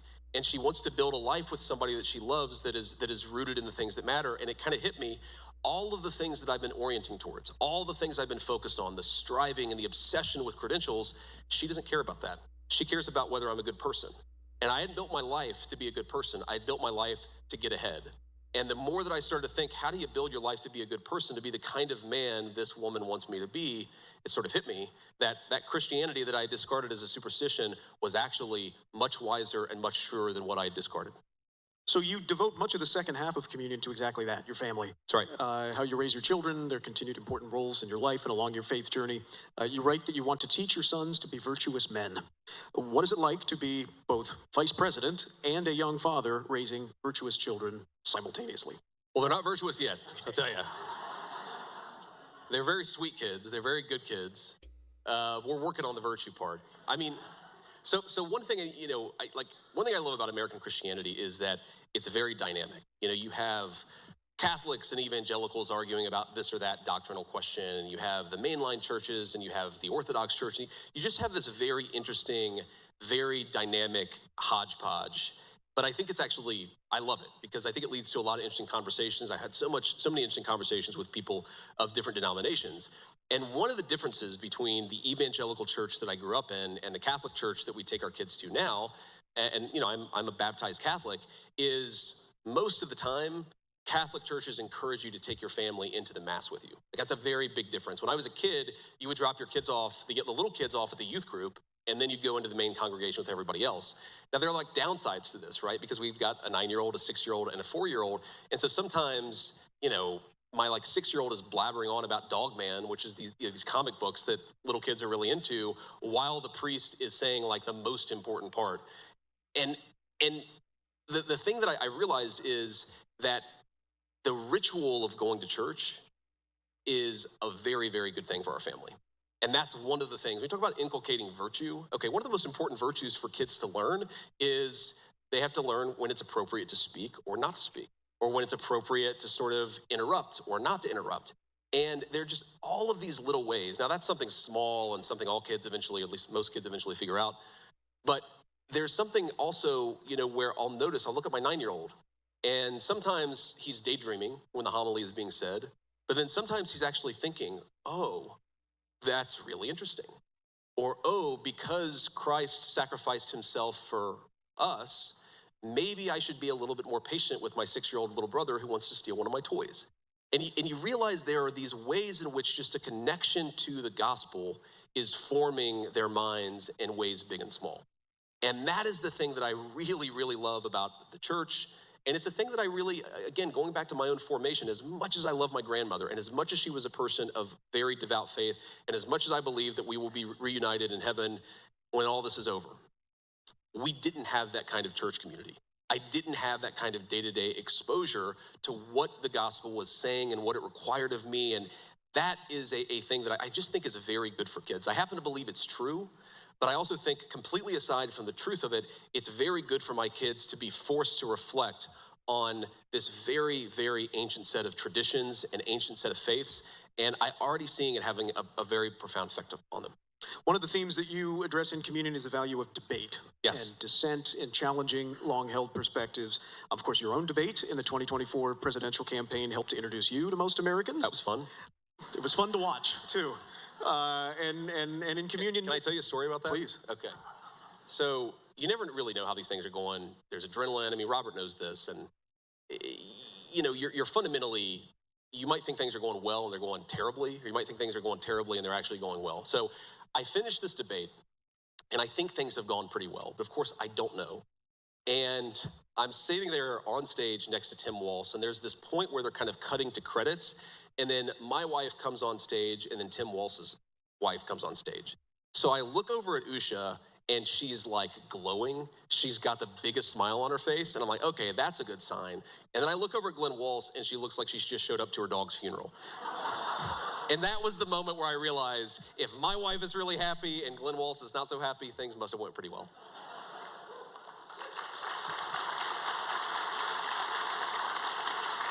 I think you've just answered my question, which inadvertently. Talk to us about the importance of writing, because you mentioned that the first manuscript of this book was completed when Mrs. Vance was expecting your second child in 2019, and that was before you were elected vice president. So how do you write? Talk us through your creative process. Yeah, so, you know, one of the things that I think is very frustrating to my speechwriter, who's an amazing guy and an amazing writer in his own right, is that I can't say something unless it's in my own words. It has to be in my own words. And I think one of the ways, you know, even when I was a young kid, one of the ways in which I think through things, or I puzzle through issues, or I try to think about what do you actually think about something, is you almost have a debate with yourself, right? You try to take two sides of a question and figure out which side is the right side. And I've always done that, and I've always tried to put that down on paper. Again, going back to when I was very young. And, you know, one of the things that's kind of crazy in the era of ChatGPT, where I just don't think that, you know, this sort of very age-old thing of writing, of actually forcing yourself to convert a thought in your brain to a thought on paper that other people will sort of absorb and respond to, whether they love it or they hate it, I think that's always just been a very important part of the way that I've done persuasion.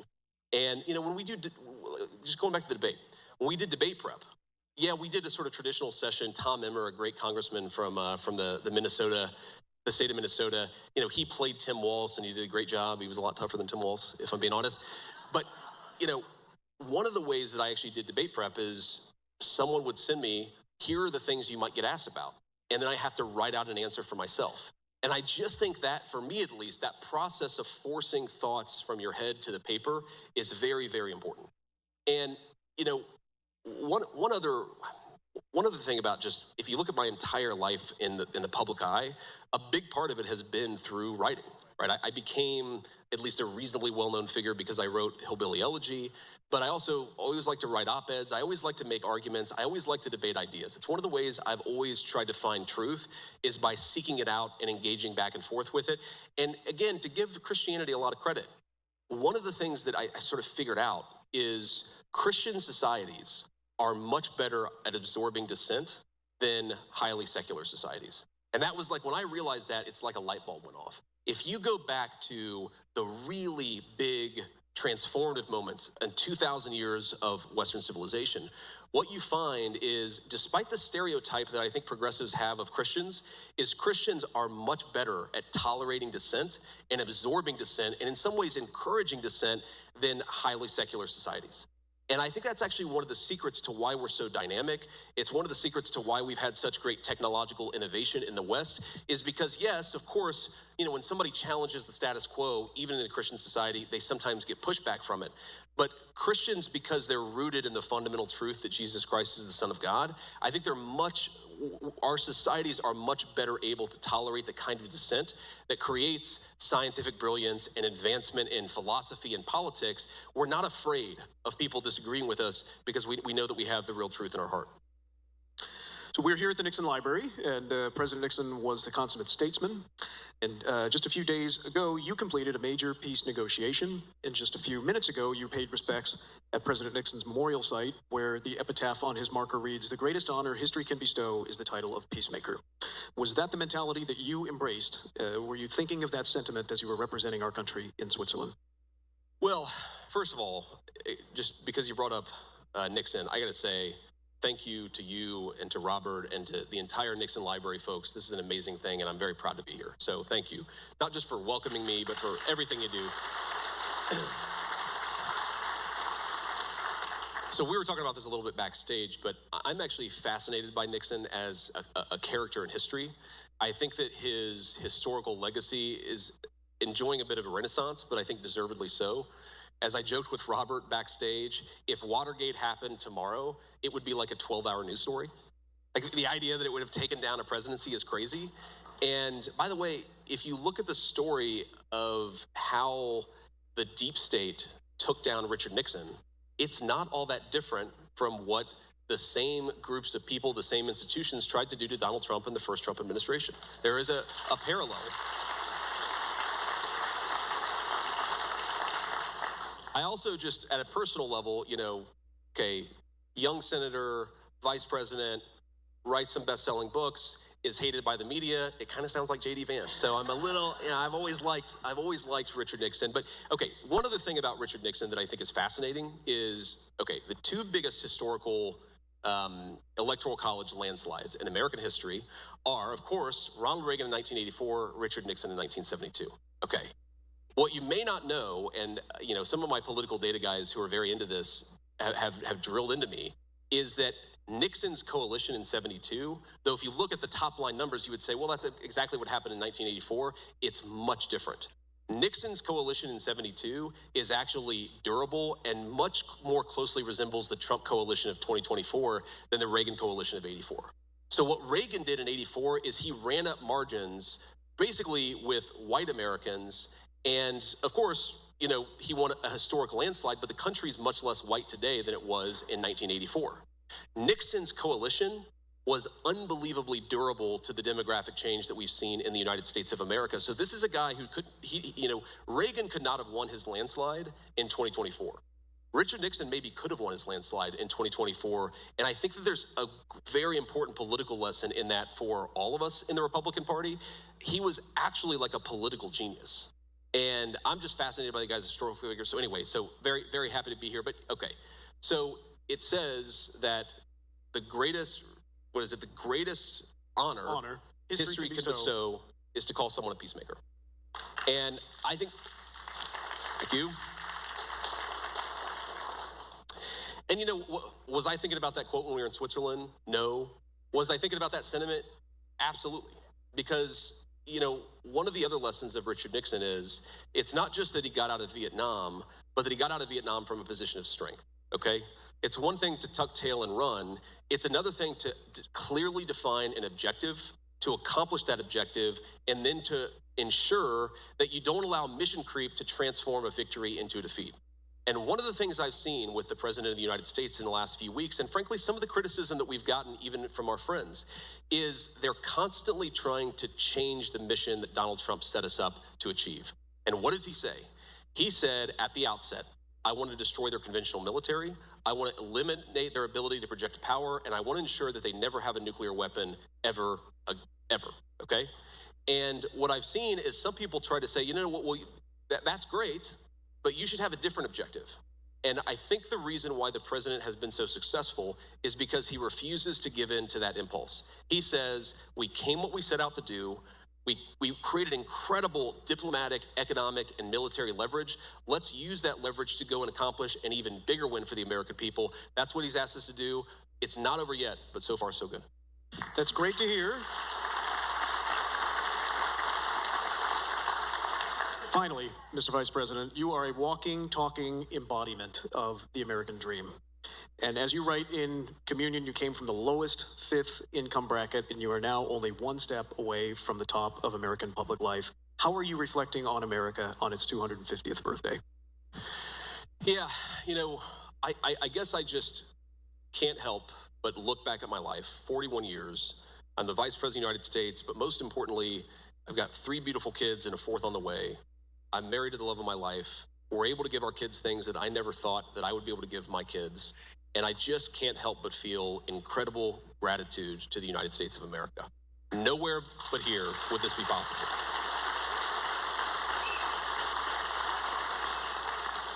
And I think that when I consider, just to make a slightly partisan point here, as we've got people waving the Palestinian flag outside and hollering at us in Spanish. By the way, the vice president can't understand what you're protesting about if you don't speak the language of everybody else here. So if you want,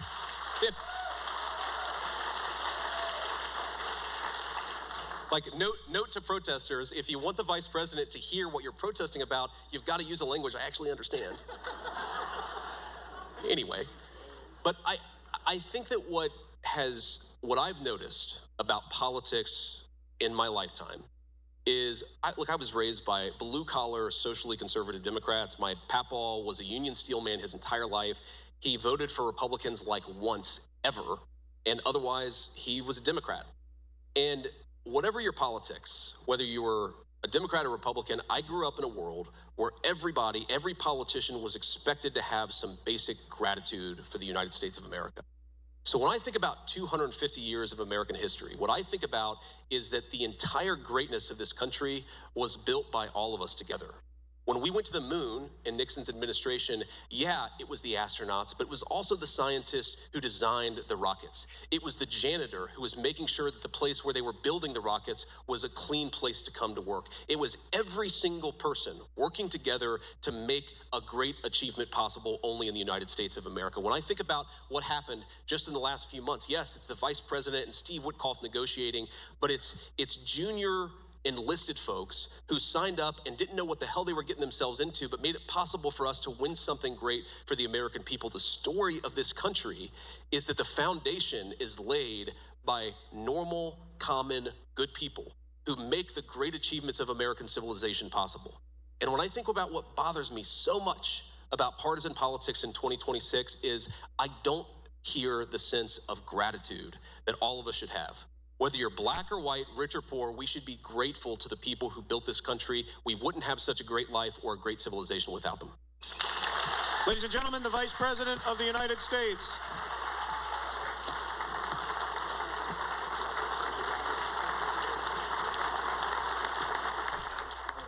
All right, so we were just listening into that event there out of California. Vice President J.D. Vance talking about his new book. Take a look at this coming from Fox News Flash. Vice President J.D. Vance opened up about his Catholic faith journey in a new book, saying American elite culture pushed him away from what mattered until fatherhood drew him back to God. His wife, Usha, raised Hindu, encouraged the conversation, and joins him every Sunday at church. His book is titled Communion, Finding My Way Back to Faith. That is released on June 16th. So we are bringing you that live event there out of California at the Richard Nixon Presidential Library as Vice President J.D. Vance held that candid conversation on shaping America's future.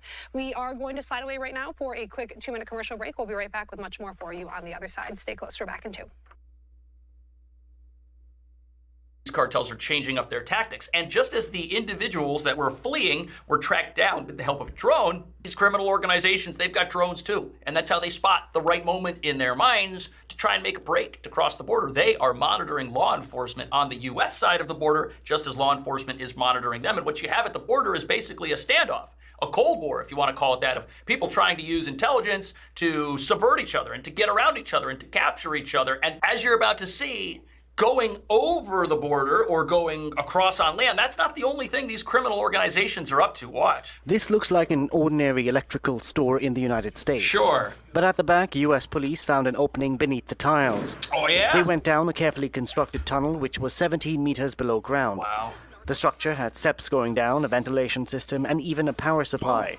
Well, it's an Police electrical used an store. electric cart on tracks which were laid. Look at this. What ended in San Diego in the United States found an opening across the border in the Mexican city of Tijuana, nearly 600 meters away. Look at that. The discovery came after a long investigation.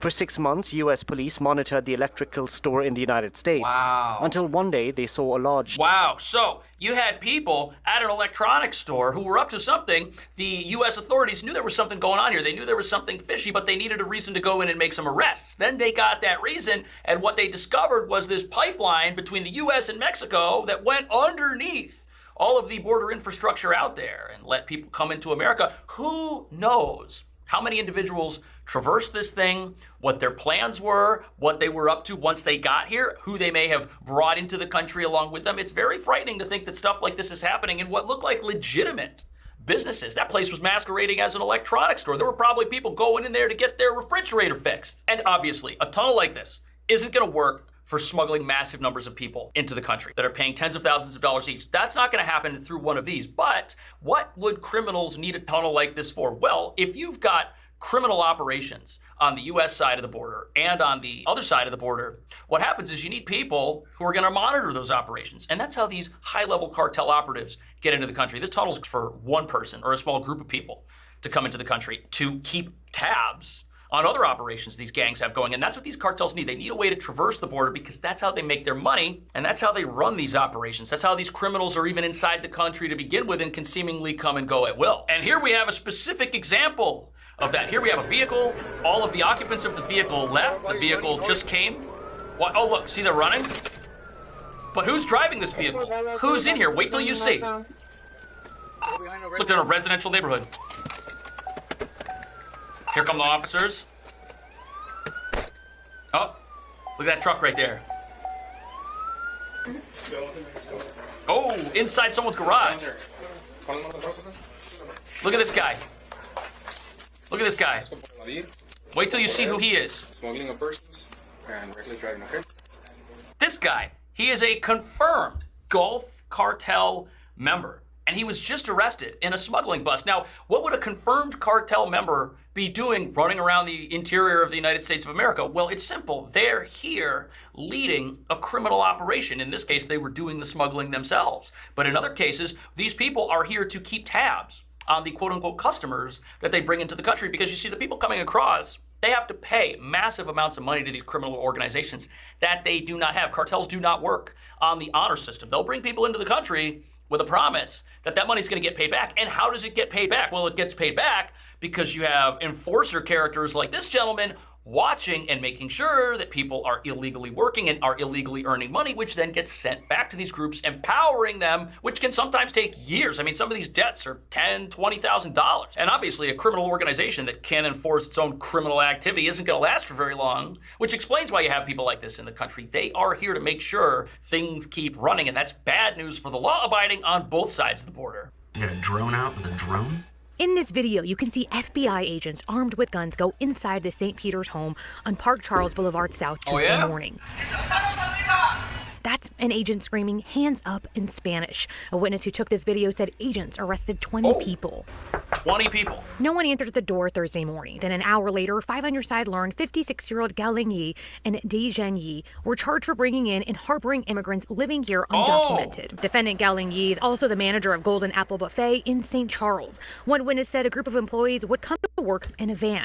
So what we have here is we have a corrupt business inside the United States who wants to run itself with people who are not supposed to be in the country. And they've got a smuggling operation going on here, which they can only operate with the help of criminals. And criminals have been busted in areas of Florida running operations that also require a van to bring people to the interior of the country who get dropped off by smugglers that might bring them across the water. And when you combine water-based incursions with incursions on land, that is a tempting proposition for criminal businesses to try and undercut their competitors, to try and have a labor force that they have leverage over. This is all very scary. It's very frightening. It's not helping anybody because the jobs at these businesses should go to people that are here in the United States and are here in a legal capacity and are protected by all of the labor laws that we've fought so hard for in this country that protect workers. But nope, that's not what these guys want to do. They want to run a criminal organization, and this is exactly what it looks like. Here, we have a stash house run by gang members busted by Texas DPS. Look at this. How y'all doing? Hey, with the state police, hey, everybody's gonna have to leave. They don't want anybody here, okay? Yes, sir. So, who else here? Here. Is there anybody else in here? Looks like a hotel room. Where are the other people at? Oh, they're hiding. He said he's sleeping. Is there anybody else in here? Who? Is there anybody else? Michelle? Okay. There's a lot of people in this hotel room. There's nobody else in here? Okay, well, the hotel doesn't want everybody here. Yeah, so we need you to come out and we need to see some IDs because you aren't allowed. Yeah, they want everybody out of here. So they know something's up.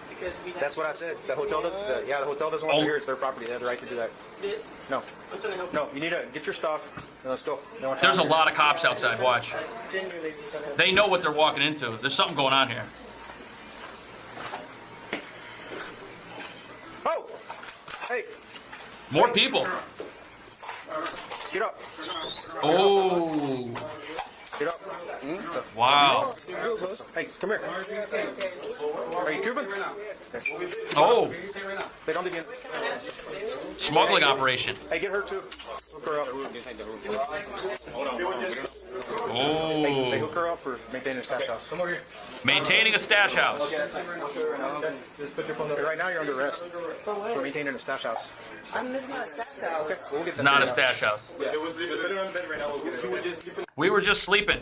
So we've got some gang members who are here illegally. Look at this. This is crazy, man. This is dangerous. Now, these individuals, if they're criminals and they've come into the country illegally, they'll probably pay off whatever they owe for getting here in an illegal manner as well by doing some heinous thing that would get them arrested and land them in the slammer. This does not help our country at all. And even that hotel that got business for being rented out and used as a stash house temporarily doesn't help them either, because now those criminals are gone and now the reputation of that place is in the tank, because look at what police are uncovering here. And these criminal organizations, the reason they're getting so desperate and the reason they're doing everything they can to get as many people into the country now is because they were making $13 billion a year exploiting the border. But after Trump got elected, all of that stopped. There is no more border exploitation on a massive scale like there was before. And at the exact same time this is happening, the U.S. military is taking steps to secure the rest of Central and South America against these criminals back home, which means they're not safe in America anymore, and they're not safe in what used to be their home base anymore. Watch this. Here is the Secretary of War yet again, CBS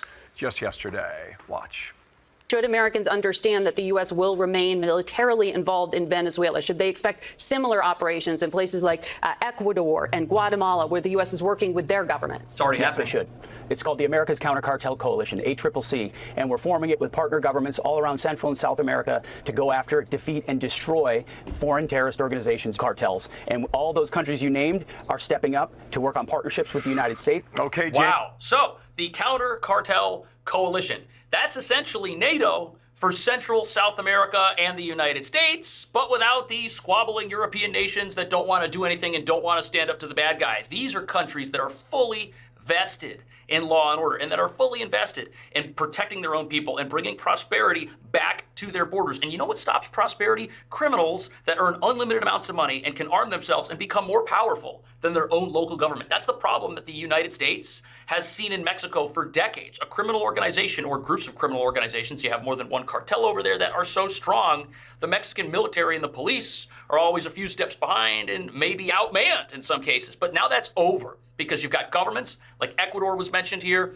El Salvador, all of these other countries, they are so happy to have help from the United States. And what you have is you have U.S. intelligence teaming up with local police and local military who know the streets and who know where these criminals are hiding to take out their operations and make arrests. So these guys, these crooks, they don't have a place to hide anymore. They can't hide in America unless they get to a sanctuary city, then they can try, but they don't have a home base. And if your home base is gone, and your offshoots in another country are gone, what's the point of your organization? How do you run a criminal organization like that? You don't. These are getting shut down. And this is a big win for the law-abiding everywhere. It does not help the law-abiding in Mexico or in any country in South America to have criminals that run the place. It doesn't help the law-abiding in the United States to have criminals running businesses and taking jobs out of the workforce and arming themselves and doing things in hotel rooms and breaking our laws every step of the way. The law-abiding suffer everywhere. And if you want to help people, if you really want to help a country, don't open your country's doors and say that there's an asylum crisis and say that everybody can come in. No, make things better in that country. By doing what? By getting rid of the criminals. Then people can live and thrive anywhere. Isn't that good? Isn't that the ideal we should all be fighting for? That's what a closed border does. What do you think about that? I'll see you in the next video.